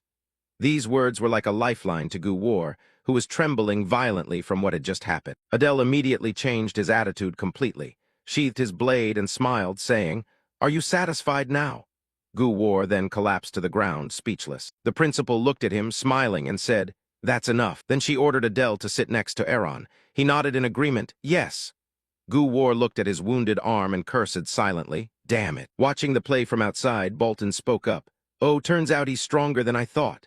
Prone, standing beside him, smiled excitedly, "Ha ha, truly my slave." Renee was still lost in thought, yet another skill he didn't know about. Diana coldly turned and said, "Impressive, just as expected from Renee's bodyguard." Once everyone had settled into their seats, the principal spoke up. "All right, now that everything is settled, let's begin the meeting. The sole reason I summoned you all here is to assign the attack zones to each class leader for the practical combat exam in the human world." Adele replied, "I've heard a brief overview, but I want to know exactly how the areas are divided." Immediately, the principal summoned a cubic orb in his hands, looked toward him, and said, "It's better to see it directly than just hear about it." From the orb, a vast map appeared floating in midair. Looking at it, Renee wondered, "Is this a star map?" The principal replied, "Correct, but everyone knows this isn't an ordinary map, right?" Adele spoke up, "This is a continent map of the human world." The principal laughed, "Ha ha, yes. Actually, I hoped Class A would attack here, but it seems I underestimated the class leader." Looking at the marked location, Adele murmured in his heart, "That's the Royal Academy, isn't it?" The principal continued, "So I've decided to assign you an even tougher mission." These words made the corner of Adele's mouth twitch slightly. He thought to himself, attacking the Royal Academy was already the most dangerous mission in the human world. So how could they have assigned an even harder task? What was there that he didn't know yet? The principal continued, "According to information from one of our spies, one of the first-year classes in the human world will conduct an outdoor lesson to launch an attack on a secret realm." Realizing the principal's intention, Adele muttered in his heart, "Ah, so that's it. They only have to attack a first-year class far from the school, so they think it's easier to carry out. Although the first years are the weakest, the problem is," the principal continued, "wouldn't it be better to have Class A attack the urban area instead of the Royal Academy?" At this suggestion, Prone suddenly stood up, clenched his fists, and exclaimed excitedly, "That's right. What's worth fighting for among those worthless kids? Our Class A should be the ones attacking the capital." These words left Adele speechless, but thoughts continued to arise in his mind. The spy still hadn't grasped the timing, yet the protagonist's group had already surpassed even the descendants of the seven-shaped Great Sin. Their true nature would be exposed in the interclub tournament after the Royal Academy's midterm exams concluded. And in the class we have to attack, there is a member from the protagonist's group. His hands clenched tightly. If a battle broke out, except for Bolton's and Diana's classes, all the others would be annihilated. Which area would yield the best result? The area that our class must go to is. Prone continued speaking, saying our class A will. But just as he said this, Adele immediately interrupted, saying we will attack one of the first-year classes of the Royal Academy. As soon as these words were spoken, Prone looked at him angrily, shouting loudly, "What nonsense are you talking about? We should head to the capital." In response, Gu-War glanced over and snorted coldly. Truly a bunch of weak half-demons. Just a few people and they're already so afraid they choose to retreat. At this taunt, Adele turned, his eyes cold as he replied, "You should have had one of your eyes gouged out earlier. Probably now you wouldn't even dare to look at me." At this threat, Gu-War suddenly stood up and shouted, "You bastard!" Seeing the situation starting to descend into chaos, the headmaster spoke up to stop it. Then she looked towards Adele and asked, "Why did you choose such an easy area? I thought you would say you wanted to attack the capital." He was still deep in thought at this moment. Maybe they didn't know, but that was the class of one of the main characters, and they were the most dangerous rivals. Still, he had to accept the risk and go there because there was a spirit medicine. Usually one of the main character's companions would drink it, but I have to seize it at all costs. Having just finished thinking, he spoke up, "The reason is because of my special ability." These words made the headmaster flinch briefly. "A special ability, huh?" He nodded and replied, "Yes. First of all, I am extremely skilled in assassination, but there's no reason to cause a commotion in a city full of people. In the capital, most areas are very crowded, so bringing along dozens of people to carry out an assassination is clearly very dangerous. Of course, killing all the witnesses would also solve that problem." In response to this bold idea, the principal smiled and said, "So that's it, even more than I expected. You understand both the geography of the human world and your own strength very well. In that case, there's no reason to stop you. Class A will be assigned to attack the first-year class of the Royal Academy." Hearing this decision, Adele spoke up, thanking the principal. Then he immediately stood up and said, "Then I'd like to go inform the fellow students." He thought to himself that it would be better to leave before the principal changed his mind. Then he turned to Prone and said, "Let's go." She was very surprised by this decision, but also slightly startled as she replied, Yes." After the two of them left, the room suddenly became unusually silent. Asen crossed his arms and sarcastically said, "Impressive, huh? He's the defender from the Bears family, right? Didn't expect you to pick someone like him." This remark was directed straight at Renee, making her too embarrassed to respond. She was still lost in thought. What Adele used just now was definitely sword chi. But until recently, he hadn't even demonstrated sword chi, so how on earth did he do it? Her eyes darkened, growing heavy with emotion. Adele had always been good at hiding things. What exactly is going on? Why does this pain feel so sharp? Bolton leaned back in his chair, sighed softly. When competing in martial arts, he had only been slightly stronger, but now he has grown up so quickly, which only made me want to fight him even more, ha ha. The principal stepped over to the window, his gaze distant, thinking to himself that now he understood why Instructor Ares warned us to be careful with Adele. He had defeated one of the descendants of the 7 great sins just to prove his strength. He might have chosen a harder area, yet acted with extreme caution. His judgment and abilities both exceptional. Truly a valuable seedling not to be eliminated. Just because of Ares' warning, if properly guided, he could become a true hunting dog like those from the arson family. But if he cannot be tamed, the only option left would be the same as with the 6 human clans. Walking down the corridor, Adele mumbled to himself that finally, tomorrow the real combat test begins, and he must prepare thoroughly. Scene shift to the next day in a great hall. Adele and the other students donned their battle gear and stepped inside. 2 guys behind spoke up, wondering if our class will kill the human hero. One replied, "My clan is the target of theirs. It's truly something to look forward to." Another next to him clenched his fist and raised it high, determined. "Let's show those inferior people the power of Class A." Looking at everyone's confidence, Adele thought to himself that they had sent false information claiming they would attack the 3rd-year dormitory, so the instructors from the Empire Academy would rush to the dorm area. Only one instructor would accompany the 1st-year class outside. If my prediction is correct, that instructor is a 5th circle mage. My goal is to hunt down and kill that person. Facing the protagonist's teammates is already difficult, so I must deal with that instructor first. Afterwards, I have to seize the spirit elixir from the secret base. As soon as everyone had gathered in full, Ares looked down and spoke. "The principal will now give a speech. Everyone be silent." The principal slowly stepped forward from the back, looked down below and said clearly, "Students, the war has now officially begun.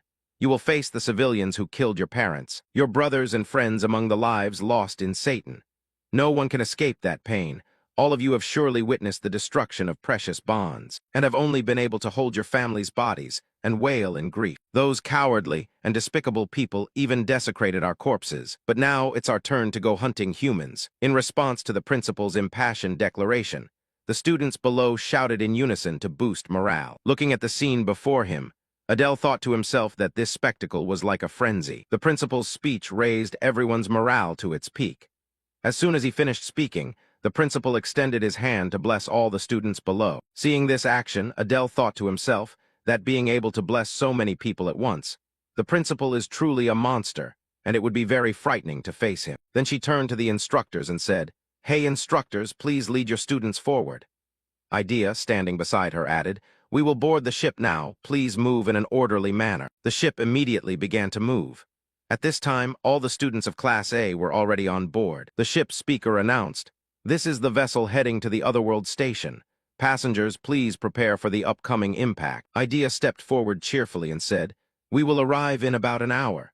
Please relax comfortably while waiting." Everyone began to relax, but at this moment Adele's gaze became more intense than ever.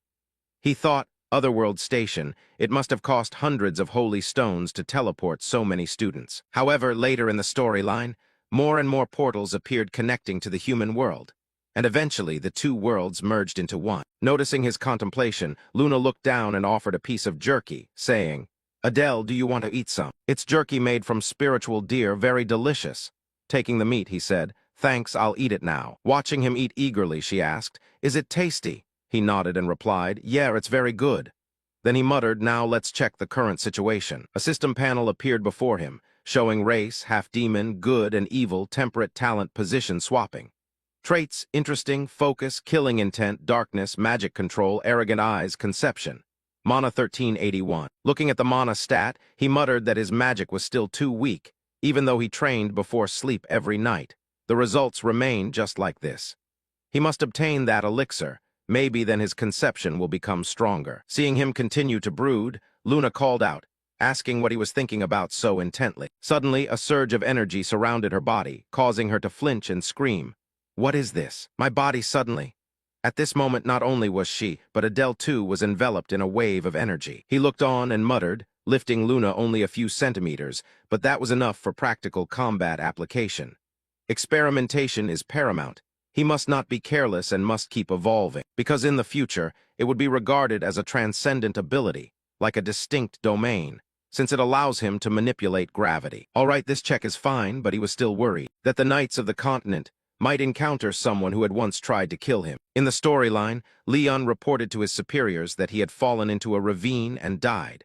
But he did not actually fall, and had instead arrived in the demon world, learning of the Arson family's betrayal, so it could only be presumed that he had died there.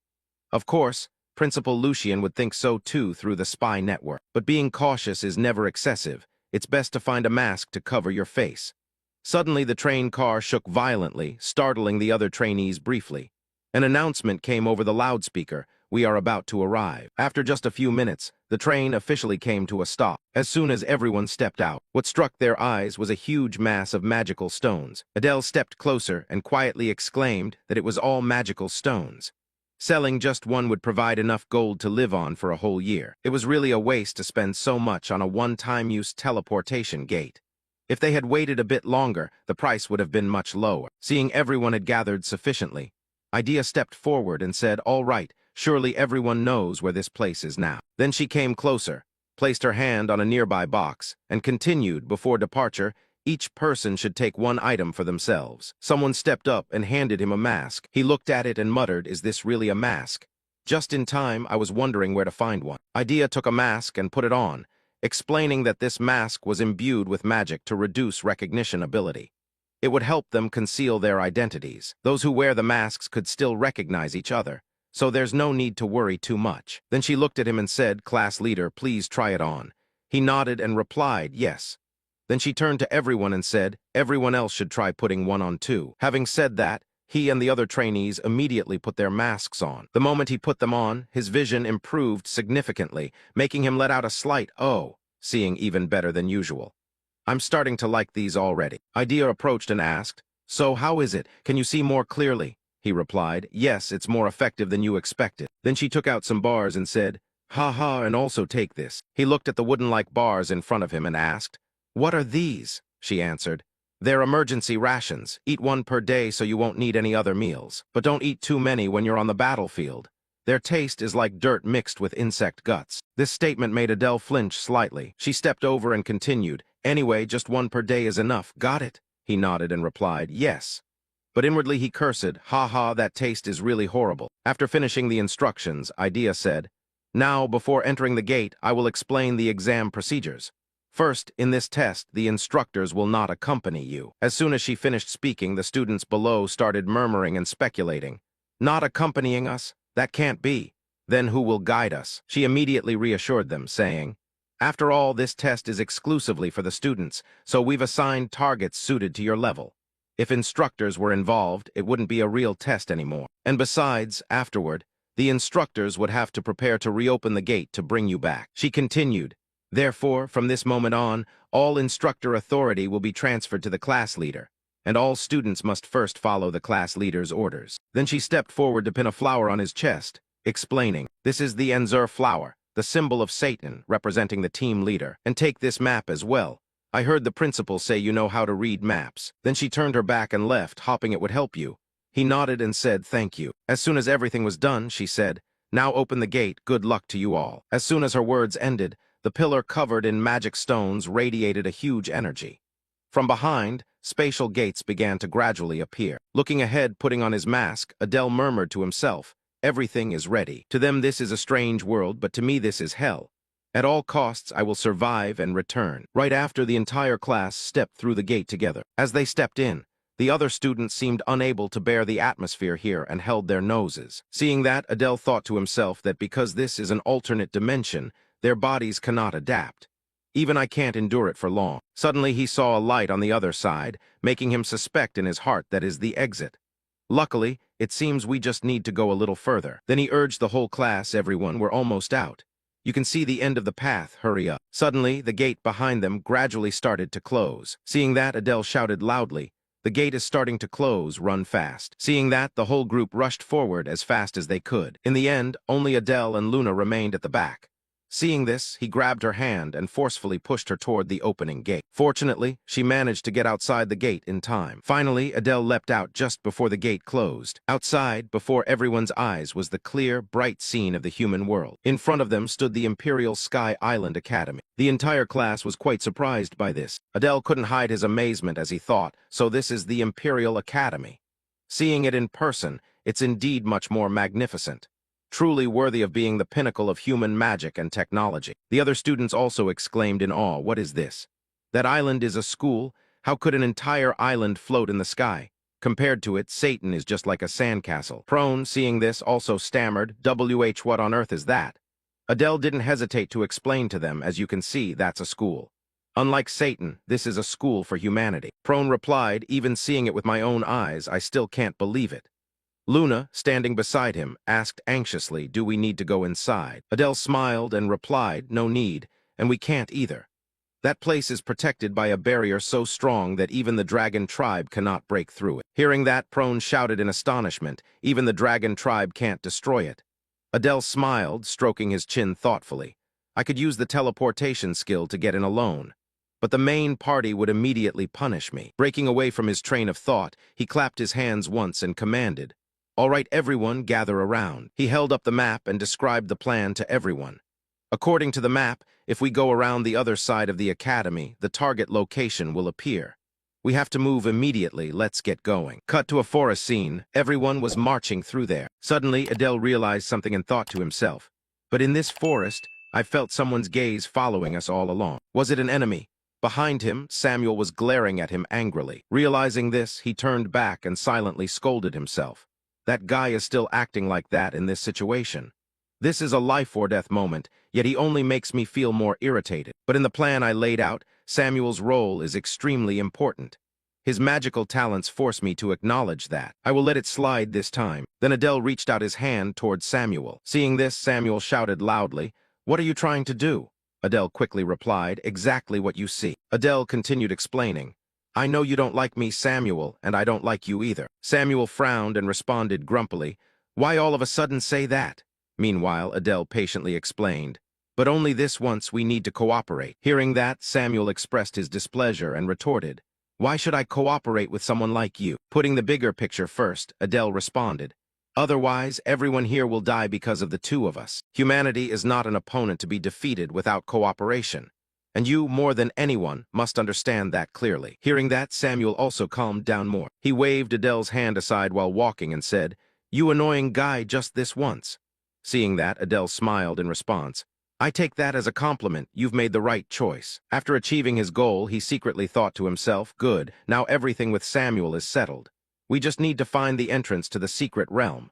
It must be nearby. Suddenly, a classmate ran over to announce, startling him to turn around. Class president, there's something strange ahead. Heeding that, he followed and discovered a door. As soon as Adele saw it, he was delighted and thought to himself, found it.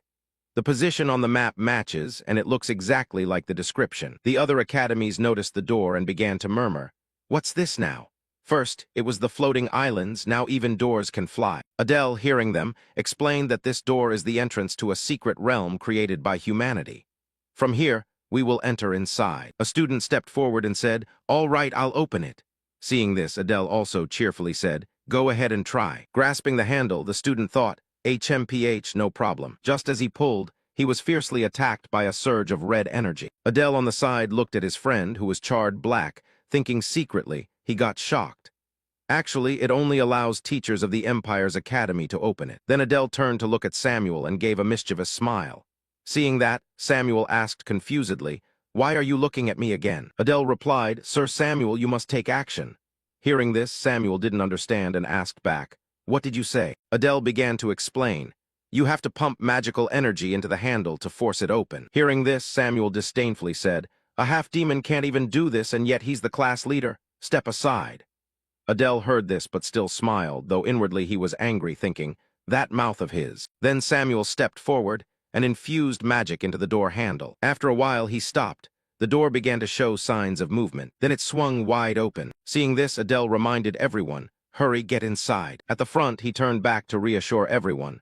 Fortunately, it seems the traps ahead have not been triggered, so we can proceed with ease. Passing through the gate, they entered a canyon. Prone walked beside Adele, exclaiming, it's larger than I thought, and the atmosphere resembles that of the demon realm's secret landscapes. Adele beside her explained, that makes sense. This secret landscape is the venue for an entire class's practical exam. Samuel moved forward, suspiciously asking, if this is a test site, it should be full of traps and monsters. Adele immediately replied, that's right. Samuel continued, then why aren't we ambushing outside? Adele heard this and silently praised him internally. Oh, that's a sharp question. Then Adele smiled and replied, exactly. If we were to ambush, the best time would be right after they finish the test, when they're still tired and careless. But there are several reasons why I insisted on entering the secret landscape now. First, I know all the paths here without triggering any traps. That means the humans will still fall into the traps as planned. Second, we will leave before they arrive. Hearing this, Samuel asked again, if we just go in and out immediately, then what is the point of entering? Adele didn't answer but just chuckled. Seeing this, Samuel said angrily, don't laugh, you're irritating me. At that moment, Adele finally explained that this place not only resembles the atmosphere of the demon world, but was also created by humans to find a way to conquer the demon world. Hearing that, Samuel responded in surprise, meaning that. Adele raised one finger and replied, that's right. Those artificial secret realms are like treasures within the demon world.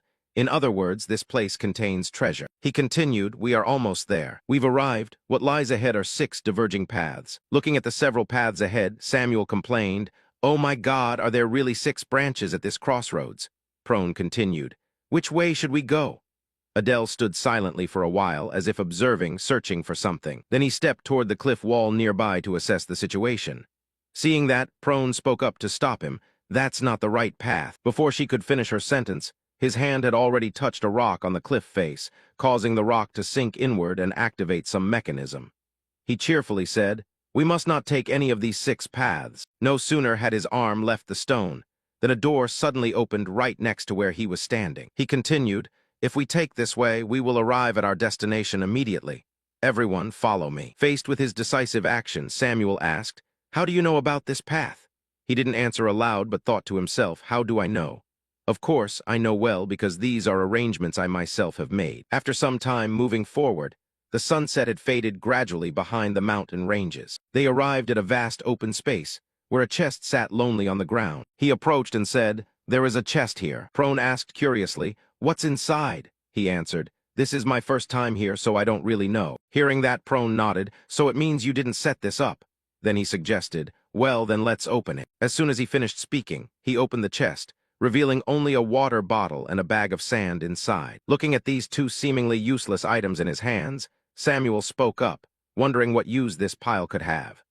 He explained that while the bag of sand seemed useless, the water bottle appeared to be extremely useful. He slowly unscrewed the bottle's cap and began pouring all the water inside out. Seeing a large amount of water pouring out relentlessly, Prone exclaimed in astonishment, "Oh my God, all this water comes from that small bottle."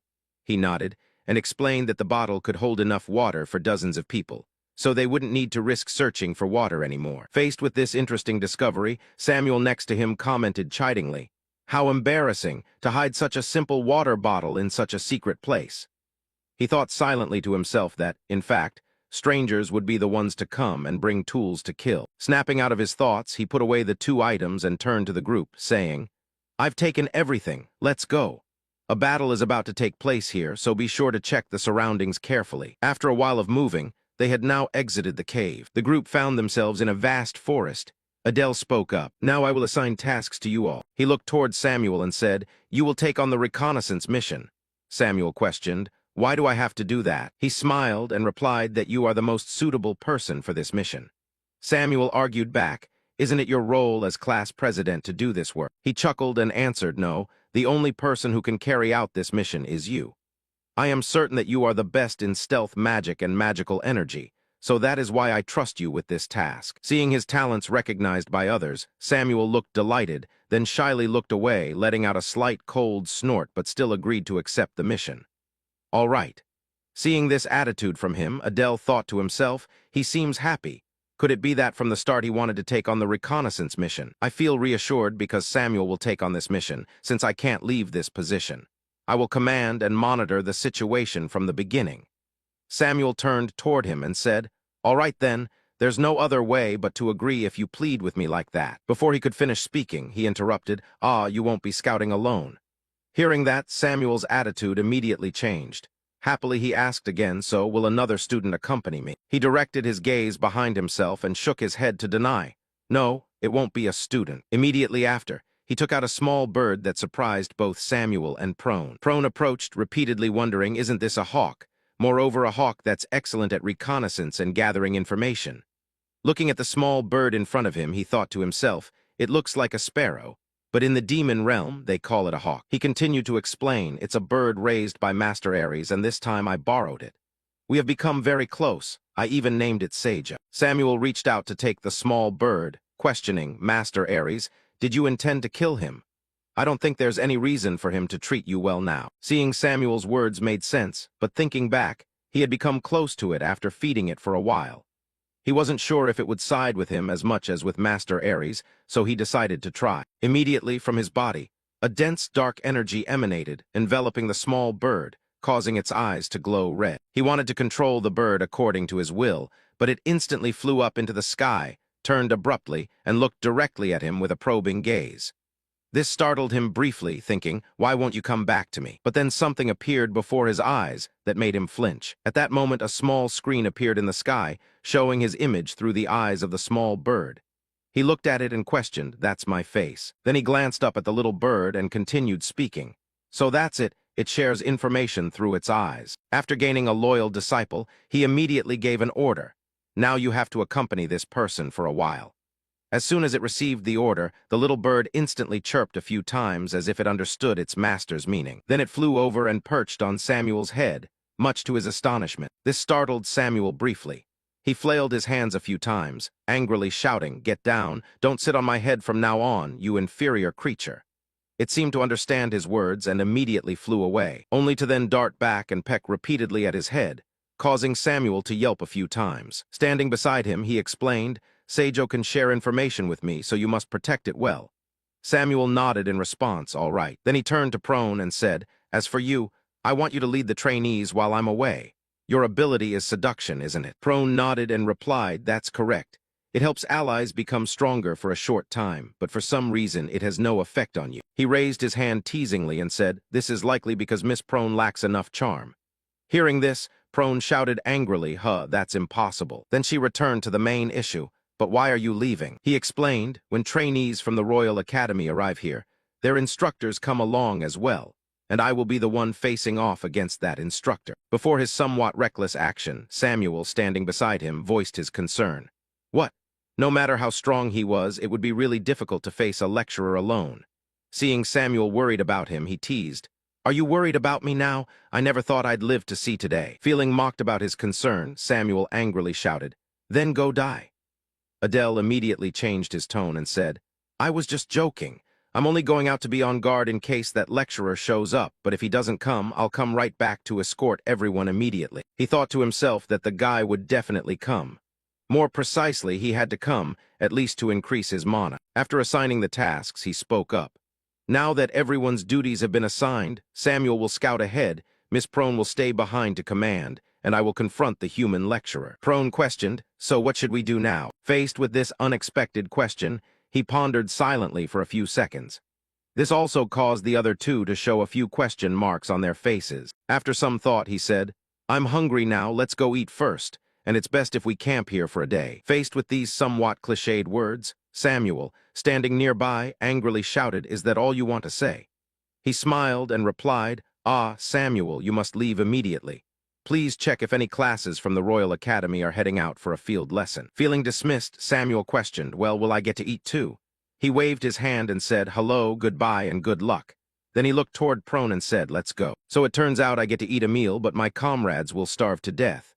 At this moment, Samuel stood silently like a statue, reflecting on the harsh treatment from him. Deeper inside the forest, Prone suddenly swore loudly, damn it. Is this all there is? At this time, he was holding the ready-to-eat ration given by Professor Idea and enjoying it thoroughly. In contrast to him, the young lady beside him was continuously vomiting. The other trainees suffered the same fate. They were constantly vomiting. In this scene, he could still eat well. He thought to himself, they truly are descendants of noble families.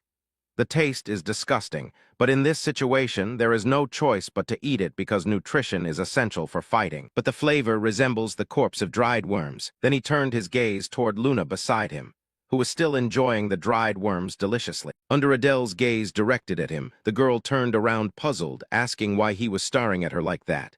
He just gave a wry smile and replied, it's nothing. Then she made an offer, do you want some dried meat?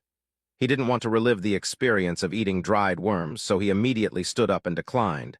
No, I can't eat while the other students are suffering. Just keep it. Maybe we'll need it later. Faced with his decisive action, Lunar exclaimed, at times like this, you seem much kinder than I thought, Adele. He then teased, I've always been kind from the start, haven't I? Ha ha, I always get misunderstood because my appearance looks harsh. But anyway, he wondered if Samuel was okay right now. He looked up at the sky. The scene that appeared was the Royal Academy. Looking at it, he thought to himself, it seems Seijo is monitoring the Royal Academy near him. And currently, both are doing very well. Following the direction of Samuel's pointing finger, suddenly a large, bright spot appeared ahead. He focused on it and spoke with curiosity. Wait, something is coming. It was a golden carriage drawn by horses with flaming heads. Just by looking, it was clear the carriage belonged to a person of power. He exclaimed inwardly, that carriage can't be. Adele marveled inwardly.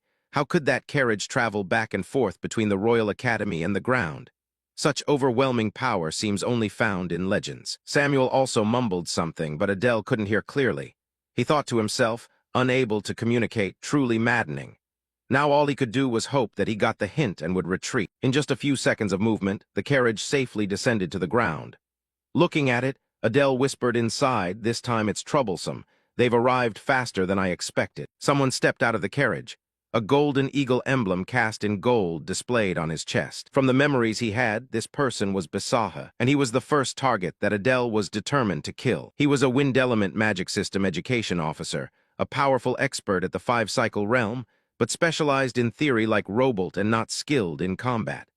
Adele thought he could still fight. Then he turned his gaze toward the people behind, who were now paying attention, especially a tall young man with a giant hammer strapped to his back. That guy was the son of Count Leon Tyrias. Beside him were two stunningly beautiful young ladies, probably his personal companions. He was one of the main characters, a key figure in the main plot. He was even stronger than Basaha, but he usually joined the team 30 minutes late because he was busy betting with the female students. That's the opportunity. If those two combined, no one in Class A would survive. Then the camera turned towards Samuel, who was turning away to leave. Adele quietly breathed a sigh of relief inside. Samuel was retreating. He turned back to the others and said, "Everyone, act quickly now." At his urgent tone, Prone stepped forward, asking if something was wrong. He explained that the target was advancing toward us. She startled and replied, "Really? It's finally starting." He nodded yes, quickly erase the traces and check your weapons. I will stay outside the secret realm to deal with the human sect leader, while you all go inside and wait to attack when the human trainees are exhausted. Luna approached and asked, "Will that sect leader really come?" He nodded in confirmation. He is even stronger than sect leader Ares, and honestly, I'm not sure if I can defeat him. This made Luna behind him worried. No way. He remained calm, thinking to himself, if someone stronger than Basaha comes here, it truly is terrifying. He turned to Prone, "I trust you will lead the trainees well." She nodded affirmatively, "Don't worry." Then from afar, a shout rang out along with Samuel's appearance behind. He shouted anxiously, "The humans are coming." He nodded just in time. I also confirmed through Seijo. He assigned the mission. "Samuel, you also enter the secret realm and bring Seijo along." Samuel was about to nod in agreement, but then asked, "Are you really going to face the Inquisitor alone?" He nodded to confirm, "Yes, that's what I have to do. There's no more time. Quickly open the side gate." Samuel turned his back and walked away, but didn't forget to remind him, "Don't die on me." He smirked and replied, "I'll try. And be careful with that sun-kissed blonde human." Samuel nodded, "Okay, I'll keep an eye on him." Then he loudly shouted at everyone, "Move aside. I'm opening the gate." Watching their backs as they left, he thought to himself, "I hope this group can hold out until I finish dealing with Basaha, though I'm not even sure if I can beat Ba. Well, I should start preparing a position for myself." He quickly used his blink skill to teleport himself onto a high tree branch, directing his gaze toward the gate below. His face became very serious, raising his alertness. Everything is ready now. All that's left is to wait for them to arrive. At this moment, Inquisitor Basaha led a group of trainees into the forest. Then he immediately stopped, turned around and said to everyone, "Halt." He approached the door and reminded them, "Everyone, this is today's practice area." When they appeared, Adele's vigilance also rose to its maximum, returning to the trainees while the Inquisitor was still reminding them. On this side, Leon Tyrias turned to tease a silver-haired girl, speaking up, "Hey, Sylvia." In response to his slightly dirty attitude, she immediately shrugged off his arm and shouted angrily, saying that his despicable behavior would be the last time today, and that he should prepare to pay the price for the bet. Hearing this, he just smiled without replying, then continued, "So Sylvia will become mine." Seeing this guy causing a disturbance, Basaha spoke up to remind him, "Hey, stop talking nonsense and focus." He went on to explain, "Inside here, you all know what to do. The team that successfully breaches first will receive a reward. Give it your all." Upon hearing this, all the trainees responded in unison, "Yes, sir." Then he gave the order, "All right, enter the secret realm one by one." Standing above to observe, Adele thought silently, "They enter bright human trainees full of vitality, while we are only raised like pawns for war. The difference is indeed stark." Yet despite Tyria's constantly flirting, he continued with his work, speaking out, "Sylvia, as promised, I will start in 30 minutes. Do well. After all, you will be mine anyway." Hearing this, Sylvia turned her back and left, leaving a mocking remark, "No way, wake up from your delusion." Tyrias smiled and said, "Ha ha, we'll see." Seeing them hesitate to enter, Basaha reminded, "What are you standing there for? Get inside now." Sylvia bowed apologetically while Tyrias put on a calm face and said, "I understand." Sitting above to observe, he now saw all the trainees entering inside. The door was also closed, and in the end, only Basaha remained. He looked toward the gate, muttering, "Everyone's already inside." Then he turned around, scanning the surroundings.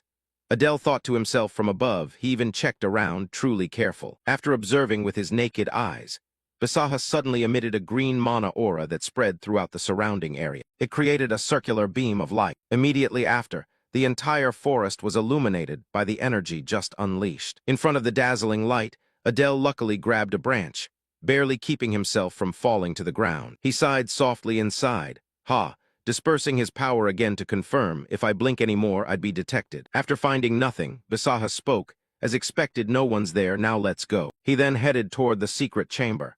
Just as Adele predicted, now all that's needed is to keep a safe distance and follow him. After moving deeper into the forest, suddenly Basaha stopped as if he had noticed something.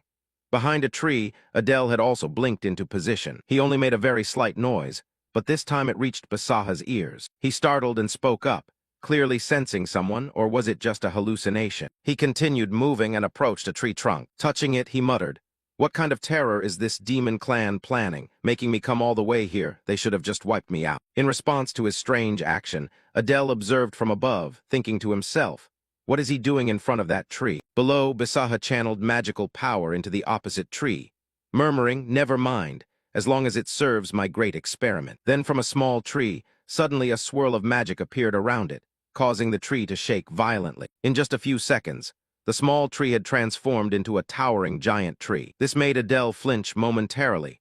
Just as he thought, that tree is a protective mechanism. If disturbed recklessly, it would have already been blown away. Standing before the tree for a while, Basaha spoke up. "There's no sign anyone has come here before, so checking it should be fine." But then he suddenly sensed something.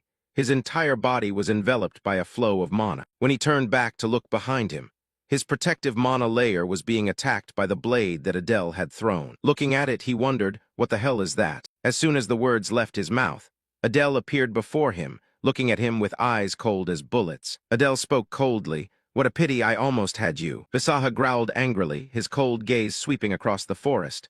"Who are you?" Adele simply raised his dagger, a surge of power enveloping it and himself. Then Adele used his stealth skill, his figure immediately beginning to fade. Basaha was surprised when Adele's figure completely vanished. He immediately condensed his power, shouting angrily, "You dare play tricks before me?" He raised his hand high. Green demonic energy burst forth, forming a giant vortex that engulfed the entire forest. Adele gritted his teeth as the fierce wind blasted his body backward. In his heart he roared, "Damn it, his power is terrifying." Meanwhile, Basaha recited a chant.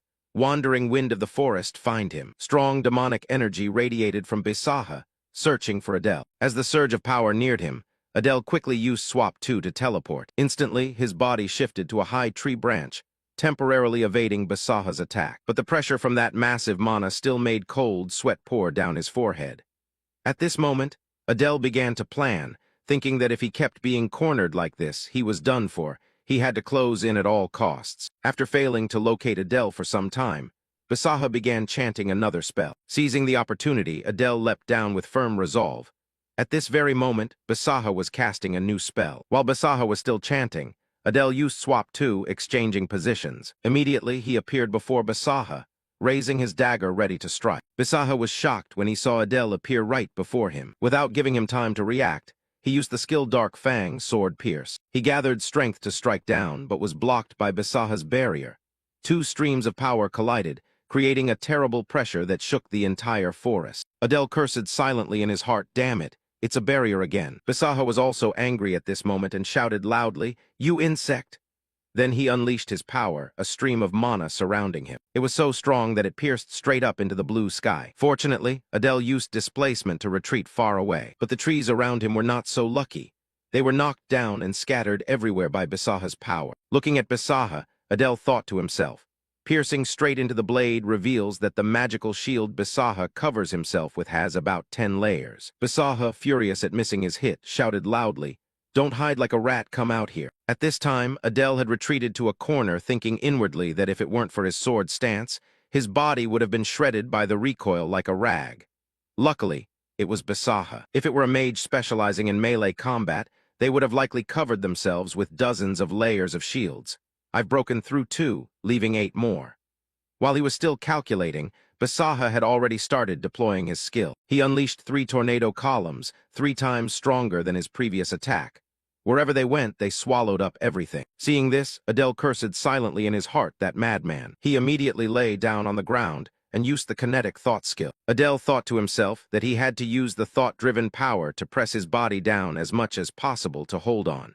Being swept away would be the end of him. After the attack passed, he saw only a pile of broken tree trunks. Adele slowly pulled himself up and escaped death. By this time, his body was bleeding, but he silently felt lucky. He was alive. Basaha now advanced, controlling a sharp piece of wood as a weapon in his hand. He angrily shouted, finally revealing his true face. Adele reacted quickly, instantly using displacement to appear in front of him, ready to attack. But this time, Bisaha noticed him and counterattacked. Bisaha's eyes widened, his face twisted in anger as he roared, "You damned half-demon!" He unleashed crescent-shaped attacks towards Adele. Although in midair, Adele still managed to use displacement to evade them. He wondered to himself, why was this guy targeting him like that? Wasn't the dormitory of third-year students their real target? Looking at Bisaha's face, he was amazed. Wait, could he be a student in his class? Bisaha laughed loudly, saying, "You stupid fool digging your own grave. You think defeating me means certain victory? I'll show you my true power," he said as he condensed his energy into a sphere. Bisaha raised it high, shouting loudly, "Die." At this moment, Adele's twisted face appeared with a red eye. Bisaha still laughed loudly, unaware that he had fallen into a trap. The colors around began to change. He began to doubt what's going on. It's clearly me. And the ambusher was fighting. He seemed to forget something and asked again, "Ambush? Was I ambushed? Why? But who ambushed me?" At this moment, Adele appeared before him, startling him with amazement. He then saw Adele use the Dark Fang skill, the Black Scythe dance. Countless throwing daggers emerged from the void, surrounding Bisaha. They rushed towards Bisaha, forcing him to use magic to defend himself. He shouted loudly, "Who are you?" Adele said nothing and silently counted, 4, 5, 6. Bisaha blocked the attack and shouted something, but regardless, Adele continued counting, 7. Bisaha angrily yelled, "Absurd!" At the same time, he unleashed a tremendously powerful surge of energy. Then he launched it forward. Wherever it went, the trees fell. But in an instant, Adele used teleportation to appear. He asked in surprise, "Who are you?" Only to hear Adele reply with 2 words, "Venomous insect." Adele attacked Bisaha and thought, "It's over, Bisaha. Your dagger has pierced his chest." The dark power from the dagger began to emanate, attacking him. Adele, wearing a mask with flashing eyes, kept charging forward, while Bisaha was shocked, thinking, was I really defeated by something like a half-demon? Impossible, I am. I am a great mage who will create a masterpiece on par with the gods. But at this moment, the dark power had already cut his hand and was approaching his neck. Moments later, Adele appeared behind him, and his severed head fell off. Bisaha's body then collapsed to the ground. After finishing off Bisaha, Adele let out a long sigh. He sat down exhausted, marveling that among all those he had encountered, he was the strongest. Adele slowly removed his mask to reveal his face. Fortunately, after using perfect concealment, he had not lost any senses.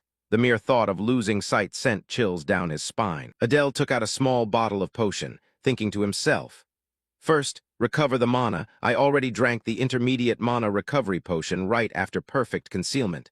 So now only the advanced mana recovery potion remained." Adele quickly poured the entire potion into his mouth without regret, because he knew he was soon to fight Tyrias.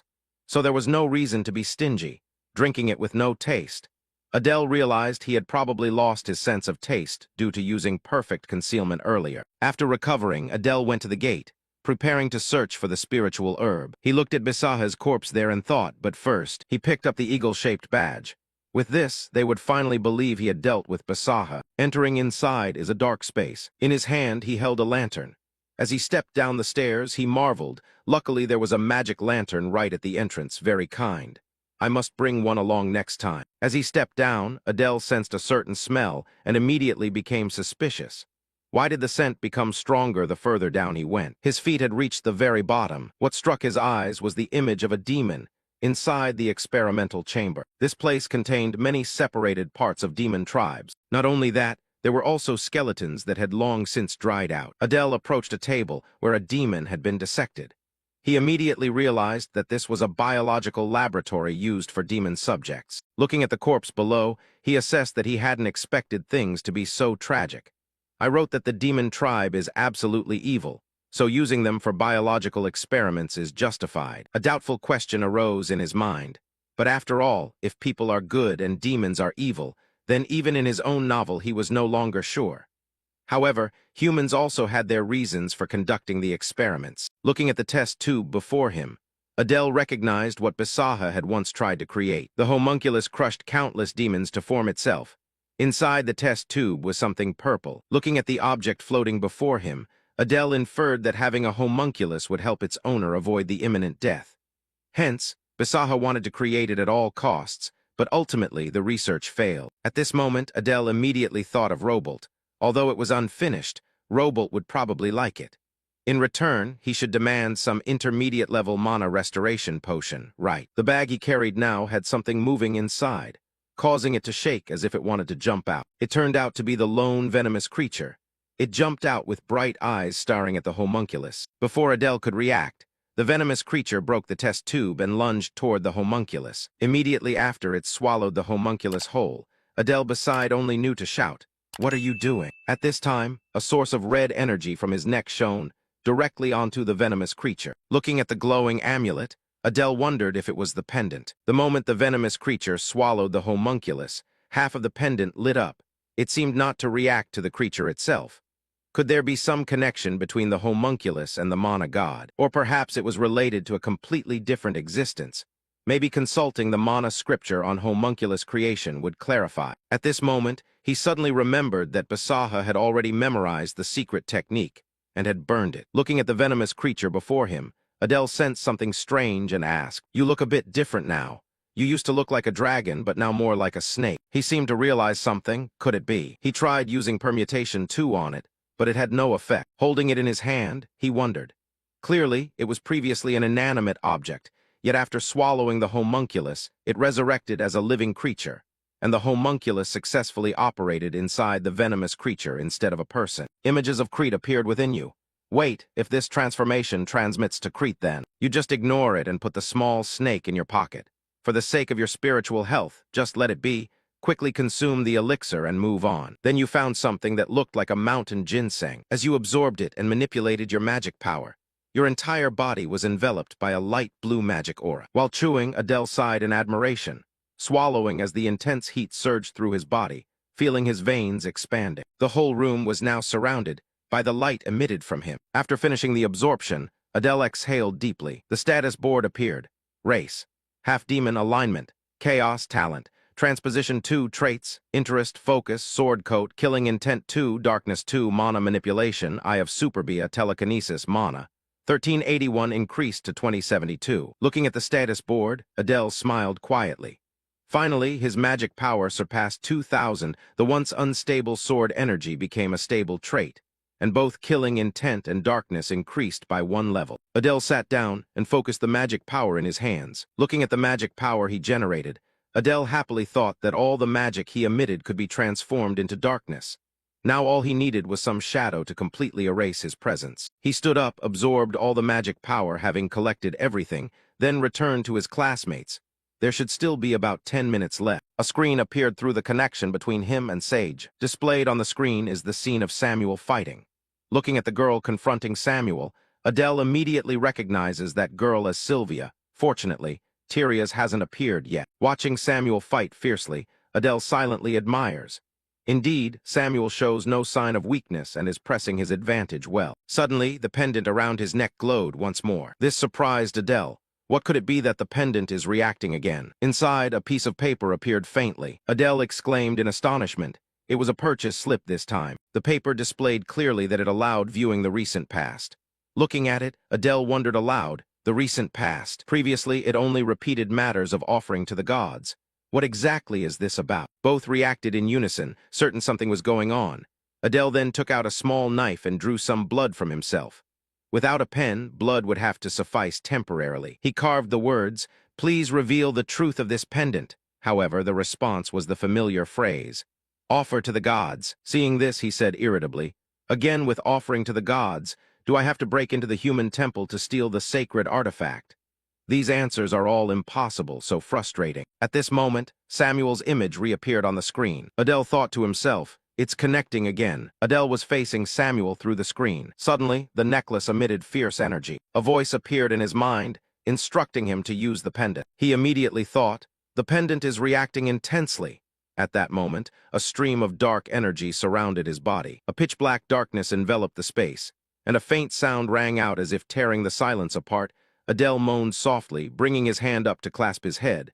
A stabbing pain like a hammer blow left him dizzy, and unable to think clearly, his eyelids trembled.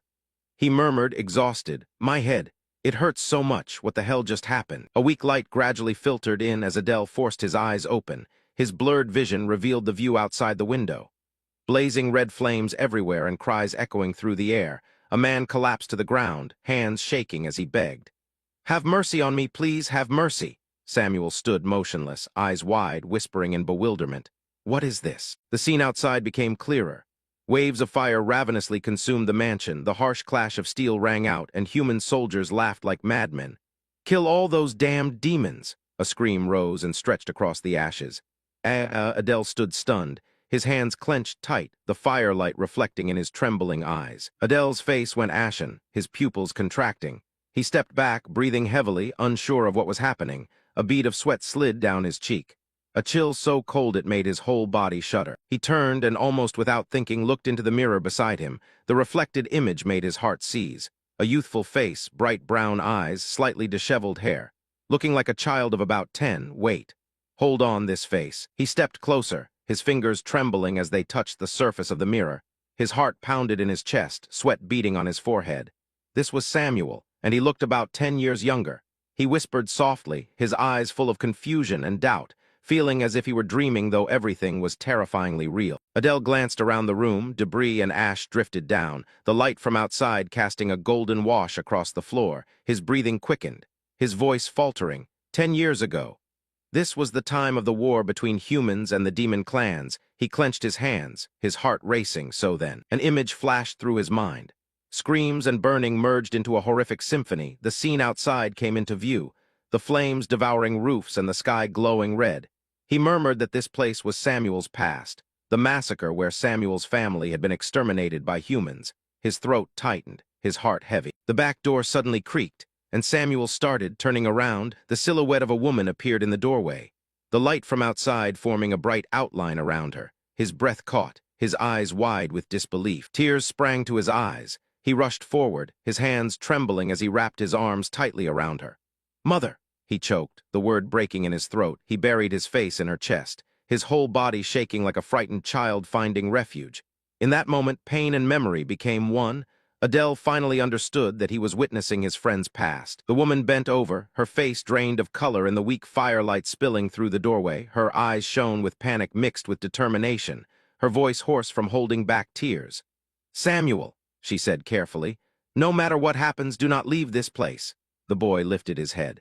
His lips trembled and his hands clenched the hem of his shirt, sensing that something was wrong. A gentle but hurried hand rested on his cheek, trembling as if afraid time would slip away. "Don't look, don't listen, just stay right here, just 5 minutes, my child, just 5 minutes.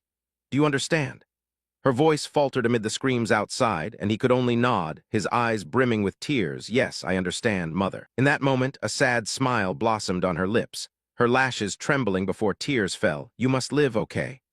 I love you." The door closed. The light gradually faded, leaving only the last warmth seeping through the grain of the wood. Samuel sat curled in the corner, arms wrapped tightly around his knees, his body shaking in waves. He did not cry. He only stared into the darkness before him. His heart thudded heavily, weighed down as if something were squeezing it. Outside, the clash of metal and unending shouts reverberated. Suddenly the door rattled violently, the sound making Samuel start. His eyes went wide, breath coming fast. A hoarse, mocking voice called out, "So you're hiding in here, huh?" His whole body froze, cold sweat breaking out as his arms tightened around his knees. The clash of metal rang out, accompanied by outraged screams outside. His mother's voice choked with fury. "You bastards, stop!" Samuel trembled, bringing a hand to his mouth and holding his breath. Everything around him seemed frozen, leaving only the thudding of his heart. Through the thin crack of light, his gaze fell on a sight that made his mind explode. A sword had been driven straight through his mother's back, blood spraying in a long, dark red streak. The man behind her wore a cold smile, his eyes full of pleasure. Samuel's mouth opened, but no sound came out. Only ragged breaths escaped his throat. The man snorted coldly, his voice thick with contempt. "You thought the head of this clan was so fearsome. Turns out that's all there is." The boy shook, his eyes wide as tears began to fall. His heart seemed to stop when the man went on. The head of the family was indeed powerful, but in the end Count Leon cut his head off. A laugh rang out, crude and venomous. "Ha ha ha, that's right. Very neat, too." The boy collapsed to the floor, his whole body trembling. He covered his ears with his hands, but still heard every word as if a knife were being driven into his heart. The soldier turned to the maid beside him and asked, "Have you searched everywhere?" She answered fearfully, "Yes, there isn't a single survivor." When Adele saw her, he recognized immediately that that maid was a half-demon. She had betrayed them and sided with the humans. Flames burst into a fierce blaze. The man raised his hand, a cold, crooked smile on his lips. Is that so? He swung his sword. A red light cutting through the air and incinerating everything in an instant, screams mixed with the acrid smell of smoke and spread throughout the room. He bent down, his eyes gleaming with pleasure. We said we'd spare you, not that we'd let you live. He laughed, his tone light as if making small talk. Don't take it to heart. The servant's head fell, tears still streaming. Another soldier's voice rang out. It's all finished, sir. He snorted softly and nodded. Good, withdraw. The air sank into a deadly silence, only footsteps echoing through the blood-stained house. After taking a few steps, he suddenly paused, his smile widening. Wait, I forgot one small thing. A terrible explosion rang out, a red light swallowing the entire mansion. Flames erupted violently, the wind whipping up showers of ash. The ground shaking as if collapsing, everything turned into hell in a matter of seconds. Amid the crashing rubble, Samuel jolted upright, dust covering his face. He screamed into the silence, his breath caught among the ruins. The scene was desolate, nothing left but a blackened heap of debris. The sky was a bruised purple, smoke still billowing and staining the heavens with the color of blood. There was no sound except the faint crackle of dying flames. Samuel's small hand reached out from the rubble, trembling as it clawed at the ground. His nails were broken, blood seeping out, but he still forced himself free from the layer of ash. It hurts." His voice was hoarse and weak. "Luckily, I can still move. How long has it been?" His whole body was bruised, each breath tearing at his lungs, but he still dragged himself toward the light. In front of him was his mother's body, long since cold. He screamed, his voice trembling and choked. "Mom, Mom!" His whole body shook violently, his cracked hands reaching toward the cold corpse. Tears overflowed, falling onto the red earth like blood. Dark blue-black streams of energy began to surge around his body, spiraling violently as if driven by instinct. What is he trying to do? Adele's thoughts trembled in horror. Don't tell me. The blue light gradually engulfed the small form. He bowed his head, his eyes vacant. To survive, is Samuel going to eat his own mother? The air shattered. Hunger and despair crushed reason. "Stop!" Adele screamed in despair. "I said stop!" But Samuel had completely lost his mind. He lifted his head, eyes blazing red, screaming in agony. The demonic energy erupted, coiling as if trying to swallow the soul whole. A flash of light flared, and then everything vanished. Adele came to, gasping, cold sweat running down his forehead. Ugh! He jerked upright, dry heaving, his breathing rapid. The room was silent except for his quick breaths. He brought a hand to his mouth, a wave of revulsion rising. Cough, cough. His voice was hoarse. So that's it. This is why Samuel hates me so much. He looked down, his eyes heavy with grief. A half-demon servant betraying his master, and the people who drove that child into a corner. The image of little Samuel, starving and kneeling beside his mother's body, haunted his mind. Who is truly the villain and who is truly righteous? Light glinted off the blood-red pendant. He brushed his fingers over it, his expression growing somber. He murmured softly, was it trying to show him this? The line between good and evil that he'd once drawn might not be the truth. Adele took a deep breath and gently put the red necklace away. He forced himself to calm down after what had just happened. He told himself, I need to steady myself first now. I have to focus on pushing back Leon Tyrias. He put his mask back on. Knowing an opponent's past secrets or weaknesses could be very useful, but only up to a point. Adele used his skill to fly off swiftly. Now he had to place the larger objective above all else. Through Seijo, he observed the battlefield and thought to himself that the pendant had slowed him down too much. Tyrias might already have arrived. The view still showed the intense clash between Samuel and Sylvia. Adele wondered, are they still engaged with Sylvia? He dashed off at full speed, but realized one thing. What had felt like several days in that past had only been a few minutes in reality, fortunately. Suddenly the screen went dark, making him freeze for a beat. Has the connection been lost? The shockwave is too fierce. It's destabilizing the magical energy. A red gleam flashed in his eyes. Hurry. Tyrias is about to run into those kids. Over here, the clang of swords striking one another still rang out without pause. The battle between humans and demons was still at full force. Neither side was yielding. Samuel let out a roar, and a surge of mana burst from him, taking the form of sharks. They, with their razor-sharp teeth, lunged forward to attack the human ranks. Suddenly a shout rang out, "You damned insect!" which made Samuel startle and turn to look. Before he could react, Prone had already delivered a strike that turned him to dust. She shouted to everyone, and they formed a defensive ring around Samuel. The group quickly assembled into a protective formation around him, with Samuel in the center, his green energy surging. He didn't hesitate to praise Prone. Not bad. Seeing that, she puffed up arrogantly and replied, HMPH, of course, now use that powerful magic of yours. Hearing that, Samuel began to gather a massive, swirling magical orb in the air and shouted, "I'll blow you all away." The attack was unleashed. Anyone on the receiving end was smashed to pieces, bones shattered, flesh torn, limbs scattered. Sylvia ground her teeth and muttered, "It's a monster, there's no holding it now." She turned and ordered her teammates, "Tear open your return scrolls and fall back. Retreat immediately." Hearing that, they threw down their weapons and began tearing open their scrolls to escape. Golden lights appeared and led them outside. Samuel, seeing that, was a little surprised. He attacked towards Sylvia, shouting that none of them should get away. A monster emerging from him rushed forward to attack Sylvia. He thrust his hand out, channeling all his energy to surge forward, yelling to consume them. But when they drew near Sylvia, everything froze. This surprised Samuel. A drop of sweat rolled down his cheek to freeze everything in a split second. Is that the priest? Has Adele already failed? From within the ice, the silhouette of a man materialized. He said angrily that he had smelled blood and had rushed over. His eyes grew icy cold. "What is this? Who are you people?" Tyrius shouldered his hammer, his eyes giving off an icy blue light like a butcher. From beneath his feet, a ripple of ice began to spread. Samuel, seeing this, tensed up and shouted, "Everyone be careful." Tyrius, his face fierce, began to swing his hammer. He unleashed a strike, forming a ball of ice that pierced everything before it. Fortunately, Samuel wasn't hit by that full-force blow, but the friend beside him was not so lucky. The upper half of his body was cut away by the attack and vanished completely, only blood spraying everywhere. Samuel turned and, seeing his comrade fallen, was utterly shocked. The others nearby also cried out loudly at the sight. Prone, who had been watching, stammered, "What kind of thing was that?" and Samuel cursed once, "Damn." On the other side, Tyrius approached the girl who had collapsed and called out, "Sylvia." He reached out his hand and asked, "Can you stand up?" Sylvia didn't respond at first, then stood up and replied, "I can stand on my own." But a moment later, she collapsed again in pain. Tyrius quickly caught her. He asked briefly, "Status?"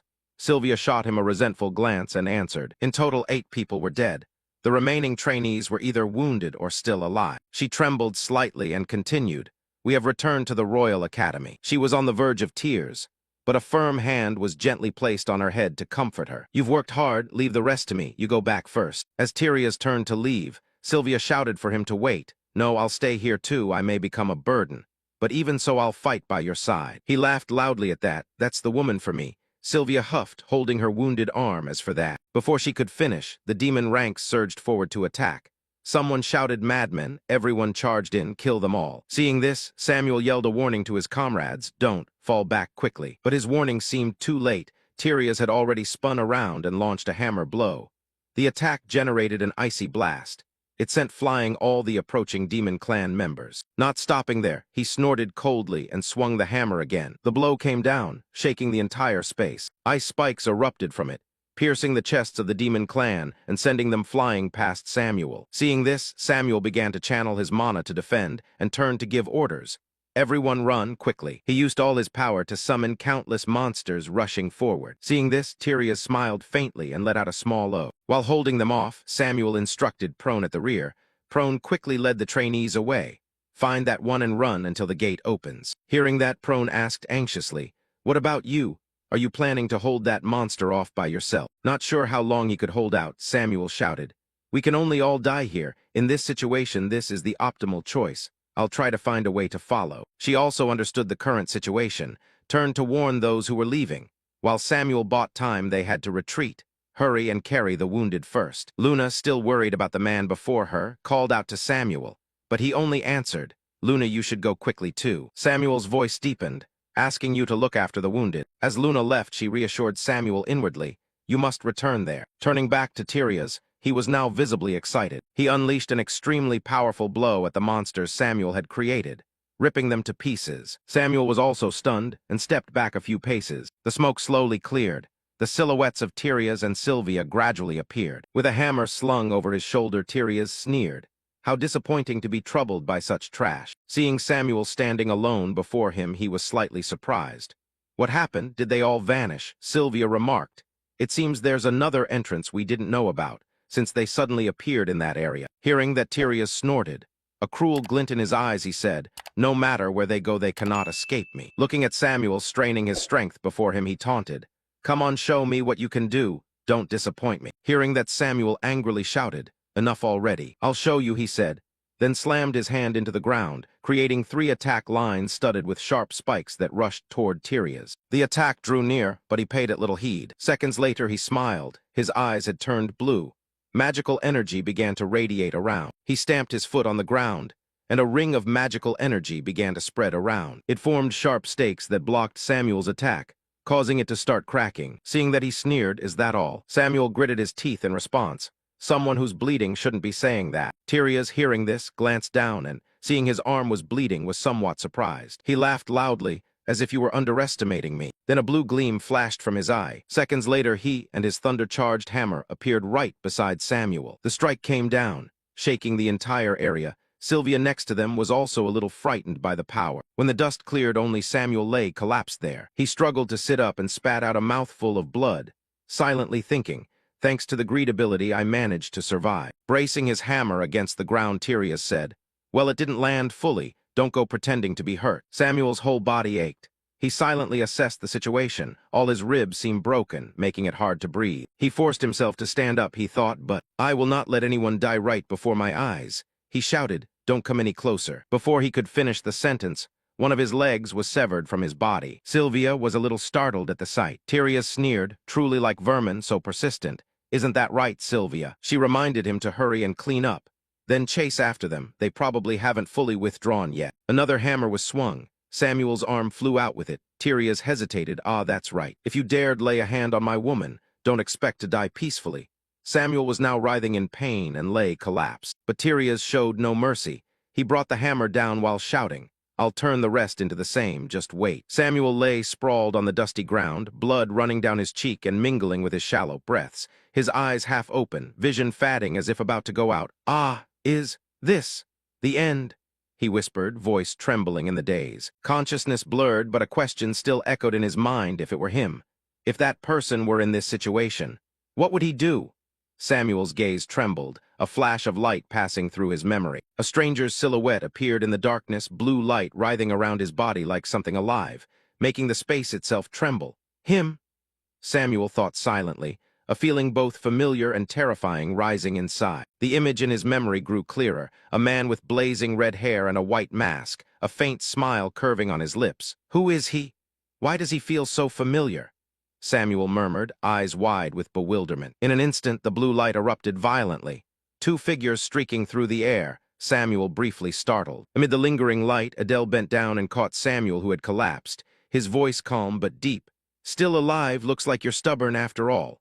A half-smile flickered beneath the mask. Adele sat down beside him, glancing at the long gash on Samuel's face. "Even so, at this look you're probably close to death." Leon moved his lips, about to say something, but only emitted a weak sigh. He gritted his teeth and forced himself up. "Damn, why did you only show up now?" Adele chuckled softly. "I was only a little late. This patient sure complains a lot." His voice cold and mocking, yet his eyes hid an uncommon concern. Adele rose, red eyes glowing through the black mask. "Now it's my turn, you rest." His voice cold as steel, followed by a fierce energy spreading everywhere. Opposite them, Tyria stood frozen, squinting, his face mixed with surprise and tension. What the hell just happened? Where did that guy come from? Adele turned to look at his teammate lying on the ground, his gaze briefly worried. "Be careful, Adele." Samuel's weak voice sounded. Adele nodded slightly and replied calmly, "Don't worry, I'll be right back." He clenched his fist, preparing to face the enemy ahead. Across from them, Tyria stood between Sylvia and the threat, coldly ordering, "Step back, Sylvia." She swallowed, eyes full of tension as she felt the dense, murderous aura engulfing the area. Adele activated his power, black smoke and purple energy coiling around him, creating a surreal scene. In his mind he thought, "I talk tough. But to save Samuel, I used the perfect invisibility technique, the price, losing all bodily sensation." Yet he stood firm, eyes flashing with steely resolve. Adele vowed silently this fragile hope must succeed. Tyria's lifted his hammer with a sneer of arrogance. "Ha! The pests are twice as many now." Blue energy radiated powerfully from his body, making the space tremble. Adele stared at his opponent, his voice cold through the mask. "This time the one facing you is me." Red light flashed in his eyes, dark energy overflowing his body. "Prepare yourself, for I will show no mercy." Samuel lay on the ground, gasping as he watched the scene, murmuring in a daze, "I don't know what he's using, but that feeling is completely different from before." Blood still trickled from the corner of his mouth, but a faint spark of hope shone in his eyes. The battle erupted. Tyrius shouted, "I hope you're better than the last one." His giant hammer fell like thunder. Adele darted through the purple smoke, using a dagger imbued with black energy to meet him. The collision sent rocks flying, energies clashing lit up the cavern. A blinding blue flash burst when their weapons met. The blast's pressure made the air violently tremble. Adele gritted his teeth and held on, his whole body pushed back but not falling. Both locked in a stalemate, blue and purple light merging into an energy storm. Tyrius let out a small laugh, surprise flickering across his face. "Huh, you blocked that?" His eyes widened, disdain replaced by a hint of excitement. He tilted his head, muscles tensing, ready to unleash the next strike. "Nice!" Tyrius roared, his eyes flashing ferociously. The two lunged at each other, blow after blow, hammer and blade clashing without pause, producing a series of K-A-N-G. K-A-N-G. Sounds echoing off the cliff walls. Using his arrogant eye while calculating, though he couldn't predict the hammer's trajectory, he could grasp the micro-muscle movements. A hope flickered. Adele steeled himself. He could strike. Suddenly, Tyrius changed stance and punched Adele. A burst of icy wind sealing out. Adele took the unexpected blow, his mask torn and a spray of blood spouting. Glancing down, Adele saw his hand spurting blood as well. On the other side, Tyrius taunted, "Why don't you freeze up?" Regardless of the bleeding, having lost sensation, Adele felt nothing and readied his stance to continue fighting. He thought to himself, "My hand is shredded, but it doesn't hurt. On the contrary, that's even better." Tyrius remained very confident, looking down on Adele. He grinned and leapt, channeling mana into his hammer, looking extremely valiant. Not letting him gloat long, Adele quickly used his signature ability, Swap 2, suddenly appearing in front of Tyrius and surprising him. In an instant, Adele's dagger filled with dark mana plunged into Tyrius's arm, making him grit his teeth in pain, veins bulging across his face. Hit by that, Adele inwardly rejoiced, struck the dark blade. Suddenly, Tyrius's hammer swung back and hit Adele, catching him off guard, which also allowed Adele's dagger to be pulled free from Tyrius's hand. Adele muttered a curse inwardly. Damn, almost forgot. Looking at the hammer hovering by Tyrius, he continued that hammer is a unique item, a hacked ice affinity item. It returns to its owner even from a distance. Adele calmly maintained his balance and calculated inwardly. If so, he couldn't swap onto his weapon. By now, Tyrius was truly angry.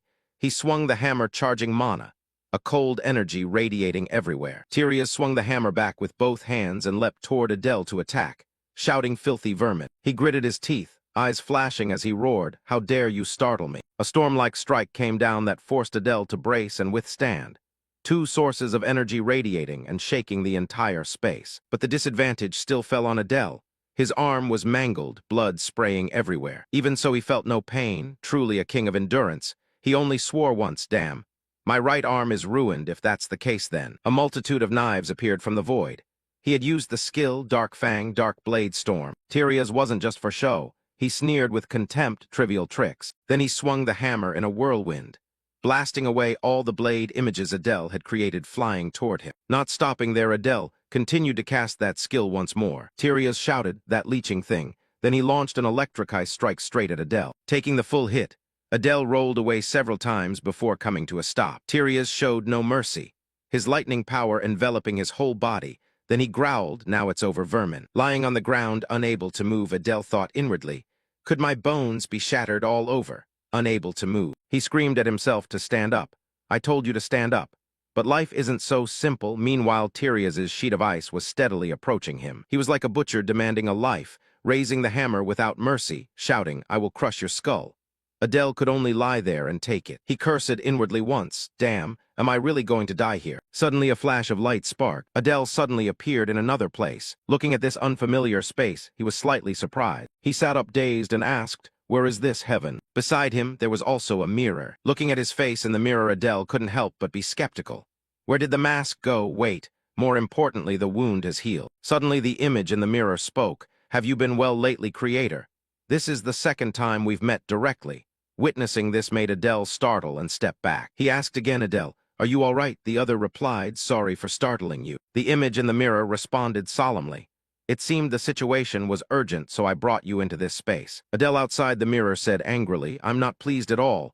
You must have seen my pitiful state." The other laughed and replied, "I understand the creator's feelings." Only then did Adele calm down and speak. "All right, since we're meeting directly, let me ask 3 questions. The other didn't mind answering and replied, "Please ask." Adele began with the first question. "First, where is this?" The one opposite answered, "I can answer that without a fee." Hearing that, Adele exploded. "What, I'm dying and you still demand payment? You bastard," the other replied. "Please stay calm. There is information I can give, and there is information I cannot. I must also pay a price whenever I provide information." The voice continued, "The answer is, this is a space composed of chaos, where anything can exist and also may not exist." Adele thought to himself, talking in riddles again. He asked the second question, "So what is chaos?" The person in the mirror answered cheerfully, I know what that power is, but the creator must comprehend it personally. If you pay the price, then maybe." Adele asked suspiciously, "What kind of price?" The man in the mirror answered, "At minimum, bring all the holy relics of the human realm and the demon realm here and I will explain." Adele heard that and tore at his hair. "So you don't want to answer?" The other jested. "Ah, if you see it that way, then it's a pity." Adele asked the final question, "So am I still alive?" Suddenly the image of Tyrius's hammer about to strike his head appeared. The mirror voice said, "You're still alive. If you do nothing, you'll die immediately." Hearing that, Adele was momentarily stunned. He thought to himself, "Not yet, it's not time yet." He turned to the mirror and said, "Adele, lend me your power." Adele's reflection's eyes flashed red. "From the start, I intended to invite you here for that, but there is a price." The voice continued, "I do not ask for gold, relics, or mana." His face full of trickery, "I will take a portion of the Creator's most precious things. Do you agree?" Adele was somewhat suspicious. The most precious thing. Adele was lost in thought. He wondered if he truly possessed anything valuable when looking at his own reflection. Adele stood before the large mirror, aware of his dire situation. He feared that if he died here, his real-world self would vanish too. The fear of death rose strongly. Adele's hand tightened, showing his intense desire to live. Determined to survive at all costs, Adele made a fateful choice. He accepted a mysterious offer. Adele's dark entity in the mirror lent him strength. He was granted 20% of power for 1 hour so he could survive. Enveloped in a strong black aura, Adele's gaze sharpened. He was determined to see this damn story through. Outside, Samuel was extremely worried. He reached out toward Adele. Suddenly, a ray of light flashed from Adele's eye. Black energy poured violently from his body, blocking the attack coming down from Tyrius. Tyrius was stunned by Adele's unexpected power. Samuel could only stand in shock watching the battle, unable to believe what was happening. Adele's legs were wrapped in blue energy, the effect of an instant teleportation skill. Adele used a swapping skill, suddenly appearing behind Tyrius so he had no time to react. The black aura still swirled around him, exuding mystery and danger. Tyrius stood at a distance, watching Adele warily. He was still shaken by the opponent's sudden change. Adele noticed his arm was still injured. It seemed the borrowed power didn't completely heal all wounds. Adele opened his status panel. His name displayed as Adele, race half-demon, along with enhanced stats and skills. The status panel showed Adele's mana had skyrocketed.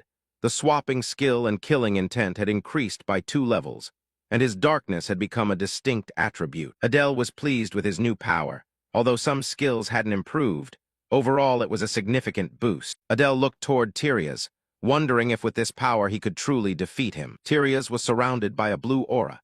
He shouted angrily, demanding Adele reveal his identity after appearing and using those strange skills. Tyrius grew angrier seeing Adele awaken power just before death.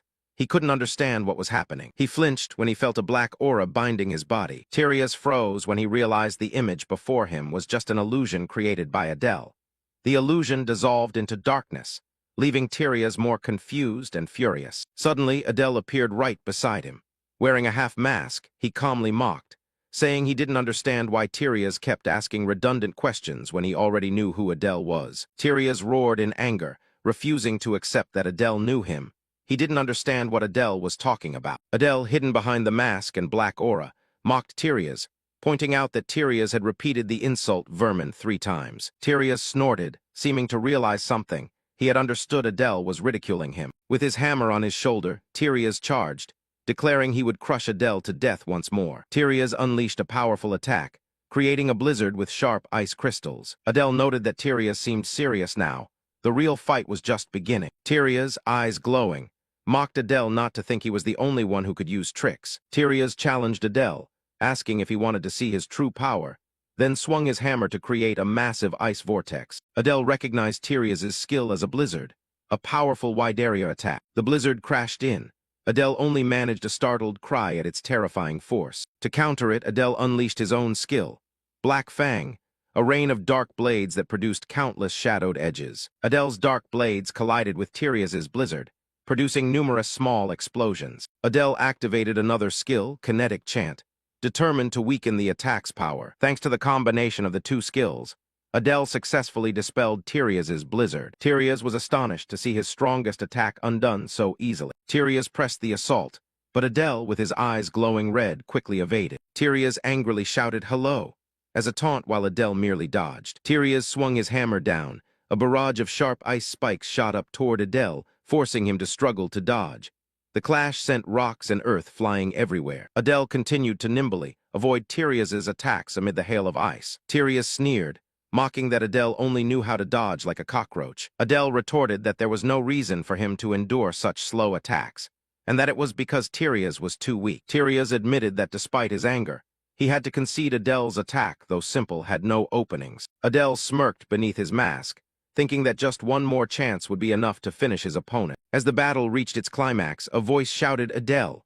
From the cliff, Adele flinched and looked toward the sound. It was Samuel, who with his last strength screamed, urging Adele not to lose. The young man yelled that Adele must not lose to those inferior people. Tyrius was surprised to see him still alive. Sylvia appeared, angrily questioning Samuel why demons like them would call others trash. Sylvia continued in dissatisfaction, asking who gave them the right to say that after trying to kill them in the war and even now. Samuel brushed it off, calling Sylvia's words nonsense. Samuel spoke up, exposing that it was humans who had started the war and slaughtered demons. Sylvia accused Samuel of attempting to distort the truth. Tyrius called Sylvia's name while she kept questioning, saying that in the Hagic territory, what you did remains exactly as it was. Samuel shouted in bitter grief, saying his family never invaded the human world, yet they massacred his entire family. With a face drenched in blood and sweat, Samuel screamed, asking why they did that. Adele laughed sarcastically, saying perhaps it was for profit. In short, it was a transaction. Sylvia was stunned, unable to believe that this brutal war was only for profit. Sylvia screamed in anger and agony, refusing to accept the truth that countless people died just for profit. Adele explained that from the human's perspective, the demon world was a treasure trove full of gold and elixirs. Adele pointed at Tyrius and said that especially the 6 great families he belonged to, and suggested asking him directly. Tyrius awkwardly brushed it off, saying Sylvia was talking nonsense. Adele, his eyes glowing red beneath the mask, realized there seemed to be something they still didn't know. Sylvia no longer wanted to listen. She urged Tyrius to act immediately, but before she could finish speaking, one of Tyrius's hammers swung down and knocked off Sylvia's head. Both Adele and Samuel were stunned by Tyrius's action. Tyrius looked at Sylvia's lifeless hand and said that the feeling was terrible. Tyrius, wrapped in a blue aura, said that both of them truly would make him feel better if he tore them apart and killed them. Adele was also stunned by Tyrius's rage and murderous intent. The battle resumed once more. Tyrius launched a gigantic ice vortex strike toward Adele. Samuel watched in amazement as his comrade fought on par with that monster, thinking privately, if only I weren't in this condition. Meanwhile, Adele, who faced the enemy head-on, acted provocatively, taunting the opponent, saying that the other had murdered his loved one and was now taking out his rage on him. Tyrius swung his massive hammer, creating a sweeping wave of energy that easily shattered Adele's dark magic spheres. Adele was taken aback by Tyrius's power and speed. His whole body suddenly vanished, leaving only a small gleam behind. Tyrius closed in on Adele, the blue aura of power from his hammer starkly opposed to the dark magic enveloping Adele. Adele activated his skill, Position Swap Level Roman 4 Designate, a blinding flash signaling an imminent attack. Instantly, Adele appeared above Tyrius and delivered a thunderous kick with all his might. But Adele's attack was immediately countered by Tyrius with a back kick. Adele was stunned. He couldn't believe Tyrius could react and handle even the position swap skill. He realized his disadvantageous situation. His mana nearly depleted, unable to use his strongest skill, Dark Sword Rain, and his healing potions were gone. Seeing Tyrius the monster still raging over there, Adele resolved to think of a way even if it meant dying with him. Suddenly Samuel shouted loudly, "Adele, you're still okay," causing Adele to unconsciously turn his head to look. Looking at Samuel's battered state, Adele judged, okay, what with that body saying anything, planning to be bait? Adele remained silent, but in his mind he confirmed that using his body as bait would surely work. Adele turned to Samuel and said he would need Samuel's help, a bold plan forming. Tyrius, seeing the two of them plotting, became alert, wondering what scheme they had, and prepared to unleash a wide, freezing attack. As planned, Adele lifted the weakened Samuel in his arms, using a transformation skill to move them elsewhere. Adele begged, "Please, Samuel," and Samuel, though terrified, replied, "I understand," showing trust in his comrade. Adele once again used position swap, targeting Tyrius's hammer. The next moment Adele leaped in with his dagger wrapped in dark mana, aiming to strike Tyrius. Tyrius sneered, confidently saying the same old trick, "My weapon will." He was sure his weapon would return as before. But when it did not appear, he turned and was astonished to see his hammer bound by a distant green energy. Tyrius's hammer was tied by magical green vines, completely neutralizing his weapon. This was part of Adele and Samuel's plan, and the one who cast that magic was none other than Samuel. He was exerting his remaining strength to restrain the enemy weapon, while shouting to Adele that time was running out, creating the opportunity for the decisive strike. Seizing the moment Tyrius was disarmed, Adele lunged forward, driving a lethal blow straight into the opponent's chest, and declared, "That's enough." Tyrius roared angrily, but it was too late to dodge. There was also a stirring inside the pouch Adele wore. Suddenly, the venomous viper leapt out from the pouch to attack Tyrius, surprising him at its appearance. The greedy viper bit down hard on Tyrius's arm, injecting venom into his body. This made Tyrius cry out in pain, his scream echoing throughout the cave. In response to the snake's performance, Adele couldn't help but praise it. "Well done, venomous viper, truly a poisonous snake." At that moment, Samuel's magic weakened. Tyrius's hammer was freed and flew back. Samuel panicked and called out Adele's name. The hammer flew straight toward Tyrius and struck Adele with a hit. Affected by that counterattack, Adele was knocked away, his body staggering on the rocky ground. Adele blamed himself for letting his guard down after landing just one strike. Tyrius's dark silhouette, hammer in hand, loomed forward. Adele could only look on in terror as the enemy approached. Tyrius wasn't much better. He staggered as he walked, panting. Adele couldn't believe Tyrius could withstand the blow he'd just taken. Tyrius trembled as he advanced, growling through his teeth, "I'll kill you." But suddenly Tyrius collapsed. Adele shouted up from below, asking how it tasted to be a bug. Tyrius gritted his teeth and endured, sweat pouring down, the poison ravaging his body, weakening him rapidly. Samuel, who had witnessed the whole scene, was left speechless in shock. Adele smiled enigmatically and said his farewell, "I hope we meet again." Tyrius, holding a magical item, perhaps a teleportation scroll, gritted his teeth and replied, I hope so too." Immediately after, Tyrius's body glowed and vanished. He had successfully escaped the battle. With the enemy gone, Adele could no longer hold on. He exhaled in relief and collapsed to the ground. Samuel hurried to Adele's side, anxiously asking if the fight was truly over. Adele confirmed that it was over. Samuel sighed in relief, thinking he had been lucky to survive. After a moment, Adele turned to ask Samuel why, in such terrible condition, he hadn't fled but stayed to fight alone. Samuel, his body battered and wounded, simply answered that he stayed to protect his comrades. This revealed another side of him, a care that Adele hadn't expected. Adele asked in surprise, even the half-demons. Samuel wearily admitted that though he hadn't liked them before, he now considered them classmates and friends. This confession made Adele see Samuel differently. Samuel looked at Adele and said he was the same, scorned by others but returning to save people. Adele replied vaguely, "Who knows?" Samuel admitted that Adele was unpredictable. Adele smiled beneath his cracked mask, smugly saying that's his charm. Hearing that, Samuel snapped, "You fool." Adele didn't answer, only chuckled. Amid the rubble, they shared a brief moment of understanding. But then Adele's smile faded. He realized a harsh truth. Although they defeated the monster, in their current state it was unlikely either would escape death. Samuel agreed, hoping they had escaped safely. Adele believed they should have been able to. Suddenly, the venomous viper appeared. Adele recognized it, fed it his mana, and didn't forget to thank it. Thanks to it, they had won. After that moment, Adele could no longer muster strength.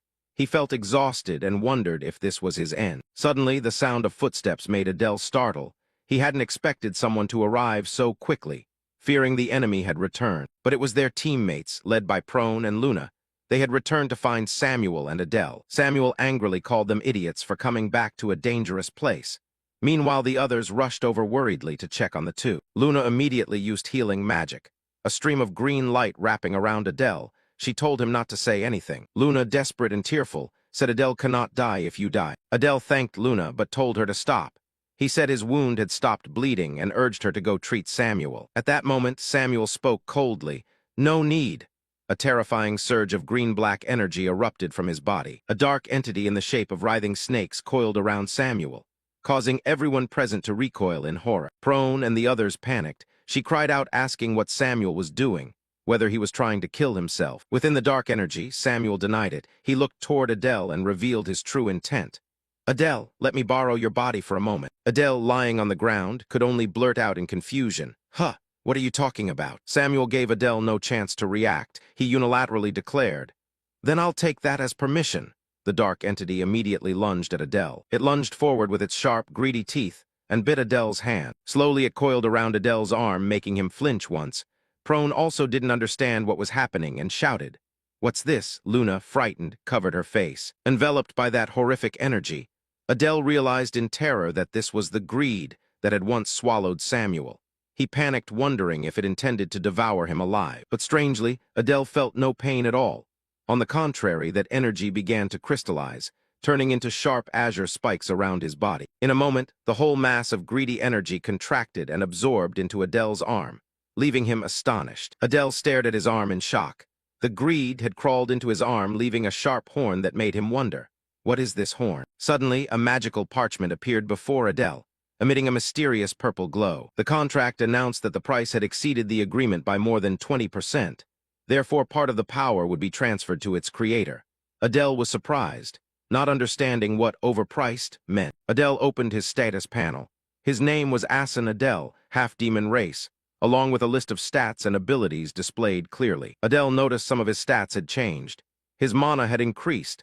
Skills like position swap, killing intent, and darkness had each been upgraded by 1 tier. Despite the boost, Adele still felt uneasy. He wondered what Adele himself had taken from him, the thing he called the most precious thing. Just then, Luna ran over worried, asking why Adele kept staring at his hand like that. Adele was startled and hurriedly closed the status panel. He hastily covered by saying it was nothing, just checking if his hand was injured. Adele knew that only he could see the contract parchment. Suddenly, Adele froze. He seemed to have realized something extremely important and unbelievable. Adele quickly looked back at the status panel. In his list of skills, he was horrified to find the name Samuel. Why was Samuel's name listed here? A familiar voice sounded. "I'm not dead yet." The group, including Prone and Luna, stared at Adele lying on the ground. Prone recognized Samuel's voice. She asked in surprise where the voice was coming from. The voice replied, "Right here, I'm in Adele's arm." It turned out the black horn on Adele's arm was Samuel. Adele asked in shock if it was really Samuel. Samuel confirmed, and said he would have to rely on Adele's right arm for a while. Samuel, now a parasitic entity, explained that being exhausted, even if healed he would die. This was the only way for him to survive. He added that this form consumed the least energy, and in just a few months like this, he would be able to return to his original body. Adele, still shocked and a bit annoyed, asked why Samuel chose to parasite on his arm. Samuel casually explained that to regenerate his body he had to consume a fixed amount of mana daily, and Adele had a lot of mana, so he had no other choice. Adele immediately retorted that Prone and Luna both had more abundant mana than him. Hit on the weak point, Samuel stammered, unable to find a reasonable explanation. In the end, Samuel gave a forced reason that although he had no eyes, he shared vision with his host, and because Adele shared a room with all those things, he chose him.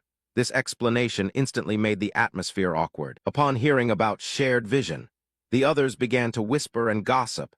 Everyone understood the implication behind Samuel's explanation. Prone crossed her arms and, without restraint, bluntly called Samuel a terrible pervert, called out to the black spot. Samuel could only cry out in indignation. Adele agreed with Prone that Samuel truly was a pervert, making him angrily shout, "You bastards." To change the subject, Adele hurriedly said, "More importantly, they need to get out of here immediately, because the Imperial Academy will soon send reinforcements." Prone raised the practical issue. "That's true, but where do we go now? The return gate doesn't open until tomorrow, does it?" Adele revealed that he knew of a hideout the human lecturer had used. That place could help them hold out for about a day. Prone agreed immediately and prepared to leave, but Samuel stopped them, saying, "Wait a moment." Samuel made a gruesome proposal. He said that eating the corpses of the dead would help him recover faster. Luna was horrified. She asked about the students who had fallen. She wanted at least to be able to bury them nearby. Adele coldly brushed it off, saying there was no time for that. Luna then suggested at least letting Samuel take their bodies away. Samuel transformed into his gruesome parasitic form and replied cruelly, "I can eat them, but I have no way to carry them off." The answer left Prone and Luna stunned. Luna lowered her head, utterly devastated and disappointed.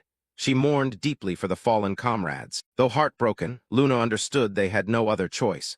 She accepted the brutal reality and agreed to leave the dead behind. Prone turned to ask Adele, who was still on the ground, if he could stand up. At that moment, Ryuk, another teammate, spoke up offering to support Adele because he was the least injured. Prone was surprised but agreed that it would help. Ryuk helped Adele up and awkwardly said that he was the one who had behaved improperly toward Adele and Luna earlier. Adele thanked him and said Ryuk must have suffered greatly in the dining hall then. Ryuk hurriedly said no. He was the one who should thank Adele and Luna. Ryuk admitted he had judged them unfairly, and now he realized both of them could have been victims. Adele was glad Ryuk thought that way. Seeing Ryuk's change, Adele didn't expect him to be so willing to help. At that moment, Samuel seemed to notice something. Suddenly, a beep sounded, and a familiar bird darted quickly toward Adele. Adele was overjoyed to recognize it as Seijo, his spirit beast. He breathed a sigh of relief to see it was safe. Adele smiled and praised Seijo for hiding so well. Samuel, seeing it, was also surprised and exclaimed, "Nice hiding job." After Ryuk helped Adele up and everyone had gathered, Adele informed Prone that they could set off. Prone nodded in agreement. Having agreed, the group hurriedly left the ravaged battlefield, rushing to the hideout before the academy reinforcements arrived. Meanwhile, in a completely different place, the scene shifted to the Imperial Academy, a majestic castle floating among the clouds. Inside the main hall of the Imperial Academy, footsteps echoed, announcing the arrival of an important figure. A woman with purple hair strode forward. She wondered what on earth had happened to make Tyria's return in such a pitiful state. It was Madeline, a lecturer of the Imperial Academy. With a stern expression, she ordered the gathered students to get out of the way. Madeline approached Tyrias, who was badly wounded, and demanded to know what had happened. Tyrias, with a face full of pain and rage, reported that during the secret raid they had been attacked by demons. Many students, including Sylvia, had been killed. Worse, Tyrias said that lecturer Bisaha also appeared to have been killed. The news left Madeline stunned. The students around were also in panic, unable to believe a powerful lecturer like Bisaha could be killed. Madeline raised her hand, ordered everyone to be silent, quickly stabilizing the situation. She judged that the demons must have sent an assassin with skill equivalent to a full lecturer. But Tyrias coughed and denied that. Tyrias said that only 2 of them had lecturer-level skills. One was very strong, but still weaker than him. Tyrias was oddly confident that there was no need for other lecturers to intervene. Just summoning his teammates would suffice. Suddenly, a surge of dark chi erupted from Tyrias's body, hurling away a student who was trying to heal him. Healing magic seemed useless against the dark chi. Tyrias cried out for help in despair. The terrifying dark chi began to corrode Tyrias's arm, deforming it grotesquely. Tyrias screamed in unbearable pain as the dark chi enveloped his body, seemingly tearing him apart. His arm was engulfed by the dark chi and completely severed from Tyrias's body. Everyone, including Madeline, was horrified to witness Tyrias being tormented by the curse. Despite the pain, Tyrias gritted his teeth and endured, his eyes flashing with a blue, hateful light. He cursed the damned worm that caused this. In his fury, Tyrias slammed his fist into the floor, creating an ice explosion, vowing to personally kill the one who wronged him. Despite his condition, Tyrias begged Madeline, "Instructor, one arm is enough, send me out there." But Madeline remained silent. With a resolute expression, Madeline ordered Tyrias to be taken to the medical facility immediately. And then she issued the final command, a command that showed how serious the situation was. "Summon Nine Hamel and his teammates." A blonde-haired young man with sharp eyes appeared, signaling a battle about to erupt. Cut to the Magic Academy, where an emergency meeting is about to take place. Madeline is sitting and waiting, while a group of elite students enters. Nine Hamel leads the group and asks, "You called for us, Professor." The female instructor, Madeline, confirms, "You have arrived," the teammates Tyrias mention. "This is the Student Council, the assembly of the Academy's finest talents, who will lead the Empire in the future. And their leader is Nini Hamel, son of the Holy Sword Cell and the future head of the Nini family." A female council member named Sisla questions, Aren't the instructors busy? What brought them here?" She quickly realizes the situation seems serious, and tells her teammates to try to find out what's going on. Instructor Madeline thanks them for saying so, showing her appreciation for the student council's cooperative attitude. Nini gets to the main point, asking about Tyrias's condition and the other students. Madeline confirms the situation is bad, and there is also a possibility their spy has betrayed them. She adds that the enemy may attack the third-year dormitory, so allocating forces won't be easy. Nini Hamel is taken aback by this news. Nini thinks to himself, just as expected, She's not merely a simple leader. Madeline continues, emphasizing they cannot leave the third-year dormitory unguarded, because it's unclear what the enemy is plotting. Nine summarizes the issue. So you're asking for our help? Madeline confirms and asks if they can assist. Ninny Hamel is silent for a moment. Then a confident smile spreads across his face. He answers decisively, "Of course, we will help." Then he turns and orders Sisla to go to the secret area first to find them. Ninny then asks instructor Madeline for more details about the plan. He declares firmly, "We will certainly defeat them." Meanwhile, elsewhere, Adele is grimacing in pain. He clutches his stomach, feeling a sudden chill wash over him. Adele looks around and realizes everyone around him has fallen asleep. The group has reached Besaha's secret laboratory safely. But Adele is worried about escaping from here. He knows the academy instructors are busy defending the dormitories, so the enemy will surely seize this chance to act. And they are none other than the student council, the ones who initially pushed Adele to his death. Adele fully realizes his perilous situation. The power of this body has vanished. Even Samuel is weakening. If they confront the student council now, total annihilation is likely unavoidable. Lost in thought, Adele is startled when Samuel, the parasitic entity within him, speaks. "What are you thinking?" Adele sighs, answering that he's worried whether they can escape safely tomorrow, but then resigns himself to fate. Samuel remarks that this place is dreadful, and he had no idea his kind would be treated this way. Adele makes a chilling request of Samuel to eat the corpses here. Samuel is shocked. "What, you want me to eat my own kind?" Adele explains he's concerned the bodies will rot and sicken the other students. He adds that if their bodies are used to protect the demon realm, they'd probably be at peace with it. Hearing this, Samuel transforms into a larger form and admits he dislikes it. But they cannot risk a plague spreading. Adele agrees it's the right decision. Adele thinks to himself that perhaps facing death together has helped them communicate better. After a while, only white skeletons remained on the table.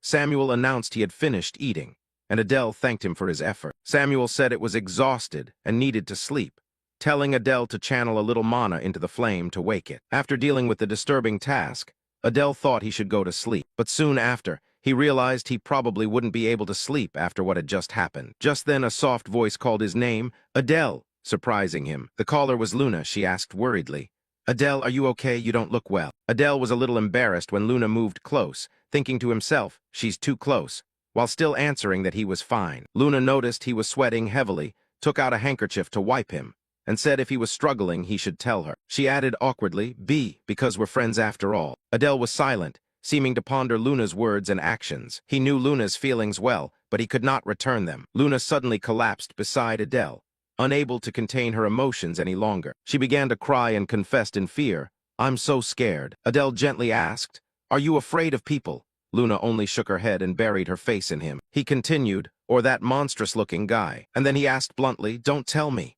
You're afraid of me." Luna hurriedly denied it. "No way." Adele reminded her to keep quiet or they would wake the others. The two lay on the floor among the sleeping students. Adele asked again, "So exactly what are you afraid of?" Luna whispered the answer. What she feared was death. Adele smiled faintly, saying everyone is afraid of death. Luna replied that of course she feared her own death, but something more terrifying was the moment she saw Adele bleeding and collapsing. She admitted her greatest fear was those connected to her dying. Losing someone she cared about horrified her. Adele was silent for a while, listening to Luna continue. "I tried my best." Luna sobbed, saying she didn't want anyone to die. She wanted to save everyone but couldn't. She desperately asked Adele what to do now. She believed Adele was smart, and that he would surely know the answer. But Adele's answer was brutal. He said many more friends would die from now on. Maybe tomorrow it'd be Prone's turn. Luna was stunned by that statement. He asked if she intended to cry every time it happened, and advised that sometimes one must accept leaving regrets behind. Luna was surprised. Leave regrets behind. Adele explained that this didn't mean she shouldn't feel guilty for failing to save someone. Instead, use that guilt as fuel to harden her heart. If she wanted to save everyone, she must improve her healing and train her magic more. He encouraged her not to forget the feelings of today and to grow from them. He believed Luna was capable of doing it. Buoyed by the encouragement, Luna looked up, wiped away her tears, and resolved, I'll try." Adele said they should sleep early because they'd leave in the morning. The two rested together on the floor. After a long night, everyone fell asleep to prepare for the escape the next day. But they didn't know Prone had woken and overheard their conversation. The next morning, sunlight flooded the forest, heralding the start of a new day. A hand parts the thick grass, revealing the path ahead. Adele's group finally escapes the secret laboratory. They move cautiously through the forest. Adele, though wounded and leaning on others to walk, silently thinks they're lucky the enemy still doesn't know their location. He tells himself just a bit further to the teleport gate and prays nothing happens until then. But his hope is quickly dashed by a voice from ahead. Finally decided to come out then. Sisla appears, raising a bow glowing with golden light. He calls them filthy vermin and arrogantly declares he will wipe them out with a single strike. At that moment everyone stepped outside, being alert to their surroundings. Adele turned to ask Prone about the situation. Prone reported that she couldn't sense any ripples of mana, meaning the gate they were waiting for had not opened yet. Adele breathed a sigh of relief. Luckily they were not late. Prone then asked what the next plan was. Adele ordered everyone to hide thoroughly. He himself would climb a tree to scout the area. The parasite Samuel on Adele's hand was worried, thinking Adele's movement now was too risky. But Adele insisted it was necessary. He explained that there might be foes as strong as Tyria's nearby. Samuel was terrified when he heard that. Samuel was stunned, asking again if there was more than one enemy. Adele hurriedly signaled him to be quiet because his voice was too loud. There seemed to be suspicion within the group. Samuel angrily questioned Adele whether he had known about the danger here from the start. Adele thought to himself that he couldn't reveal the truth that he had come for the elixir. Samuel was truly feeling pressured and afraid, thinking he might die. Despite his fear, Adele tried to appear calm, reassuring Samuel and telling him to move up the tree together. Immediately, Adele activated the skill, Position Shift Level 3, aiming at a spot on the tree. Almost at the same time, an extremely powerful burst of golden light destroyed the place they had just stood. Fortunately, Adele had teleported in time. Adele was horrified and broke into a cold sweat after the sudden and forceful attack. From a distance, the explosion formed a massive pillar of light, showing its terrible destructive power. Somewhere far away, the attacker was angry that their strike had missed. The culprit revealed herself. It was Cicella, an archer with blonde hair. She was annoyed that she had aimed precisely at the spot with abnormal mana but had missed. At Adele's group's location, the smoke from the explosion gradually cleared, leaving only coughs. Luna and another friend called out to Adele with concern. From above, Adele responded that he was right here. From a high branch, Adele asked about everyone's condition. Luna reported back that no one was seriously injured. Adele looked down at the ground and froze when he saw a golden arrow stuck where he had just stood. He realized it was an attack from a sniper. Immediately, Adele ordered everyone to scatter, hide, and be ready to run as soon as the gate opened without looking back. Adele tried to analyze the situation. He continuously checked the mana flow around but couldn't determine the sniper's position, only that it came from a very long distance. He turned to ask Samuel if he could locate the sniper. Samuel answered no, because the distance was far beyond expectations. With no other choice, Samuel decided to try once. A stream of greenish air began to emanate to probe the surroundings. While searching, Adele silently prayed that the enemy wasn't those people. He knew that if they encountered them here, everyone would die. After a while, Samuel picked up a signal. He confirmed he had found them, but distance remained a major problem. Samuel identified the enemy's position on a small hill about 5 km to the north. He couldn't believe anyone could shoot from such a distance. Hearing that, Adele's expression became extremely tense. He gritted his teeth and bitterly admitted that the shooter really was her. The enemy was none other than Cicella of the Wendy family, a member of the student council who would later be known as the Bow Goddess. Adele knew well that at this distance, neither his teleport nor his dark blade could reach. Moreover, Cicella could imbue her arrows with fighting will, a realm far beyond aura and sword chi. He realized his situation was hopeless. If they left the forest, they would immediately become targets. Adele thought bitterly. Could Classa really die here? From afar, a ripple of mana began to stir, signaling the gate was about to open. Samuel worriedly asked Adele if there was any way to survive Cicella's arrows. Adele offered a heartbreaking suggestion. No, but if we sacrifice ourselves, we can save the trainees. Samuel was stunned, exclaiming, "What?" After a moment, Samuel seemed to accept it. It sighed and asked Adele what it needed to do. Suddenly, Adele broke into a mischievous smile. A swirl of purple dark energy enveloped him. "I'm joking," he said, surprising Samuel. Adele activated a new skill, the Eye of Superbia. His eyes flashed with powerful purple light. He ignored the student council or any fighting will. Blood began to flow from the corners of his eyes, but Adele only smiled decisively and declared, "I will save everyone." Adele knew forcing himself to use this eye could cost him his sight. But better that than death. Samuel panicked at the sight of blood streaming from his eyes. With the newly activated eye, Adele's vision extended all the way to Cicella's position. He directly taunted, Show yourself, Cicella. Samuel was utterly amazed.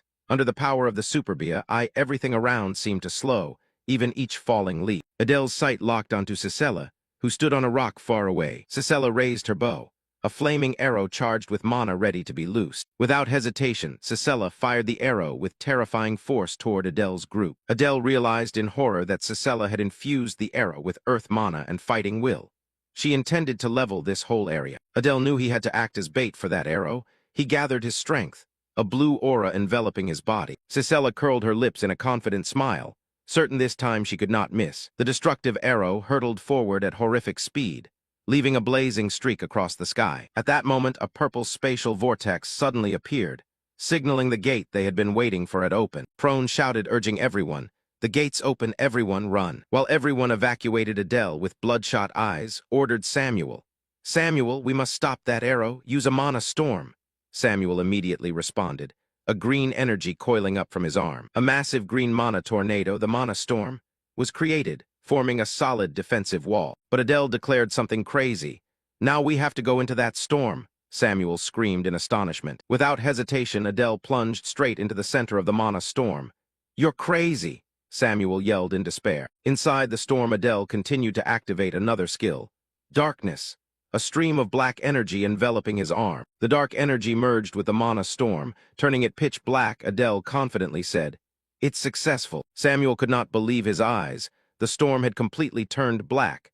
This combination of power was beyond his expectations. At that moment, Cicella's destructive arrow slammed violently into the dark storm. Adele screamed in pain as he strained to withstand the arrow's tremendous force.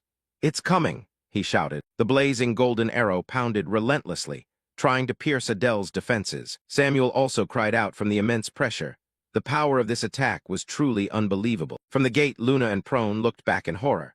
Luna shouted Adele and Samuel's names, while Prone urged everyone to leave quickly. Cicella's arrow had begun to pierce the storm, cracks appearing on the dark shield. Adele gritted his teeth and endured, telling himself to hold on a little longer, as the arrow was about to completely break his defense. In the desperate moment, Adele played his final trump card.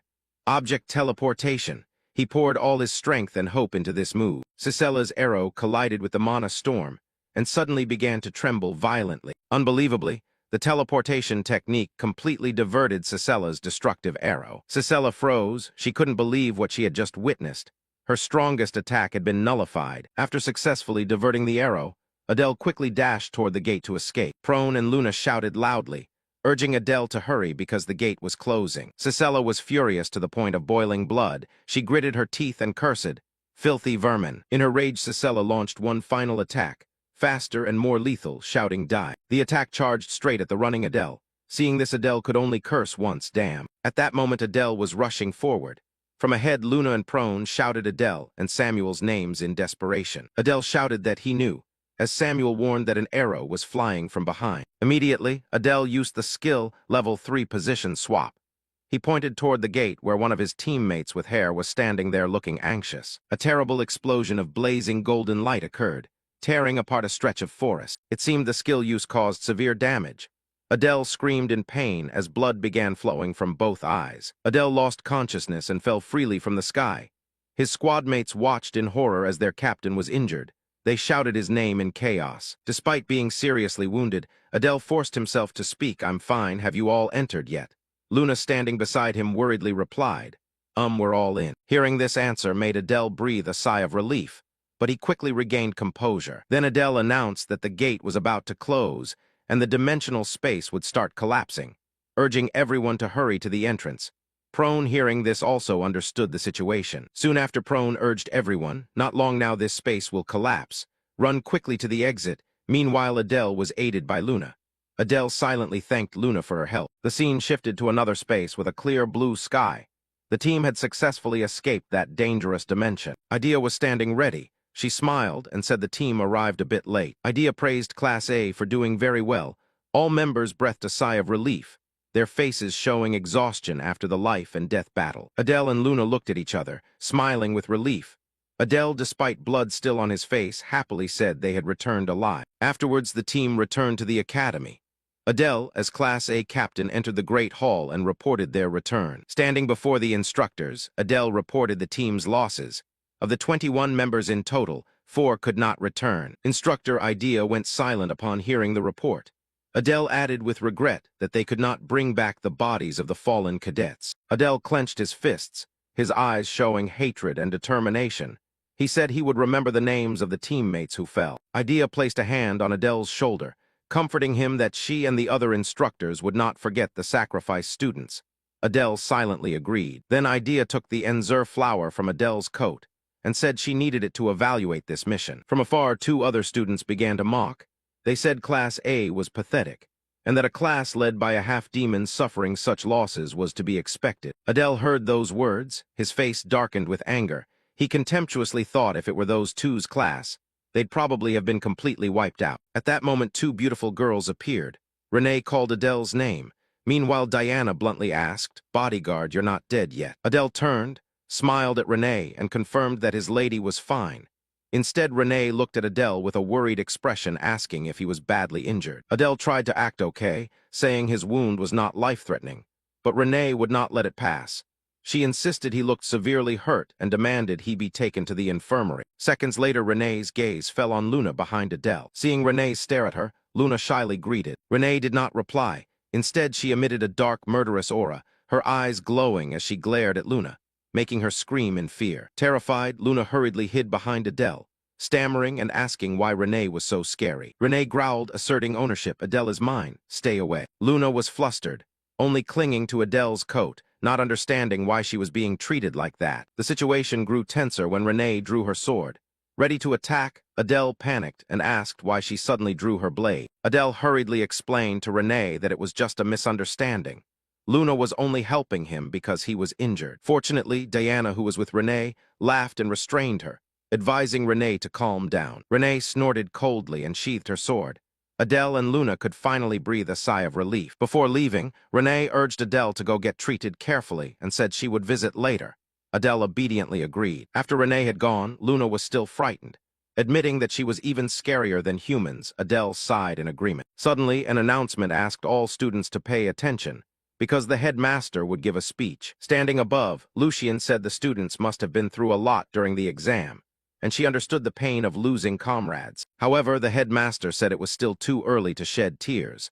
They were only allowed to cry after they had completely defeated the enemy. She asked them to bury their grief deep in their hearts and turn it into a flame of hatred to become stronger. The students, including Prone, listened silently to the harsh but very realistic speech of the headmaster. In her final words, Lucien praised everyone for doing well and told them to return to the dormitories to rest. Samuel then spoke up, nodding that other classes had almost no casualties, and began to wonder if his own class was too weak. Hearing this question, Adele replied that although Class A suffered many losses, objectively they were stronger than Gwar and Ilan's classes. Samuel was surprised. Adele's voice continued. He felt guilty about this. If he had chosen a different area, the number of casualties could have been much lower. Samuel, the parasite on Adele's arm, spoke up, blaming himself that what was done was done. If only he were stronger, no students would have had to die. While Adele was still pondering Samuel's words, a stranger approached and called out to him, "Hey, Captain of Class A." The person was none other than Lord Bolton. He remarked that a week had passed, and Adele looked quite badly injured. Adele recognized Bolton. Adele answered, admitting his target was indeed very strong, so he had a hard time. Conversely, he also noted that Lord Bolton looked completely unharmed, not a scratch. Bolton casually replied that his opponent was also quite strong. But because he was old, he exhausted himself after a few fights and collapsed. This contemptuous and hard-to-believe answer shocked Adele completely. Adele was still shocked. He thought about Bolton's target, the famed mercenary king in the war between humans and demons. A legendary warrior could not simply become exhausted and fall like that. Bolton changed the subject, saying the one who had wounded Adele so badly must have been impressive. Adele modestly replied it was not an easy opponent and he had been lucky. Bolton laughed heartily, saying luck is also part of strength. He urged Adele to go get treatment and rest well. Adele thanked him. As he walked away, Bolton pointed at Adele and threw a challenge, saying, "Rest up so next time you can fight me." Adele fell silent at the sudden declaration of war. After Bolton left, Samuel asked Adele what's wrong with that guy that he keeps wanting to pick fights with you. Adele could only agree without understanding the reason. Adele assessed that despite appearances, Lord Bolton was truly very strong, possibly on par with the ice monster they once faced. Samuel was astonished to hear that. Samuel asked, "So does that mean Bolton is even stronger than you when his power is amplified?" Adele affirmed that was very likely. Adele continued analyzing. Currently, the only students who can confront the student council are Bolton and Diana. Perhaps in a few years Renee and Samuel could reach that level. Prone appeared and asked why the two of them weren't going inside. Adele and Luna greeted her and asked back, "Prone, you're here too." Prone laughed flamboyantly, declaring that a true leader must care for their students until the last moment. Samuel began to complain again. He told Adele he couldn't think with Prone talking nonstop, and asked why he didn't just shut her up. Prone heard it, flew into a rage, called Samuel a brat with a crusty booger, and squeezed it with her hand, causing him to scream in pain. In her anger, Prone even slapped Adele's cheek and shouted, "Die! I'll kill you!"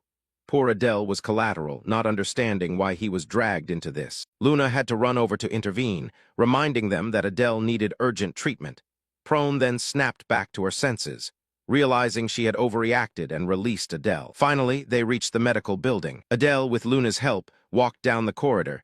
He thanked Luna for not resting because of him. Luna blamed herself.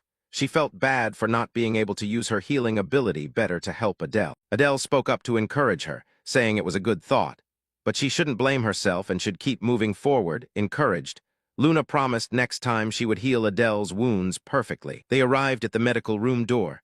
Adele couldn't help but be surprised at how large the door was. Adele politely asked permission and together with Luna opened the door and stepped inside. Inside, a nurse with brown hair and a pair of horns turned to look at them in surprise. The nurse looked at Adele and Luna, then said suggestively, "What, the two half-demons have appeared." In the infirmary, the female doctor noticed Adele's condition seemed off, while he and Luna could only awkwardly respond. The doctor stepped closer, lifted Adele's chin to examine more closely, her expression professional yet tinged with curiosity. Then she asked Adele to lie on the bed. He obediently complied, still wondering why she was staring at him so intently. The doctor said nothing, only placed her hand on Adele's taut but injury-marked abdomen to check. After examining him, she concluded surgery was needed immediately and expressed surprise that Adele could still move with such a severe wound. Adele calmly accepted and entrusted himself to her. Hearing about the surgery, Luna standing nearby was alarmed, anxiously asking whether it was a major operation and if it would leave any aftereffects. Seeing Luna's worried face, the doctor teasingly asked whether Adele was her boyfriend, causing Luna to flush and wave her hands to deny it. The doctor reassured them the operation would be over in about 3 hours. Hearing this, Adele told Luna to follow the doctor's instructions. Luna had to say goodbye and wish Adele a successful operation. As she turned away, the doctor donned gloves with a mischievous look and prepared to begin the anesthesia. Adele closed his eyes, sank into unconsciousness, and silently prayed that the surgery would go well. At the same time, at another location, the academy's instructors gathered in full to begin the midterm evaluations for the first-year students. In the meeting room, Lucian expressed anticipation to see who was the strongest class leader and requested to view the footage of Enzur Flower. Aries confidently said the strongest could only be his class or Class E. Beside him, Idea, though annoyed, had to admit it was true. Idea reiterated that the leader of Class C was the Devil King's daughter, a standout figure even during lessons. Aries agreed with this opinion. However, Aries still insisted the best had to be Bolton. He even conceded that in swordsmanship, Bolton may have surpassed him. Robolt, sitting across, added that although Bolton was weak in magic, physically he was a talent who would be recorded in history. Hearing the praise, Idea showed little favor and bluntly said, "Ha, I don't like him," which puzzled Aries because Bolton had a pretty good personality. Aries listed Bolton's merits: neat appearance, excellent skills, high potential, and good grades. He asked in return wasn't that an exemplary student. Idea only offered a sarcastic remark. Accused of exaggeration, Idea explained why she disliked Bolton. She didn't like his smile with wild eyes that looked soulless. The debate continued. Aries taunted that she had chosen a sly-smiling, narrow-eyed person as class leader. Idea sneered as if she'd been waiting for the question and picked up the lettered chips, saying this test would prove everything. A blue-haired instructor with small horns stood up, announced everything was ready, and they would start the scheduled viewing of Class E's footage to see how their leader performed. Lucian was very eager, saying this was the perfect time to see the child's true strength, and ordered the start. Immediately, a 3D image was projected showing Bolton with blazing eyes, wielding a great blade amid a burning, ruined landscape. However, a perceptive instructor noticed the footage's viewpoint wasn't from Bolton. Another explained it seemed he had given Enzur flour to another student to film. Robolt guessed it was a strategic move.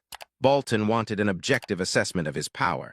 Yet Idea remained annoyed, muttering that the rule only allowed the class leader to wear it. The video continued with the image of the hired soldier king, Bolton's opponent.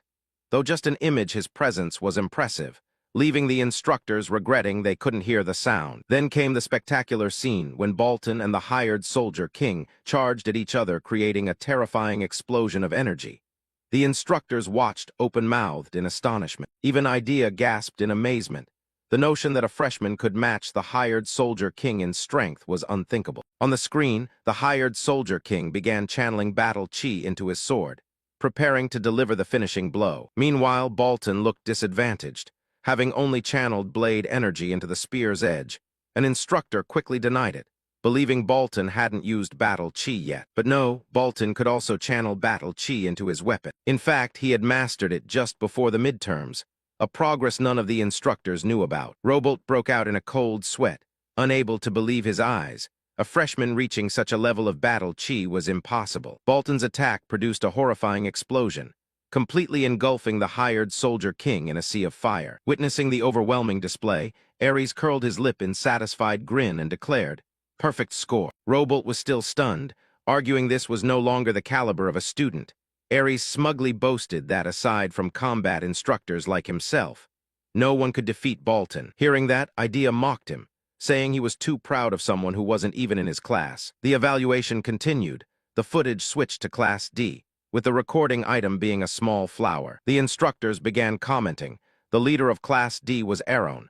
This area seemed fairly easy since the opponent was just a newly formed team of knights. The footage showed Aaron fighting the knights. By assessment, his command ability was still weak but not terrible. The only disappointment was that Aaron slept too much. Another instructor remarked that it fit well with a child of laziness. Ares, with an expectant look, declared that next would be his class, Class C. The video cut to Renee, unleashing powerful slashes with dark energy. She was no pushover, already able to use sword chi freely. Idea noted that though inferior to Bolton, Renee's achievements were impressive. Robolt agreed, rating her at a 4-circle mage level. But the real challenge arrived. Renee faced a 5-circle mage, the Tower Lord. The opponent unleashed an extremely powerful spell.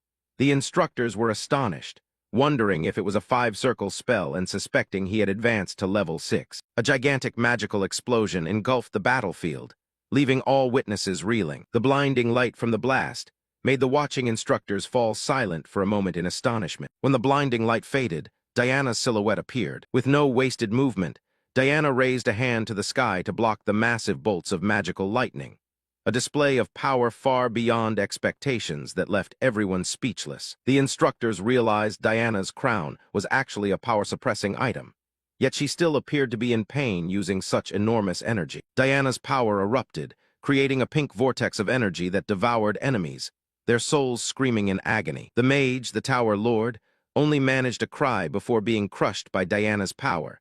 It was hard to believe this was only suppressed power. At this level, Robolt assessed that in magic only one student could compare to her. Ares curiously asked if it was Samuel. Robolt denied it and smiled mysteriously, saying that student's footage would appear soon. Keep watching. The evaluation screen moved on to the next class, Class B. The leader of Class B was Guwar.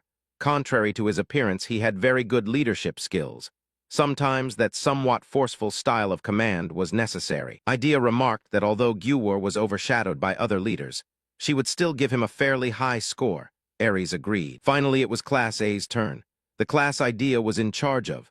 Contrary to her earlier confidence, she now sighed and appeared afraid to watch. The atmosphere in the meeting room suddenly became heavy. Both Ares and Idea fell silent with serious expressions. Idea sank into thought about the 4 students she had mentored for months who had died. Even a cold person could not avoid bonding with their pupils. Lucian spoke up, saying there was only one class left, and he was very curious about Class A leader's performance. Class A's video began, revealing a surprising scene, an academy castle floating among the clouds. Robolt exclaimed in astonishment that it was the world's top talent academy. Idea had to admit their Satan was no less impressive. In the unfamiliar area, Leader Adele was still leading the students well. A whisper revealed that someone had secretly given him a map. Despite the cheating, the team reached the entrance of the artificial dungeon safely. However, before them were many different entrances. The instructors were curious what the leader Adele was doing as he placed his hand on a stone wall. Suddenly, a secret passage appeared from within the wall, astonishing the onlookers. The instructors were no exception. How could Adele know there was a hidden path at that fork? Robolt guessed he might have used a detecting spell. He confirmed that student Adele had a very keen magical sense. That was why he could do that. Even so, finding a secret path that even spies didn't know in a single try still greatly impressed Aries. He silently thought, Adele, as expected, you really are. In the teacher's meeting room, Aries was interrogating with a suspicious expression. He argued that someone being able to move around the enemy base as if it were deserted was impossible, regardless of how good that person's detection abilities were. Idea sat beside him, showing disagreement. She turned to directly ask the senior opposite her, wanting to know what exactly he meant. Aries continued sharply, pointing out that the area where Class A went had the easiest difficulty. But even with 2 extra heirs of the 7 great sins there, the result was 4 students dead, and most of the rest injured. Aries insisted it was all due to Adele's killing intent. Idea was stunned by Aries's accusation. Even the student council president was severely injured upon return. She turned to tell Aries opposite, emphasizing that he had seen it too. Just as the argument peaked, a powerful voice rang out, "Enough!" Lucian intervened. She admitted that Aries's words were partly true, but said that things were only beginning. She proposed observing a while longer before drawing final conclusions. Hearing that, Aries could only reluctantly agree. He sighed irritably while the head teacher declared the meeting would continue. The scene shifted to the academy's medical room, where surgical tools and medicines were laid out, showing a treatment that had just concluded. On the sickbed, Adele slowly woke up. The black wound on his neck remained, but he no longer seemed to be in pain. Adele sat up, his body wrapped in bandages. He looked around the room bewildered, wondering if it was all over and how much time had passed. Adele silently looked at his hand, where the parasitic entity Samuel was hiding. A greenish energy flickered faintly beneath the bandages. He clenched his hand, feeling his body. He did not feel pain and felt completely healthy, though slightly uncomfortable. He could still move. At that moment, the medical teacher entered. She asked if Adele had woken up. Adele was now sitting on the floor, responding weakly. The teacher handed Adele a cup of hot tea, telling him to drink it. Adele hesitated a little, but the teacher explained she had brewed the tea with a special leaf good for restoring strength. Upon hearing this, he reluctantly agreed. Adele took a sip of tea. He sensed the taste of health, like an antitoxin that cleared the mind. The teacher smiled and inquired about his condition. Adele thanked her and said that, thanks to her, the treatment seemed to have gone well. She advised Adele to avoid strenuous activities for now, and said he would be much better after a few weeks. Adele was a bit surprised to hear he had to rest that long. Still, Adele smiled. He told himself not to overdo it and to rest properly, treating it as convalescence after all. The midterms were over. But then Adele froze. He remembered the final exams would take place in 2 months. He began to worry about the exact timing and thought he should ask Samuel. Adele looked at his arm, where the parasitic entity was silent. He guessed Samuel might not be fully awake after the anesthesia wore off. He thought Luna might know. Adele turned to ask the teacher, "By the way, did the pale, pink-haired student who accompanied me stop by?" The teacher was a little surprised by his question. She smiled slyly. She revealed that the girl had worried and waited for 3 hours. And as soon as the surgery finished, she rushed in like a bolt and continuously used restorative magic. Adele vividly imagined that scene. He couldn't help feeling guilty, thinking the girl had pushed herself to the limit, and her condition must not be good. The teacher grasped the chair and recognized the importance of healing ability. It was an extremely rare talent, almost impossible to find among the demon race. She continued, perhaps because she was a half-demon she had that ability, although her medical knowledge about bone setting seemed lacking. A thought flashed through the teacher's mind. She asked whether she should try teaching Luna. Adele was surprised by this sudden suggestion. Adele asked, "Really?" The teacher assessed that combining healing ability with professional medical knowledge would not be bad, and then she would become a valuable asset. The teacher continued speaking. After all, she was a lecturer at Satan. She asked why Adele looked so pleased. Adele couldn't hold back his thought. "Oh, very much so." The teacher advised Adele to rest a little longer before leaving, and they could talk slowly afterwards. Adele smiled and thanked her. Adele smiled with satisfaction. He thought this was definitely a great opportunity for Luna, and if she learned more medical knowledge, it would surely be a huge help to him. The scene shifted to outside the window, where daylight shone. signaling a new day had begun after the storm of exams. Back in the meeting room, Aries sat with his arms crossed, his face still sullen and thoughtful after the debate. A wide shot of the meeting room showed silence prevailing. The other teachers were also lost in their own thoughts, and the atmosphere remained tense. The blue-haired teacher announced they had finished watching all the footage from each class. Lucian simply said, "Well done." Suddenly, Idea slammed her hand on the table and exclaimed, "Ha!" She said excitedly, "Everyone saw it right. The president really isn't a spy.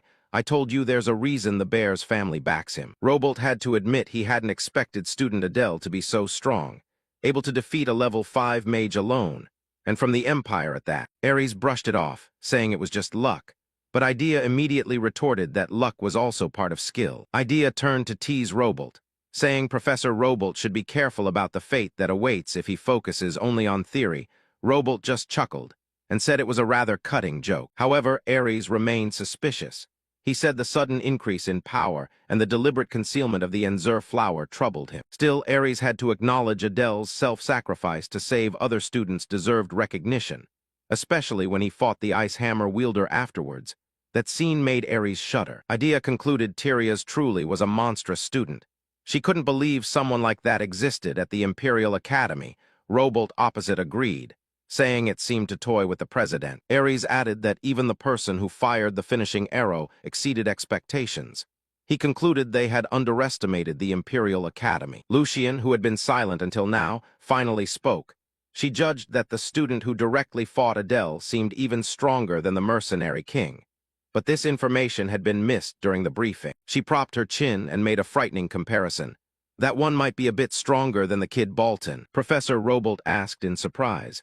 "So you mean the area we thought was the easiest was actually the hardest?" Lucian affirmed that except for the classes of Bolton and Diana, everyone else was probably dead, and even those two might not have returned safely. Idea fell silent. She admitted that, as the headmaster had said, even she would struggle against those two.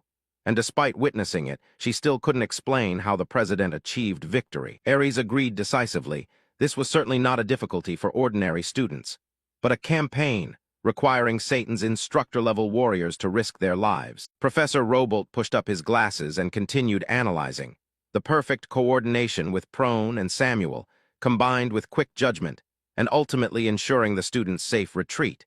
He concluded Adele was definitely a student worth studying. Lucian spoke up, suggesting that given the current atmosphere, the practical score of a class would likely mirror the opinions of all the instructors. Idea jumped up and cheerfully declared, "Exactly, of course, full marks. Who could look down on our proud president?" She smiled triumphantly, while Ares simply glanced over with an unhappy expression. Finally, even Ares sighed in concession. "Huh, I agree."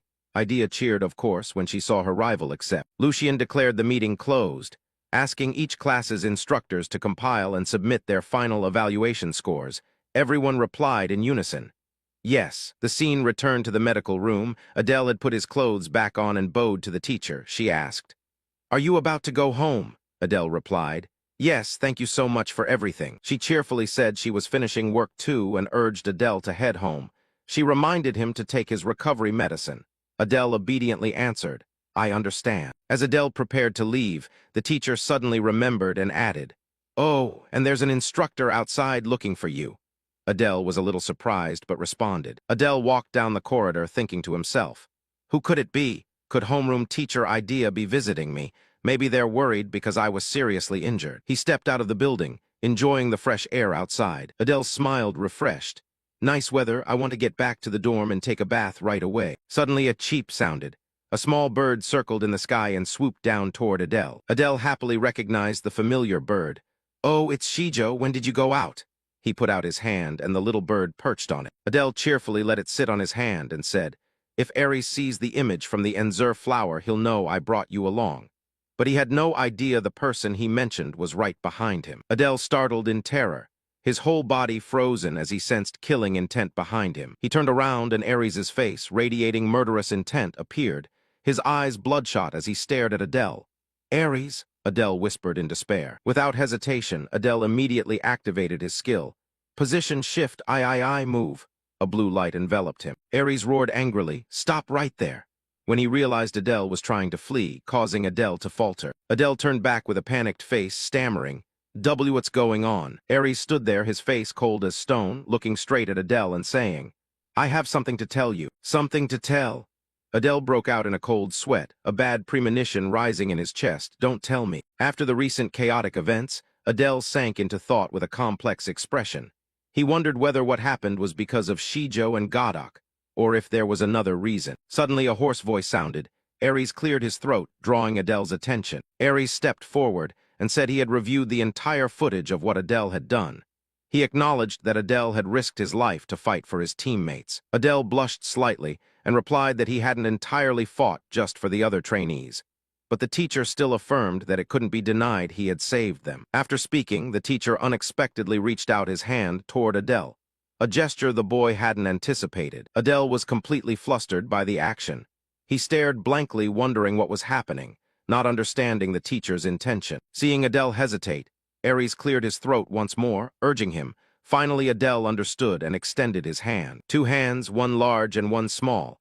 One of the teacher and one of the student gripped each other tightly in silence. The handshake was a recognition, a wordless praise that Aries gave for Adele's efforts and bravery. After the handshake, Aries released his hand and told Adele to keep striving and working hard from now on. He turned and walked away, not forgetting to tell Adele to make sure he recovers well to prepare for the upcoming final exams. Adele stood alone, watching Aries's retreating figure with confusion. He did not understand why the man suddenly cared about him like that. The scene shifted to another part of the academy. Outside the window, it was a beautiful sunny day. Inside the office, Idea looked at Aries with a suggestive expression. She guessed he had just gone to see that kid. She continued to taunt, saying his previous action was no different from bullying her completely innocent class president, and that it was unbecoming of an instructor. She proudly boasted that, unlike some stupid teacher, she had recognized the class president's talent and helped him develop. Aries showed obvious displeasure and asked her to stop. He admitted that Adele was stronger than expected, and his potential for growth was great. But that also meant he could be even more dangerous. Aries asserted he was certain Adele was still hiding something. Idea merely sighed and said his stubbornness had not changed. Feeling there was nothing more to say, Idea turned and left. Aries also told her she should quickly carry out whatever the headmaster had ordered. After Idea left, Aries brooded with a serious expression, her words still echoing in his head. He sighed, looking at a paper filled with obscure ancient script characters. It seemed connected to Adele's secret. In his thoughts, he continued to ponder Adele. He couldn't tell whether the boy would become poison or a boon to the demon realm. Moreover, his combat level at the Royal Academy had far exceeded his expectations. Everything was complicated. He realized there were many things to prepare for the future. Adele looked out the window with a determined gaze. But before making his final decision, there was one thing he needed to clarify. His thoughts turned to Adele, the image of the student appearing in his mind. He told himself perhaps he should start by thinking how to punish that brat for breaking Satan's rules. Meanwhile, our protagonist was enjoying a moment of relaxation after days of tension. The scene shifted to the bathroom, where the tap was running, filling the tub with water. Adele soaked in the bathtub, wondering how long it had been since he had a proper wash. He had endured a lot from not being able to bathe during the recent period. Adele smiled when he saw his little creatures also enjoyed bathing. He happily invited them to bathe together from time to time. Leaning back to relax, Adele breathed a sigh of relief. The fatigue gradually faded. He truly enjoyed this peaceful moment. However, the anxiety remained. Adele realized Samuel was still unconscious. He thought Samuel must have strained himself greatly as a thorn to save the other students. He reflected that although the sacrifice was great, at least they survived and returned. Moreover, he had also obtained nearly 20% of Adele's power. But Adele knew that was not enough. After truly facing the enemy, he realized that if things continued like this, his plan would certainly fail. He reached an important conclusion. It was not enough for him alone to become stronger. This time, Adele saw potential in Samuel, Prone, and Luna. He decided he had to make them strong enough not to be bullied by the student council. Adele realized that at the next encounter, the bastards of the Royal Academy would be even stronger. This was not a time for him to be at ease. With renewed determination, Adele stepped out of the bathtub. There was no time to waste. After leaving the bath, Adele laid out a plan. There were two things he needed to do now.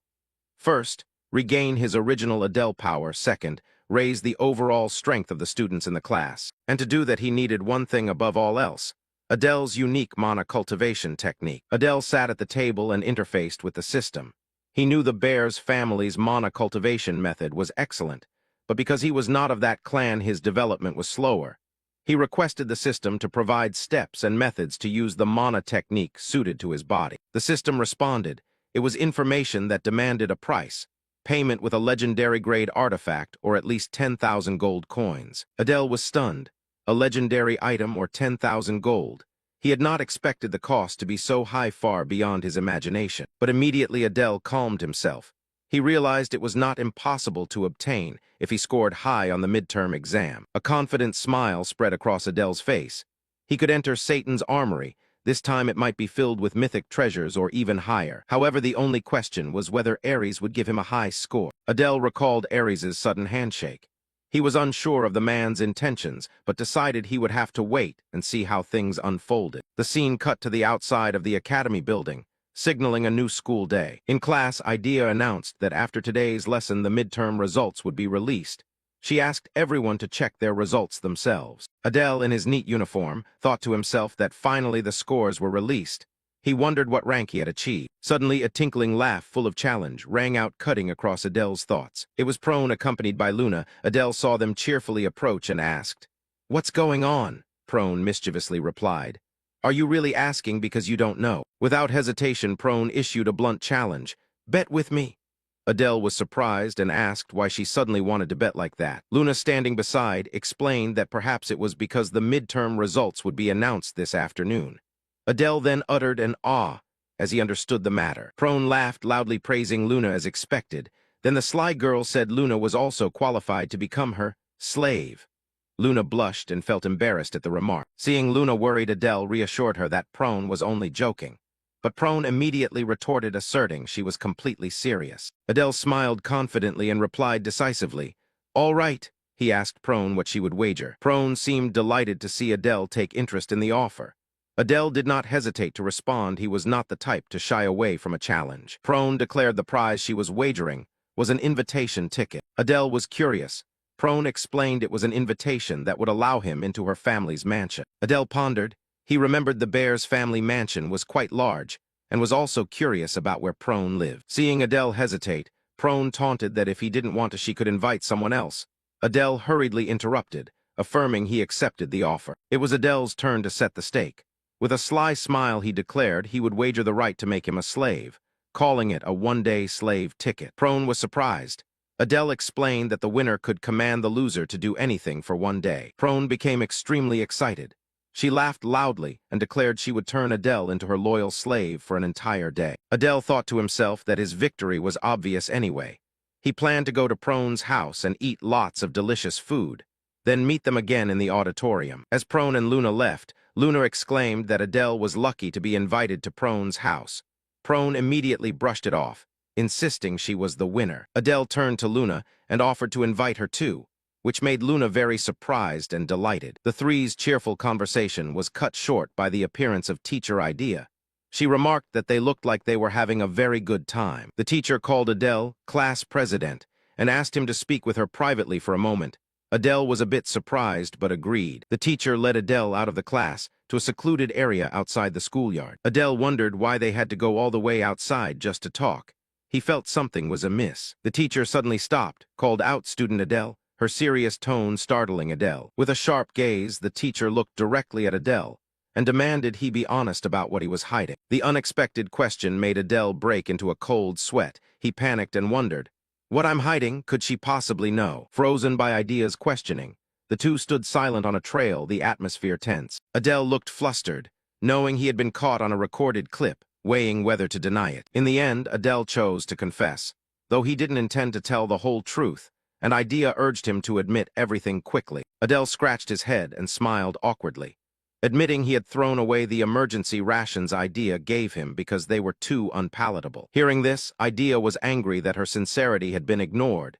She threatened to double his rations next time, causing Adele to panic and refuse. However, Idea quickly said that wasn't the main reason she called him here, leaving Adele surprised and unsure what he'd done wrong. Idea revealed she knew Adele, as class president, had brought a monster into Satan without official permission. At that moment, a small black snake suddenly poked its head out of Adele's shirt, startling him as it exposed him. Idea saw the snake and asked if this was what had driven that human trainee away. Adele admitted it had helped him survive. Idea curiously asked where Adele had tamed the snake, and Adele hesitated, unwilling to answer. Inwardly, Adele knew he could fool Kyle, but not Idea. If he said the snake came from the Bar's clan, she would recognize it as Solitude. So Adele lied that he got it from a human instructor's laboratory, which left Idea astonished. Adele continued, saying the snake was sensitive to mana and especially liked his darkness, absorbing it immediately. Idea fell silent, staring at Adele, as if pondering the story he had just told. After a pause, Idea smiled and said the snake was very cute, but she reminded Adele of the Academy's rules that he must register it as a pet. Adele grew anxious when Idea said that to do so he would have to take a test. Idea announced the test would be in a month's time and warned that if Adele didn't participate, he would be expelled. Adele agreed to Idea's conditions, and as she turned to leave, he called back, "Ah, one more thing." Adele held out his hand. A small bird flew to perch on his finger, and he asked if the bird was allowed. Idea was surprised to see Adele also had a bird. The little bird chirped softly. Idea sighed and said it could be permitted. If it was a special bird, it could also help his activities as class president, and Adele thanked her. Idea arranged to meet Adele that afternoon in the auditorium and left. Adele stood watching her retreating figure. Adele thought perhaps Idea was pretending not to know who Shijo's true owner was. Anyway, he felt relieved he wouldn't have to worry about raising them anymore. After the conversation, the scene shifted to the Academy auditorium in the afternoon, the air noisy and lively as students gathered, waiting for something. Among the crowd, Adele walked thinking everyone seemed busy waiting to see their test scores. He wondered if his own would be good. Meanwhile, Adele noticed Luna looking worried and restless. He approached and asked about her. Adele asked, "Luna, you look worried." Luna admitted, living expenses and everything else. "This time I really need a scholarship." Adele smiled and reassured his friend that she would manage, and if not, there would be other ways, but Luna refused help from a friend. Adele added, "Still, I want to say thank you. I heard you worked hard taking care of me in the infirmary," making Luna blush. Adele smiled confidently. He wasn't worried about Luna's scores because he knew she had played her part well in the midterms. The more important thing was, Adele's thoughts were interrupted by Prony's loud laugh. She seemed extremely confident, which made Adele curious. Adele asked Prony what was so amusing. She arrogantly replied to wait and see, claiming she was the main character today. A voice rang out mocking Prony as mentally challenged. She seemed to have heard it and grew very angry. Prony snapped angrily, "What did you say? Want to die?"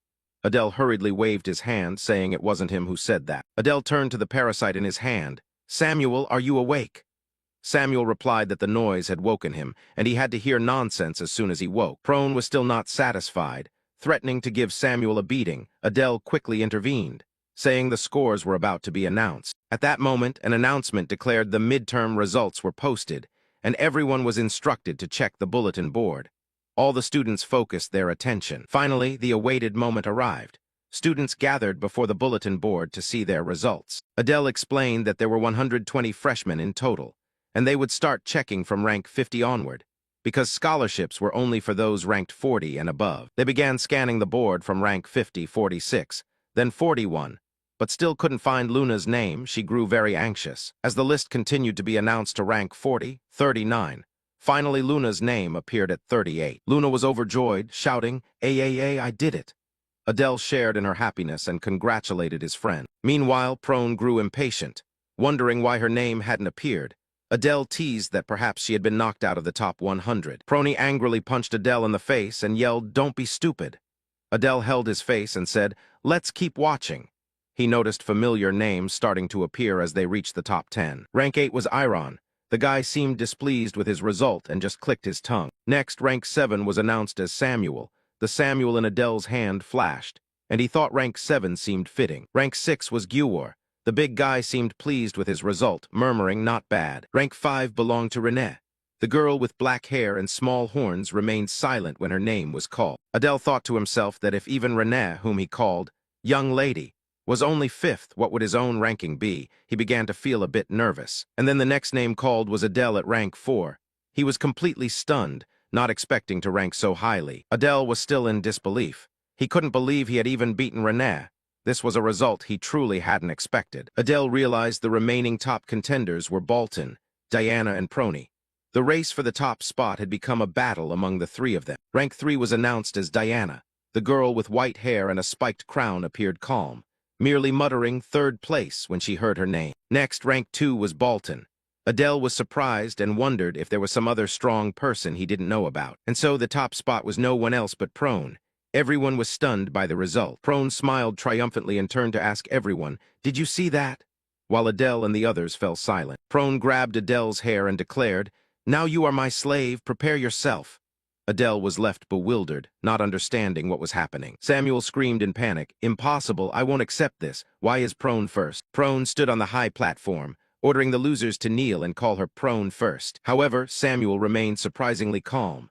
He told Adele that on second thought this could entirely happen. Adele didn't understand and asked Samuel what he meant. Samuel only replied that he didn't know the details either. Samuel began to explain. The head of the Lust clan has hundreds of children, and among them only the most outstanding can represent the clan. Adele was surprised. "That means—" Samuel confirmed, "Yes, Prone defeated hundreds of rivals and became the heir." Samuel continued, explaining that even without Adele, Prone's team functioned very well. Without her support spells, many more would have died. Adele realized that from the instructor's perspective, wartime experience would earn Prone high marks. But to be first, she would need near-perfect scores in every subject. Samuel still couldn't accept the truth. Wishing it were a dream, meanwhile Prone merely smiled with delight. Prone made Adele kneel and praised herself. Adele asked if she was using her daily slave privilege, but Prone denied it. Though not pleased, Adele smiled, thinking that in some way this might be a good thing. From the moment the first place was announced, Adele could clearly sense the emergence of a new top student, who would attract all the attention of Satan's freshmen, especially that one. That was Bolton, who exuded a terrifying aura that could erupt at any moment. Looking at him, he judged that he looked so angry he was about to lunge at Prone. But since many people were around, he would probably hold back. Observing from behind, Renee thought to herself, Adele, who was fourth before the midterms, wasn't that strong. But right from the first meeting, he was full of secrets. Really impossible to know who he truly was, and what oath he had sworn to himself. While she was still lost in thought, a finger reached out and lightly touched her cheek. Diana stepped closer and spoke. "Renee, should we tell him he's fifth?" She sighed in frustration and replied, "Diana, third place? That's a shame." Hearing that voice, Diana pinched her cheek and laughed loudly. "Ha, if Renee is comforting him, do it properly." Then the two of them turned their gaze toward Bolton. Diana noted she had never seen Bolton so angry before, and Renee added, "Yeah, ha." Bolton was now boiling with rage and spun around to leave. How interesting, Prone, huh? He deserved a proper beating. Cut to nighttime at the girls' dormitory. At that moment, a dorm room door suddenly opened. Prone tiptoed slowly into the room. Her roommate suddenly turned around, causing Prone to startle. Immediately, she ran straight into the bathroom. A blood-stained cloth towel lay on the floor. The faucet was now turned on. The hot water made the mirror on the wall fog over. Then she wiped the fog from the mirror with her hand. Prone's face looked extremely distorted at that moment. Then she gently pushed the corner of her mouth with her hand to form a smile. Her finger was now wrapped in a pale blue energy. She exhaled. Then she used her finger to draw a smile on her face. Looking into the mirror, her face appeared happier, but at the same time like a demon. It turned out she had drawn on the mirror. After seeing it, she sadly bowed her head in thought. Cut to Adele. His sword was hovering in midair. He reached out to grasp it, feeling the power inside, evaluating. Having received 20% of Adele's power, yet still unable to use Tauji. Is that right? Is it because I'm lacking combat experience? Why exactly, I can't understand. Should I consult the information sheet? Then he flopped onto the bed. No matter how he asked, it would still demand money from him. He needed something called enlightenment. He continued to look at his sword. Enlightenment. All right, that's enough for today. He still had to recuperate.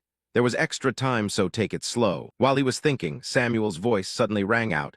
Prone is too much already. He mumbled in his sleep and wouldn't admit it. Prone first place? He continued.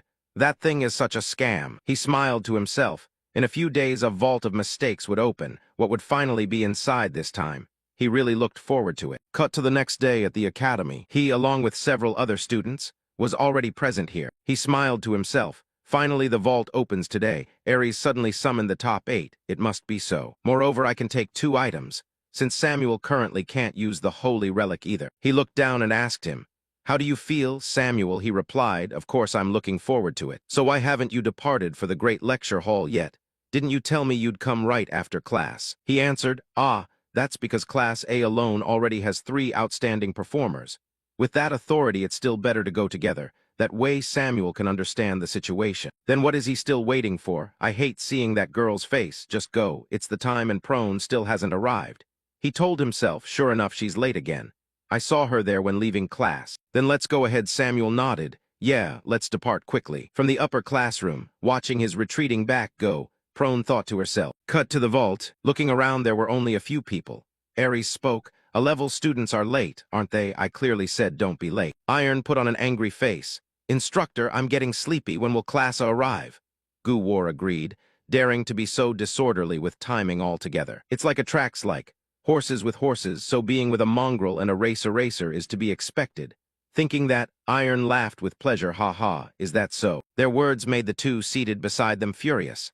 A murderous aura poured thickly from her body. Then Bolton stepped forward from behind and reminded Gu-War. Still mouthy as always, huh? Hearing his name called, Gu-War turned around angrily and shouted, who dares? Turning around he saw it was Bolton, and he fell silent. Bolton teased, what, not convinced? Then let's have a match. He stammered, oh no, I'm just apologizing. Bolton stepped over and patted his shoulder. Yeah, let's all get along. Observing, Adele assessed. Bolton is indeed stronger than before the limit. Satan's strategy improving is indeed good, but Adele then suddenly appeared by his teleportation. He said, damn, it's late, sorry. His arrival surprised everyone. Bolton thought to himself, since when did I stop sensing Mana's aura? He was startled as his gaze fell on the two who were staring at him. He evaluated inwardly. Being late made everyone angry. The atmosphere was a bit tense. Gu-War angrily advanced and growled, appearing like a sewer rat. Is lacking education and etiquette the trait of mongrels. No sooner had he finished speaking than countless sharp blades appeared behind him. Sensing the killing intent, he grew somewhat frightened. He raised his weapon to warn Gu-War. You really have no ability to learn, do you? That's so-called education and etiquette. Could you teach me a bit? He tensed up and shouted, you bastard. Then a stream of mana formed a protective barrier around his body. But with his superior speed, Adele quickly closed in on him from behind. Immediately the knife in his hand was pressed against his throat. He warned, better not move. This time I'll take out one of your eyes. The blade touched his flesh and drops of blood began to flow down. Seeing this, Ares stepped forward and warned, enough, put the swords away, Adele. He obeyed the command. Yes, he thought to himself, haha. Am I getting scolded again? Ares continued to admonish Gu-War. If you continue to pick fights with other students for no reason, next time you will be severely punished. Gu-War, though annoyed, still bowed his head. I'm sorry. Observing Ares's gesture, he thought to himself, what is this? I expected to be scolded for drawing my sword first. Noticing he kept staring, Ares turned and asked, Student Adele, why are you looking at me like that? He was startled back to reality and replied, no, sir. Are you feeling unwell? This somewhat foolish question made the instructor grit his teeth in anger. He then reminded them, don't speak nonsense. Everyone line up properly. He continued, not just Gu-War, listen carefully, everyone. Our enemy is humanity, not the comrades who should be fighting shoulder to shoulder with us. I have no intention of handing out precious items to those who can't even understand the basics. But it seems one person from class is still missing. He turned to him and asked, do you know why Prone isn't here? He replied, we waited until the last possible moment for her to arrive. But I don't know why. He sighed, class of students seem to have talents that give instructors headaches. He answered, yes, she is indeed a troublesome girl. Ares warned, that's not something you should say. While no one was paying attention, Prone appeared behind them, smiling, hee. I'm not too late, am I? Sorry I'm late, thank you all for waiting for me. She began to explain, but you all must understand, what can I do? I have reasons for being late. Isn't the protagonist always late? Looking at her, Ares admonished, fine, quickly fall in with the other students. Prone moved to her position, and as soon as she stepped forward, Bolton's gaze locked onto her. He assessed, indeed he lunged the moment he saw Prone. Given Bolton's temperament, holding back until now was impressive. Seeing Bolton step up to block her, she asked, why are you blocking my way? Bolton replied, long time no see, we've met before, haven't we? She curled her lip and replied, I don't know who you are. His words shocked him. What, I've seen you and Adele before the midterms. The corner of her mouth lifted in an amused smile. I suffer from an incurable disease that prevents me from remembering the faces of lowly people. When you speak to me, know your place. This extremely irritating tone made Gu-War behind her angry. What? Adele also spoke up to warn. No, what exactly are you doing? Her words had fully enraged Bolton. A fierce flame of anger erupted from him. Samuel turned to him and asked, why the commotion? He replied, looks like you dozed off. Prone provoked Bolton. Turning back to Bolton, his voice was furious. If there really is such an incurable disease, wouldn't a fight cure it? Prone remained calm and answered, I see no reason to do that. Why should I heed someone beneath me? He continued, the top position is something one must protect oneself. If someone is truly the strongest, shouldn't they accept challenges from those below them? He in the back reached into his shirt, readying his weapon, and warned, Samuel, you should get ready. His words startled him, just woke up and this is happening. He looked at Aries, assessing. Why is Aries just standing there watching? He said he wouldn't tolerate students fighting and clearly Prone is no match. Prone replied, that makes it even more puzzling. Someone who always claims to only challenge the strong. Why not challenge the instructors or the headmaster? This taunt enraged Bolton. What she continued, isn't that exactly the case? Anyone can see the strongest person in Satan is the headmaster. But you always pick fights with my subordinates. Anyone can see the strongest person in Satan is the headmaster. But you always pick fights with my subordinates. You only challenge students weaker than you. Saying things like that is truly ridiculous. Her words nearly crossed his limit. He then slowly stepped forward to stand close to Bolton. A murderous aura began to emanate from him. He thought, if Aries doesn't act, then I will have to. One of them could be seriously hurt. Then he glanced at Renee standing behind. Could it be the three of them? Just then Aries spoke up, enough. If you keep this up, I'll intervene. He continued, Bolton, the instructor is speaking. Both of you hear me clearly. He then withdrew his murderous intent. In the back, Guwar narrowed his eyes, evaluating. Prone dares to stand up to Bolton like that. Iron smiled with interest. He, impressive. Diana praised. Oh, the top student is really not to be underestimated. Observing them, Aries judged their attitude toward class had changed. Indeed, the growth of those three is noteworthy. Then he said, now that everyone is present, let's begin. But first listen carefully to what I'm about to say. As you know, the usual order of entry is determined by ranking. However, in the entrance exam, the order was arranged arbitrarily, so those who entered later were unintentionally disadvantaged. Below, he thought to himself, that's right, entering later meant I couldn't choose properly. The 7 great sins already took all the best items. If this time I'm forced to go in last again, I really won't let it slide. Aries' voice continued, student. You will be the first to enter. He pointed at himself in surprise. What, me first to enter? He nodded, explaining, yes, in the entrance exam I had full authority over entry order. But those present now are not much different from then. Therefore going in reverse order this time is fair. Next time we will arrange according to the rankings. Adele was extremely excited. Then he raised his hand and reminded, I will open the vault for everyone, step back. Mana surged, and a magical gate appeared in the space. Seeing it, his heart grew fluttery. If luck is on my side, this time I might get Adele's mana transportation method, or even a legendary artifact. Samuel also felt his pulse. Samuel asked, why is my heart beating so fast? Are you excited thinking about treasure? He looked down and smiled. Aren't you the same? Samuel denied. Even if I get an artifact, what's the use of this body? He moved toward the gate. Though he'll recover soon anyway, now let's go in. Standing before the gate, he told himself, finally the second chance has arrived. I'm really looking forward to what will happen next.